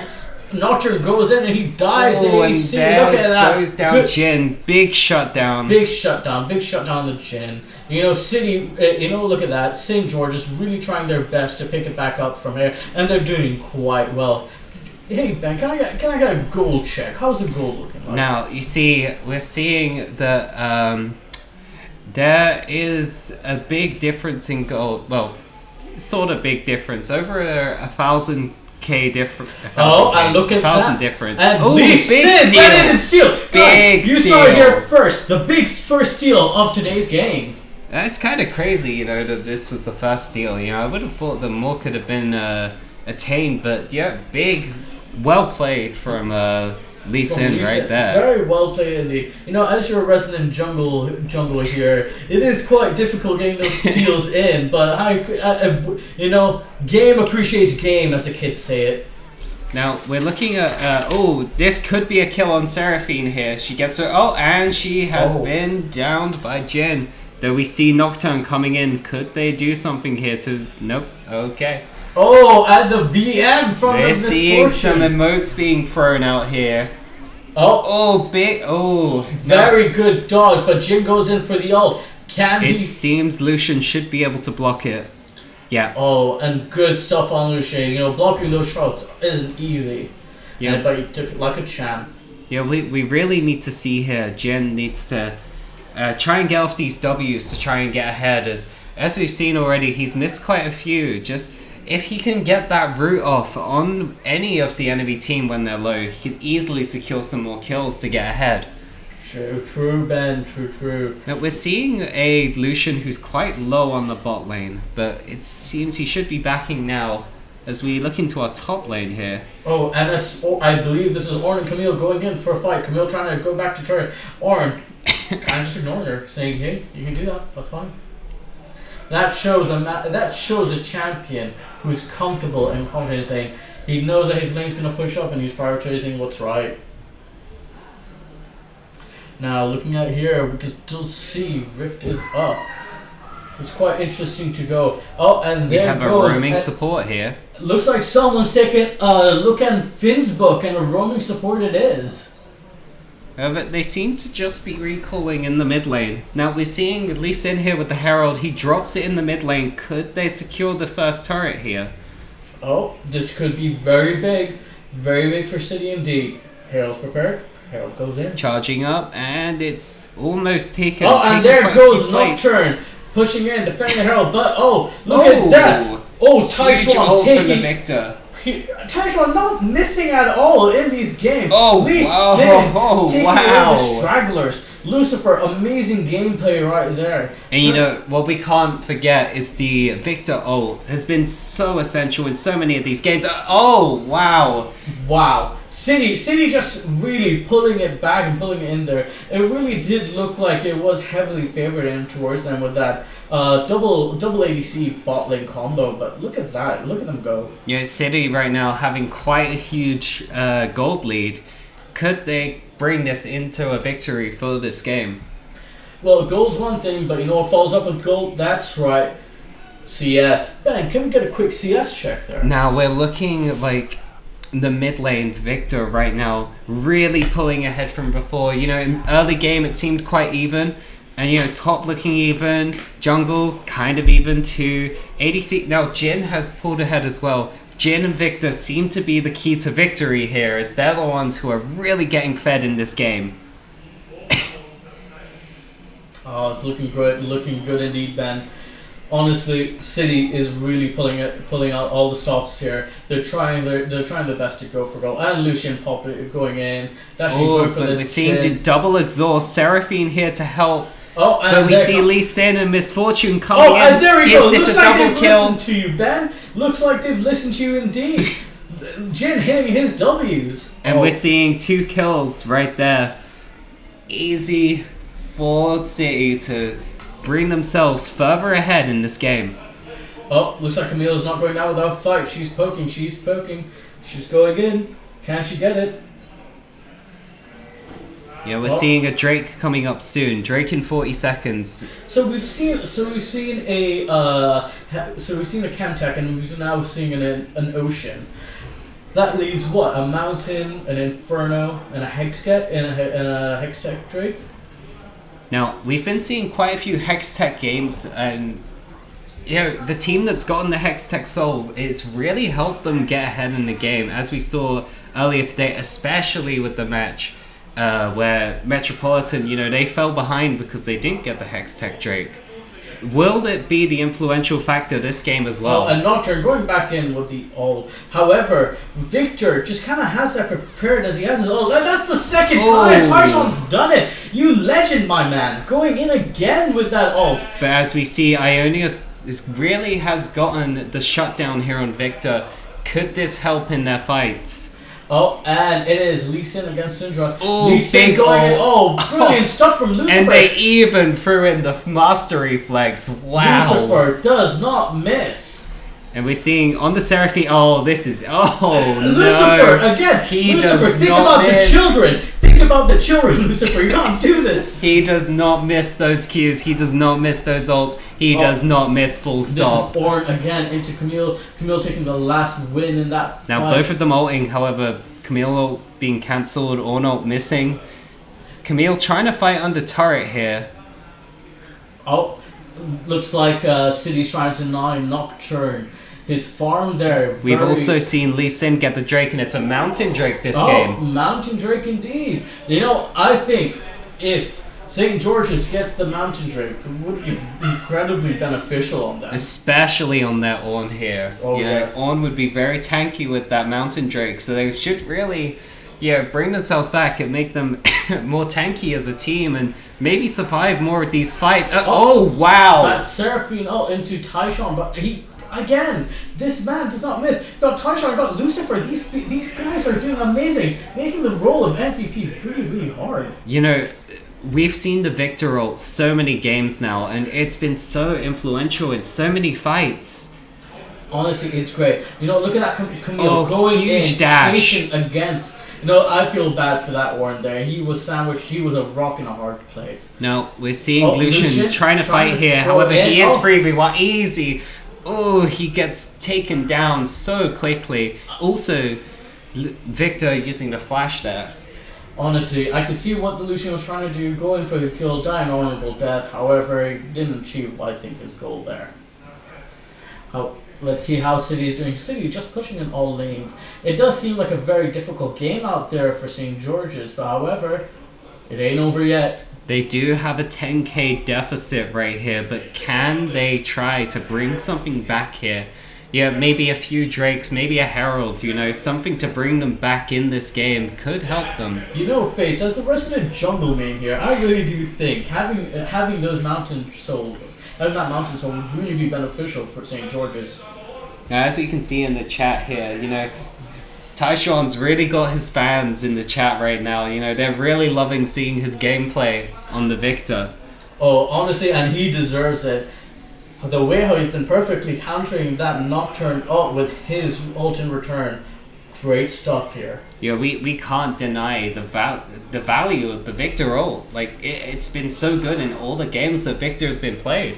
Honestly, it just shows you, Fates, that Victor really is a great champion for these kind of games. Especially when he can get ahead in the way he has. He's bought his Dark Seal now. If he's able to stack that, then things will be looking really bad for the enemy team. He's also got his Ludens. He's got his Shadow Flame. He's vibing. He's winning this game. He's building up. Oh, and look at that. Is that a... wow. Oh, wow. And they're literally He just fighting got underneath one shot. tower. Look at that.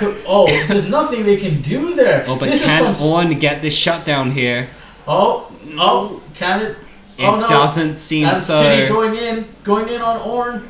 Can Ornn survive? Huge damage. This is some stinky gameplay right now, boys. This is some stinky gameplay. Will we see another 20-minute steamroll here? Looks that way, Fates. Looks that way indeed. Now, this is difficult. This is difficult.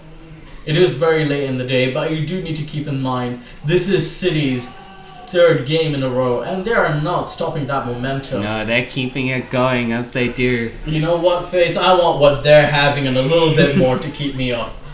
Huge root. Is that enough? That's enough to kill Seraphine in her base. Clearly, Fates, they are listening. They are listening to your criticism, and they're playing off of it. They are really taking it up. Now, I know they can't hear me, but deep down I know I gave them that advice, and they are listening. Okay, let's continue. So, we are now 19 minutes in. Can they break the formidable curse of pushing past 20?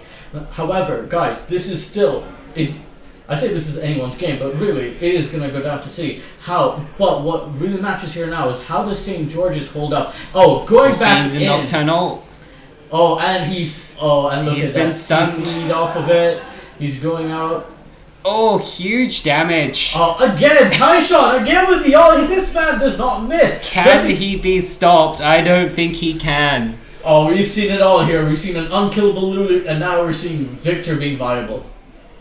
I mean, Victor's been a really strong pick tonight, There's been a lot of teams picking him, and he seems to have performed well in every game.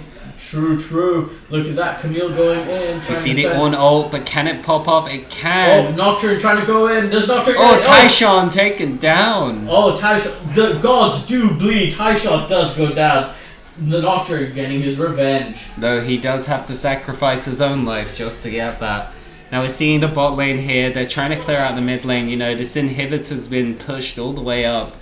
It's not looking good. However, as we always say, it's anyone's game. City trying to take Drake again.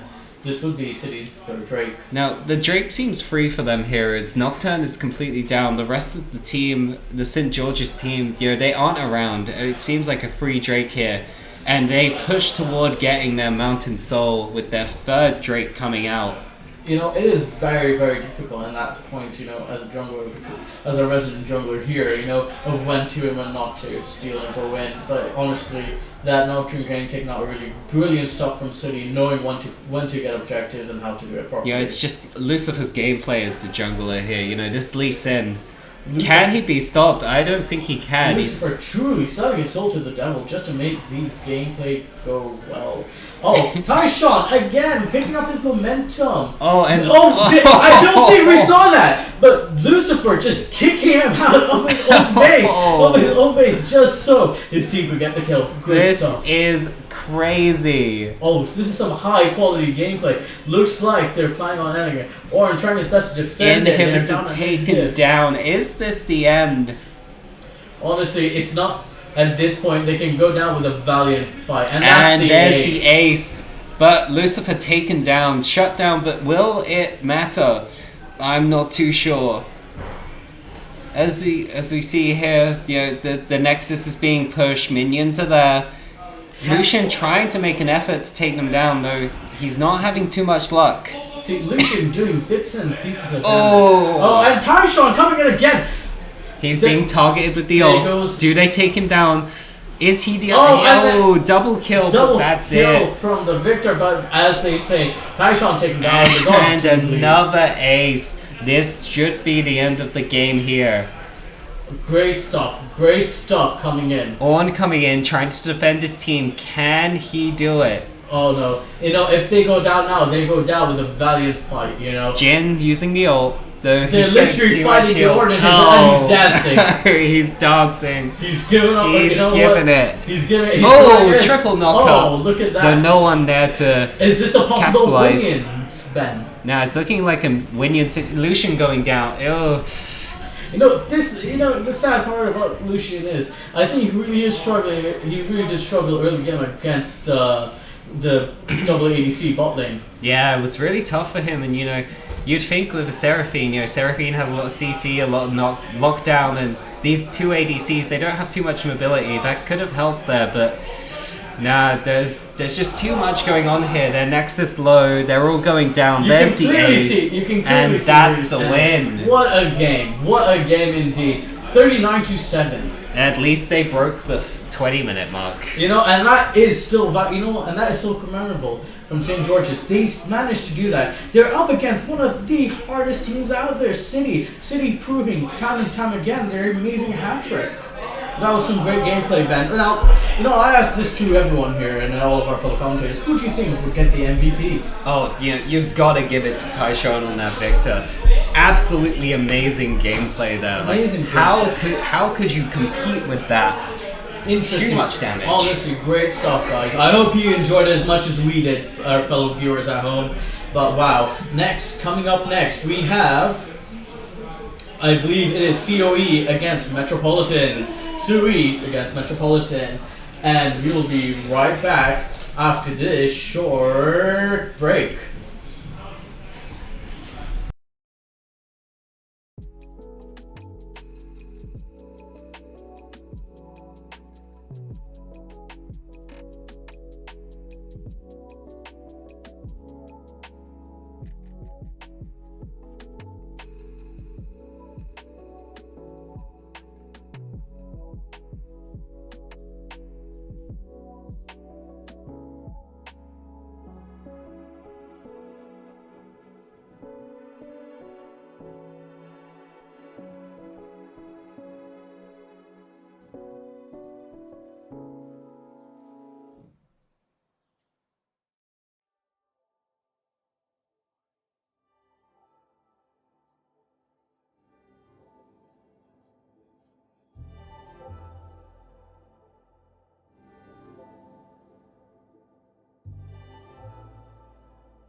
And we go. Welcome, guys, to the last game of today. Now it's an unexpected game between Metropolitan against College of Esports. With me are some amazing new casters. We've got... Hello, my name's Lewis. I'm a sub for Team London Metropolitan. I didn't get to play, but I'm here now to commentate. And guys, you're in for a fucking treat. We've got the man, the myth, the legend, the MVP of last game. Hi, Sean Jackson. Yeah, not just last game, every single game. Oh, true. Second game especially, Aurelian Soul. Best of you. Oh. But yeah, so we have an interesting game here. Metropolitan clearly the underdogs, because College of Esports have been looking slightly better. However, let's see if they can pull it back. Last game of the day, exciting stuff. And a big difference between Team London Metropolitan from now to last games is that it's a completely different team. Oh, yes, that new is top right. laner, new mid laner. Oh, let's see that, and let's see who are we getting in the top laner and mid lane. That's right, fellas. We here are bringing you that high octane gameplay, that adrenaline that you're. Why are you tuned in anyway? We got our other two casters in playing for London Met. We've got, that's right, Jesse and Fates playing for London Metropolitan. Yeah. There's going to be some interesting gameplay coming from the casters themselves. Right now, you can Pepega them in chat. Metropolitan switching up the comp, bringing in the casters. Maybe we'll see an increase in performance. Maybe they'll put up a fight against College of Esports. It's definitely, even with the switch, it's a big uphill battle. Definitely. So they're the real underdogs. You've got to support them. Honestly, it is really interesting to see how this goes along. Metropolitan looking like the am I saying that right? College is sweaty. College seems about right. Seems about okay. Looks like someone behind the hand is being a bit salty, but that's fine. We're going with our first ban for Metropolitan being Azir. Safe choice. What do you guys think about that? I mean, it's safe. They've picked it a lot today so far. We did see the Azir twice, I think, or 3 times. Once versus City, I know that first time. Minimum twice. Yeah, okay, so the Caitlyn ban coming out, we have seen it picked in almost every game. Metropolitan did first pick it against a couple teams, so it's an interesting one. Yeah, that's true. They played Caitlyn twice. There was one Jinx pick that went well, so I'll have to see what happens. Gragas followed then by a Katarina, and then followed by a Draven. Yeah, I mean, Draven ban is unsurprising. Rapid bans. I can say this because they can't hear us. I heard that London Metropolitan are leaving Aurelian Soul open because they want them to pick Aurelian Soul. Interesting strategy. I mean, bold move, Con. Let's see how that plays out. Then again, we haven't seen the mid laner of College of Sweaty Nerds pick Aurelian Soul as of yet. But if he does, he will have to try to punish early. Although Kindred is a good aggressive jungler to do that with. So let's see what happens here. Interesting pick right there. So the first pick of the year, insanely good champ on this patch. Jack's really That's great. Very balanced. Yes. That's great. We got Kindred in, and Kindred has been banned away from London Metropolitan every game. So they finally got to play their main role, which is great. And it looks like it's Udyr. Very interesting pick right there, because you're alright, Taisho, because Udyr has been banned ever since now. And I think this is really nice to see in our last game of today, Udyr going in. Chat, what do you think? Comment down below. Hit that subscribe button.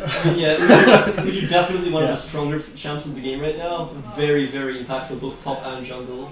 We'll see where College of Esports want to put this. The Corki pick is an interesting one. Haven't seen much of that today at all. Oh, yeah. And followed up by Severe. Severe, yeah. We've seen Severe in other games, but we haven't seen it by this team. So I have to tell Hold on, whoa. And there it is. Oh, okay. That's interesting. Now that's the iconic Fates. That's our broadcaster right. That's our caster right there. The one trick Zeri. Yeah. Is that a Zeri mid lane? No, that's a Zeri top actually. So Taisho. Zeri top. So I can't wait for that. It's good that you asked, Taisho, because that Zeri literally plays everywhere. The broadcaster is a bit insane. I've seen that Zeri in jungle, I've seen that Zeri mid lane. Zeri jungle is not something I want in my games, but it is interesting. They have the double AD carry here. Pure danger.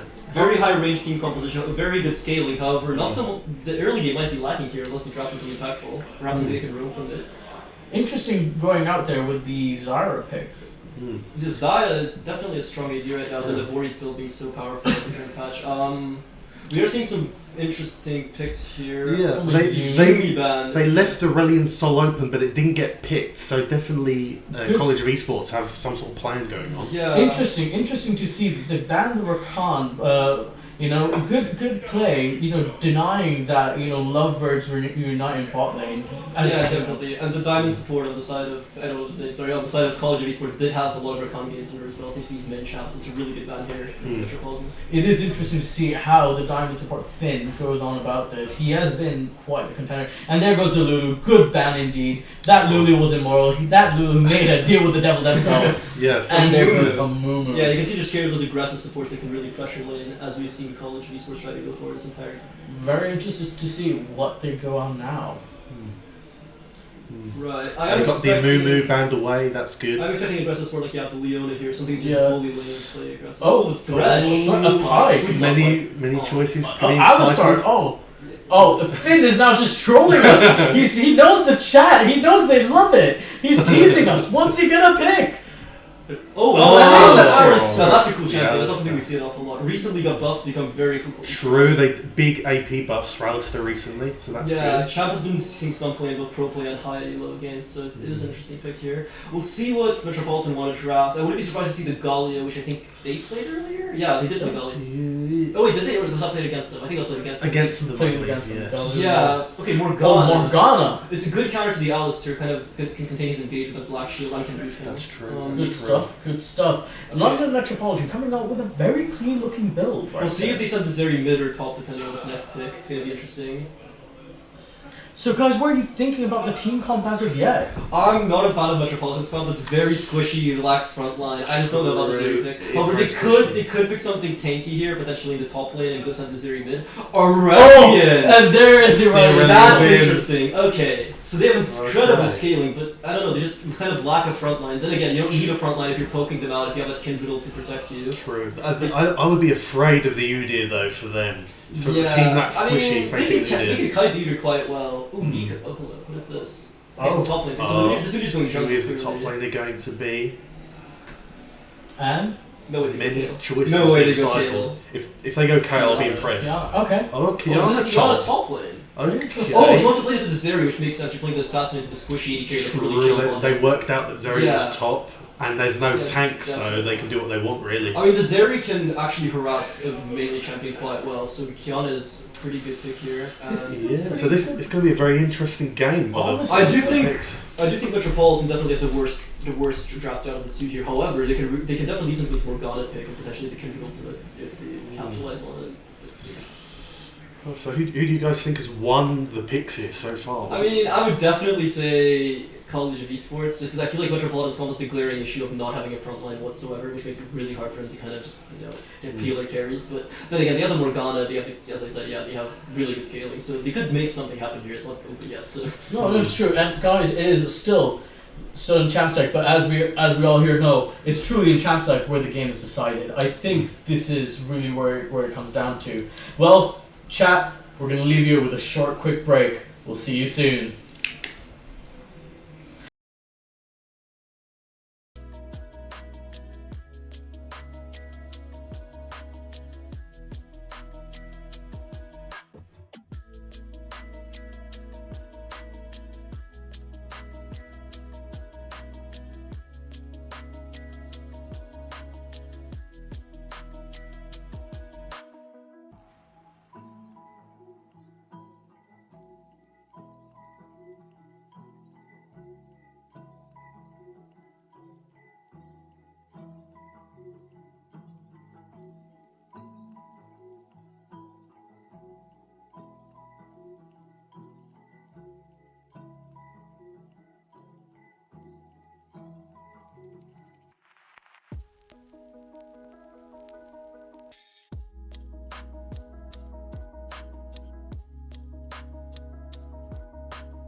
It's okay. It's for the VOD. It's for the VOD. It's for the VOD. We're live. Yeah. Oh, and we're live! Welcome back to this high octane gameplay. The last game of today of City College of Esports. College of Esports going up against Metropolitan. Let's see how that goes. So, Taishon, our resident MVP, how do you think this is going to end today? Well, okay, so we can see them already doing dance mid strats. This is this is dangerous! Oh no! This is actually really Morgana has balls of steel, man just doesn't care. Actually, no. so much confidence from the Morgana. Okay, this is respect, I'm not killing Actually respectable. When I hit plat in season 4, this was actually a viable strat here. All dance mid, very interesting to see. Lots of level 7 masteries, that's a good sign. Oh, okay. And everyone's respectable going back. You look at that Morgana going hand to hand with the Alistair. We got a chase down the river. Nobody hits anyone. Okay. An honorable exchange. Okay. That was great. Also, interestingly enough, we do see the Udyr go top lane and the Kiana actually go to the jungle, which is not what we were expecting here. Oh, it is. True. Yeah.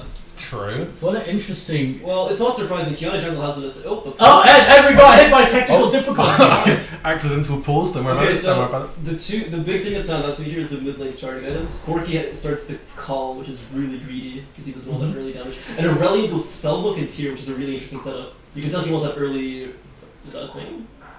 And there we go. Aurelion Soul breaking the stream. Aurelion has crashed the stream. Incredible. Right. So guys, we need to cut them some slack.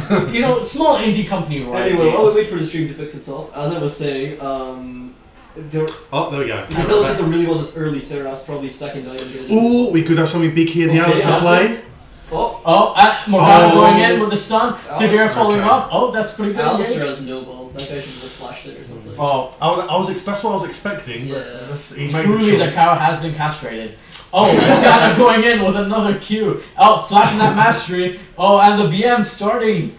This truly is some raunchy gameplay here. This is the tournament after hours. Wow. Okay, last game of the day. Oh wow, another Q. This support playing quite well. Yeah, they've hit. Okay, the flash. The flash. He did get level 2 before they win this. Flash. Wow, another flash out. Okay. Hitting with another Q. Can the ADC follow up on this? No! That's it. And that's first blood. Okay, wow. Really, really well played from the side of their bot lane there. Get the instant level 2 and just flash it on them. Brilliant stuff indeed. Knew what they were doing. They definitely played that well. Good stuff. Alright, so straight away in the top lane we see Udyr stacking up the wave and getting a slight CS. Now, Taishon, you spawned some skepticism on the Zeri top lane. Yeah, I mean, as I said in the draft phase, I feel like a frontliner would have been significantly better for their comp. However, I guess they're playing for fun and it is the guy's signature pick, so it's fair enough that he picks it. And I do think it actually has a decent lane phase into the Udyr. You can kite him quite well and poke him a lot. So and there goes the Udyr, there goes the Bears engage. Is that a jungle jack? was forced to flash. I think they might have been able to kill that if they still angled this thing a little bit better, but that's okay. That's good. Kiana coming in for a counter gang. It looks like Udyr has gone Doran's Ring Biscuit to help with mana in the early stages. Yeah, very good rune, especially for champs like Udyr that want to use their abilities to clear waves. Okay, a bit of DM coming out here. Yeah. It really is. We need a BM at this point to see who really is going to be the toxic out of the two of them. We can say whoever wins this game is literally the king of League of Legends. That's actually been decided by... Yeah, by Riot Games, by John F. Riot. I mean, you'd think the team that went 3-0 and stomped everyone with their super handsome mid laner would be the best team. Yeah, but it's actually could be the team that's won no games so far today. It truly could be an underdog story. Participation award coming out. Well, let's see. Look at that. Was that another kill? Zaya taking a tower shot. Yeah, that was another kill. We didn't even bother to call it. What? Who died?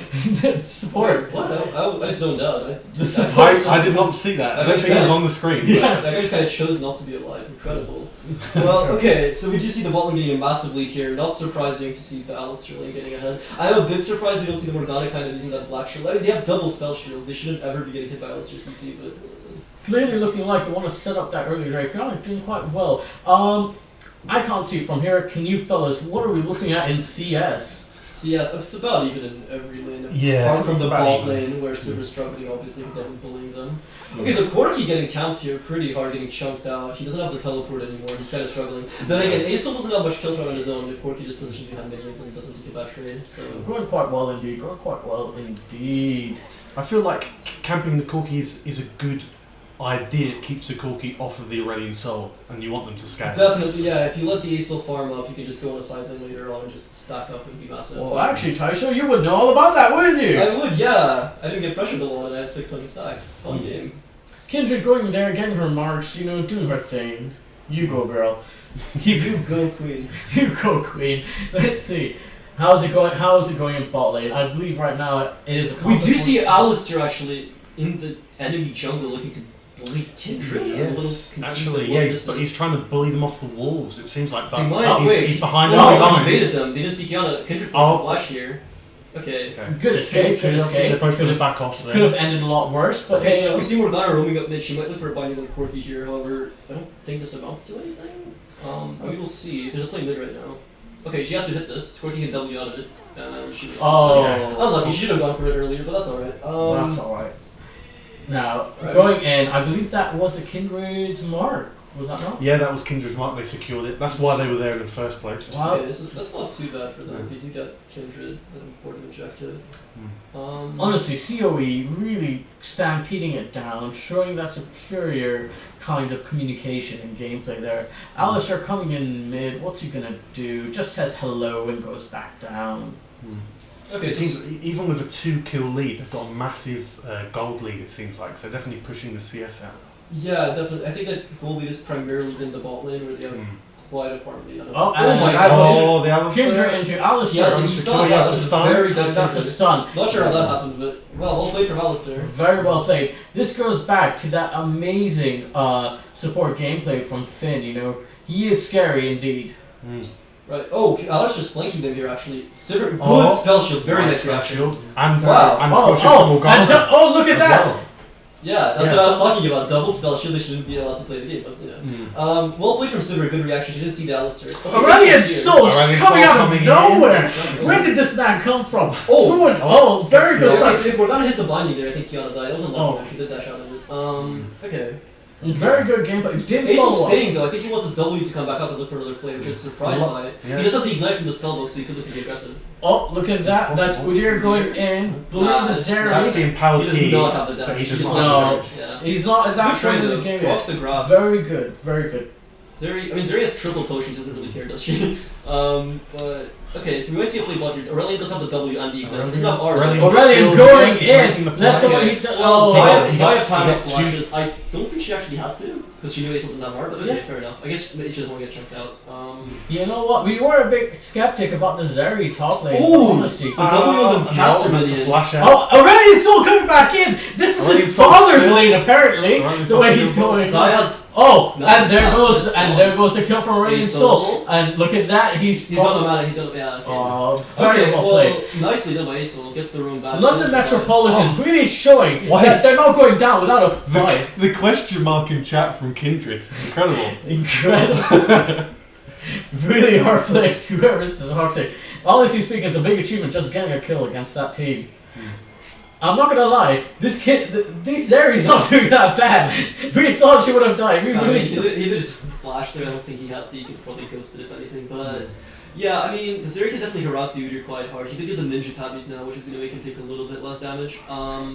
Then again, it's about even on farm. I don't think they mind that too much. I think both these picks just kind of want to farm up and be useful later. Zeri because she hard scales, and Udyr because he can help his team in fights. Definitely. Okay, we see the Alistair. He gets the Oh, Coming X in, flash going Finn in. doing his That's the signature ninja club.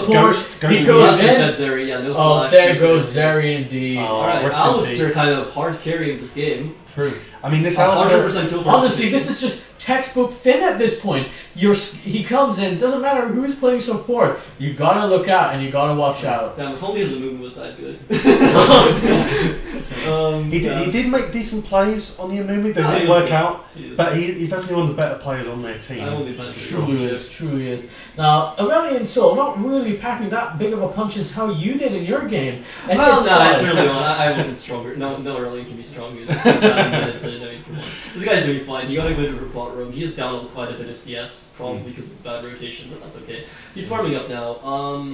Okay. So Looks They're like. setting up for a So I think dragon. my jungle toes are twiggling again. It might just be another setup for Drake. we do see they have a ward. The blue team have a ward on the dragon, which hasn't been swept out, so we might fight for this. Although I do think that College of Esports have prioed mid and bot here, so I'd be surprised if they contest this at all.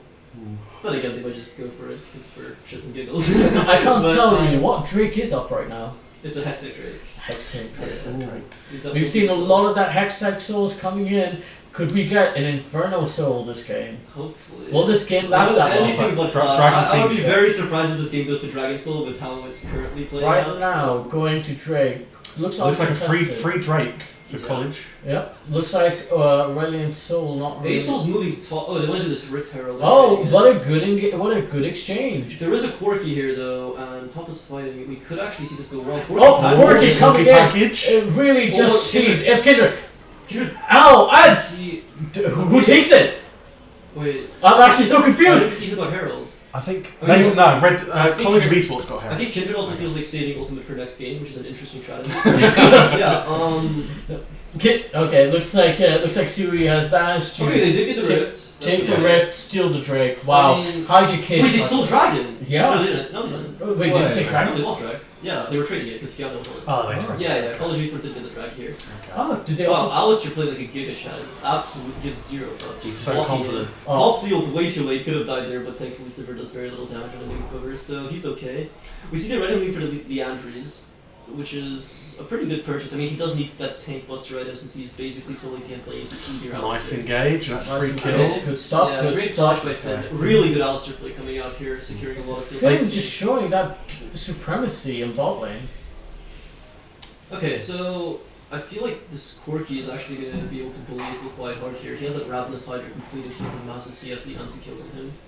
We might be able to see him just spam those rockets with first strike and get a kill. Meanwhile, top lane, Blue Wave is shoving, Zeri might look for a reset here soon after clearing his minions out. Although Kindred is here, I'd be very surprised if they go for anything here. They can't really dive in here. Yeah. Rift Herald mid, okay. Rift Herald. Herald but- placed You know, mid spicy. top lane. Spicy. Wait, what? Wait, Kindred just dipped. What? Okay, Zeri's dead. What? No, there goes Zeri. Kindred left her out to dry. Zeri wasted E. She could have used it on a wall there, but that's okay. I guess he panicked. Kindred kind of just walked away, which is might be some miscommunication coming out here, but that's alright. So now this Udyr could look to shove in, reset, and get quite a substantial lead. We usually the demonic rush, that iconic item on the Udyr that burned damage. It's Aurelian's here. Coming top I mean, lane. wait, Not gonna lie. Wait, what? This They don't game, want the wave? Okay, I mean they're leaving mini the wave. I guess he wants to reset sooner. I don't. Okay. honestly, this is truly anyone's game. Well, it's clearly COE's game. But we don't know how this is going on this far. I'm not gonna lie, fellas. I thought this was gonna be over in the first 10 minutes. Yeah. Clearly not. Tyshon, Lewis, what do you guys think? What are your predictions? I mean, I don't like it's just from the history of what we've seen with COE and, Okay, and London Met. It does seem to be very much in COE's Well, favour. Aesol goes for the. I mean, yeah, kind of have to go for plays like that when you're this behind. He doesn't manage to hit the ultimate on the court and just goes down in the end. Waste of stopwatch. which is a bit Another unfortunate. play by Alistair. He just seems to be making all the plays for their team here. Alistair, And the good and the Kiana ultimate Wow, gets the okay, kill. Yeah, Alistair's kind of everywhere. This guy's doing really well for himself. honestly, hide your kids, hide your wife. The cowman is coming for you. I mean, yeah, it's really hard for him to bully Zaya when she has this much of a lead and she can't really. Like, she has ultimate Gale Force. He can't really And go you on her. just can't milk those, can you? They can't Do just not milk those, no. Can't know. Oh, look at that! A good stunt. A good stunt coming out from support. I think he was aiming for the Kiana, but it did end up hitting Alistair in the end, so he gets some value. We take We those. do take those, yeah. NT in the old chat. Some NT. DM from Alistair. Sad face. There's a massive CS deficit between the two teams. It's I think there's a It's massive very kill large. deficit at this point. just a deficit. It's It's just a just full a on deficit. You know, it really is the cost of living crisis showing up here. So let's just see how this plays out. Yeah, COE definitely mounting a massive lead here. To no one's surprised, really, but okay.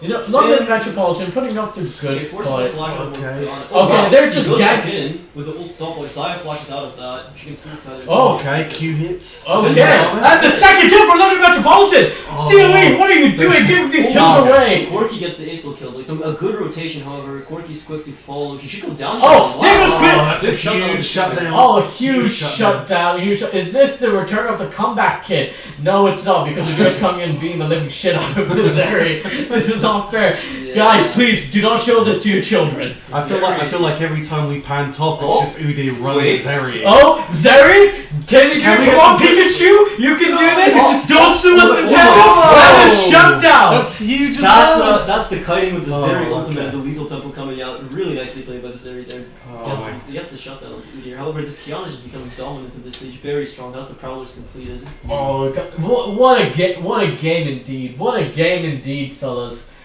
Really is some high octane gameplay here. I mean, I love that Zeri solo kill. That was a banger to watch. Really nice stuff coming out. Nerf Kiana's sad face coming out and all trying to big VM here from the side of There's CLE. a lot of communication happening in chat, I gotta say. This truly is the epitome of a ranked gameplay. They weren't so talkative against City, were they? No, they were silent back then, yeah. Wow, I wonder why. I was gonna make a joke, but Go for it. This is the last game. yeah, for the kid. That's a bit. Yeah. Yeah, I was gonna say they had something else in their mouth, so they were a bit busy. But Hey, yo! Keep it PG, fellas! to be honest, they won't hear you. They are in game, so unless they watch it back, they'll never know. Taisho, watch your way back home. There might be some City fans. There might be some College of Esports fans, watching you. yeah, I mean, let them come out. Okay. Right, Rift Held coming up soon. Ooh, quirky oh damage. wow. Oh my Quirky god, damage. Chunking that. Radiant Soul managed to live though. Zaya autoing the word. Okay, Morgana coming It is in, just trying that, to. yeah, Oh okay, no, right. it's just in The straight is vain. gone, they should back off here. This is Okay, top lane. Okay, back to top lane. Oh my! This. A very Hazel? typical. That guy just. Oh, and the Hazel's killed oh, or the ace something. goes off, doesn't achieve anything though. Oh, what? Oh wow! The shockwave kills Kiana, that's hilarious. Oh, the no. shockwave of the big star. Oh, We didn't even see that. I wow. think the dragon finished her off. That's really funny. The guy had Oh. smite, but he wasn't expecting the shockwave to.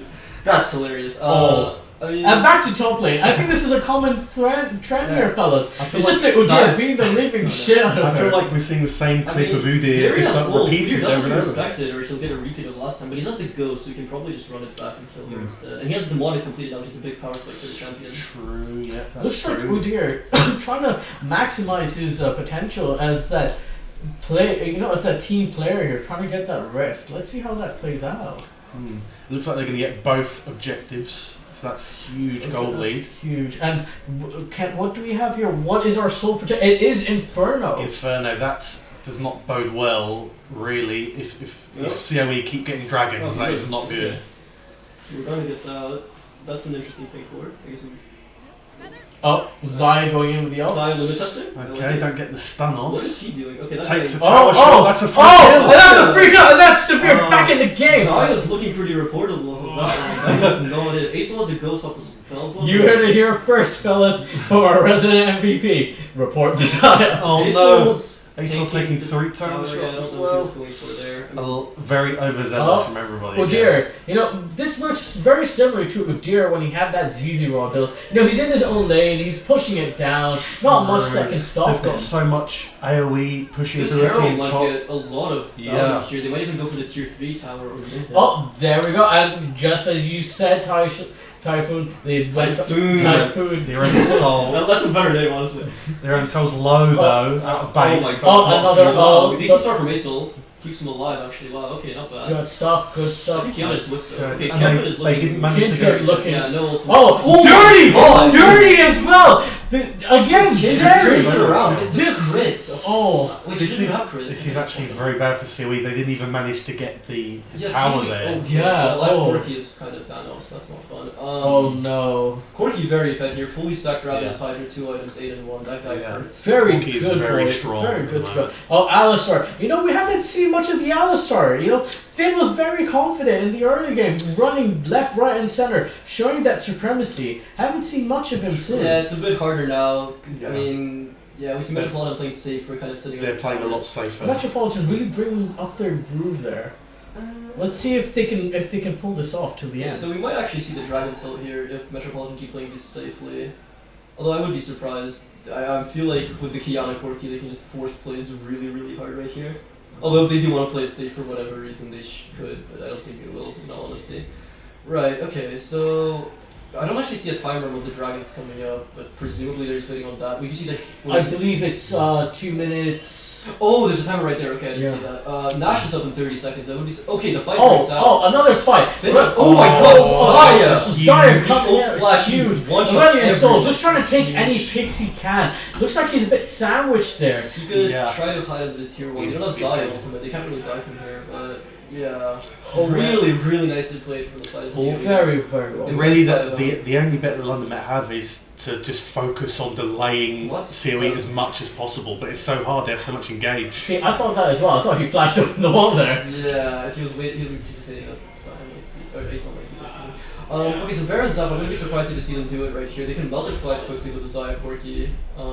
Is Kiana looking for something, They are maybe? looking to just limit test mid with a half health Kiana. Oh, that might be a hex slash? Okay. Disappointing. I mean, he had nothing. He had level R. He couldn't really go for that. Okay, so they're probably gonna go for the Baron here. I don't think they Yeah. have to reset for this. Honestly, I think that would be the best play here. Yeah, just get Baron to close out the game here. They're so Yeah. far ahead. They don't really have to respect them at all. How far have we been going in, Lewis? You know, how far is the gameplay right now? It's what, 20 minutes? Yeah, the score and the CS and just everything objectives really not in the favour. Yeah, the underdog's struggling here as expected. But you know- Ironically, the one guy doing the best here is the Zeri pick, which I trash talk. Yeah. The Zeri really showing his supremacy. Yeah. Wait, is the game over? I just hear. No. I think it's still ongoing. Let's see how this It's still goes. going. Okay. We'll go by what chat can see and not Yeah. what's actually happening. Okay, yeah, I mean, I don't know, they have the Baron here, it feels like it's gonna end it pretty soon. You know what? Very commendable from London Metropolitan. Getting 20 minutes in. I think what we can see is consistency. They're losing all their games 20 minutes in. Consistency is the name of the game here. True. That's what we strive for. You know what I think is going to happen in the next 3 minutes? I think COE are going to lose this from such a huge lead. They're going to pull it back and lose. Honestly, you know what? How the champions do fall. How the mighty do fall. Let's see how this goes, fellas. Oh, there goes Alistair. He's just running in. Alistair just Looks like runs in, Finn's angry. single-handedly. Someone control that bull. Okay, so they could get the inhibitor here. They have Flash on the Corki, they have Ghost on the Udyr, they could definitely look at the Aurelian Soul God. going That blind. is Double gorgeous. kill The from Kiana will do the Zaya feathers. Oh my Absolutely God. It's obliterates that. It's so over. It looks It's like. so over. It Alright, looks they like. should close out the game. They're getting a headbutt over hold pretty cool. Oh. It looks. Yeah, It an looks absolute pretty stomp grim. here. But guys, like I said, and there's the ace. Wow. Brilliant stuff from London Met, nonetheless. Good stuff They've from both lasted teams. this long, Yeah. 8-29. Honestly, shame on you, College of Esports. You got these guys got 8 kills on you. You're supposed to be runner-up. Come on. Shame on you. Turret too. Honestly. Gameplay from College of Esports. We expected more. Only 29 kills. Only 29 kills. Where's the dancing riff? Where's the hell? Nah. You know what? I'm disappointed here. What a way to Not end even the night. fountain dive with the Fed Corki. Oh. I mean, fair enough. Close the Fair game, enough. maybe. And that, Easy. guys, is game. Thank you so much for staying tuned and watching in. We hope to see you next time. We're out.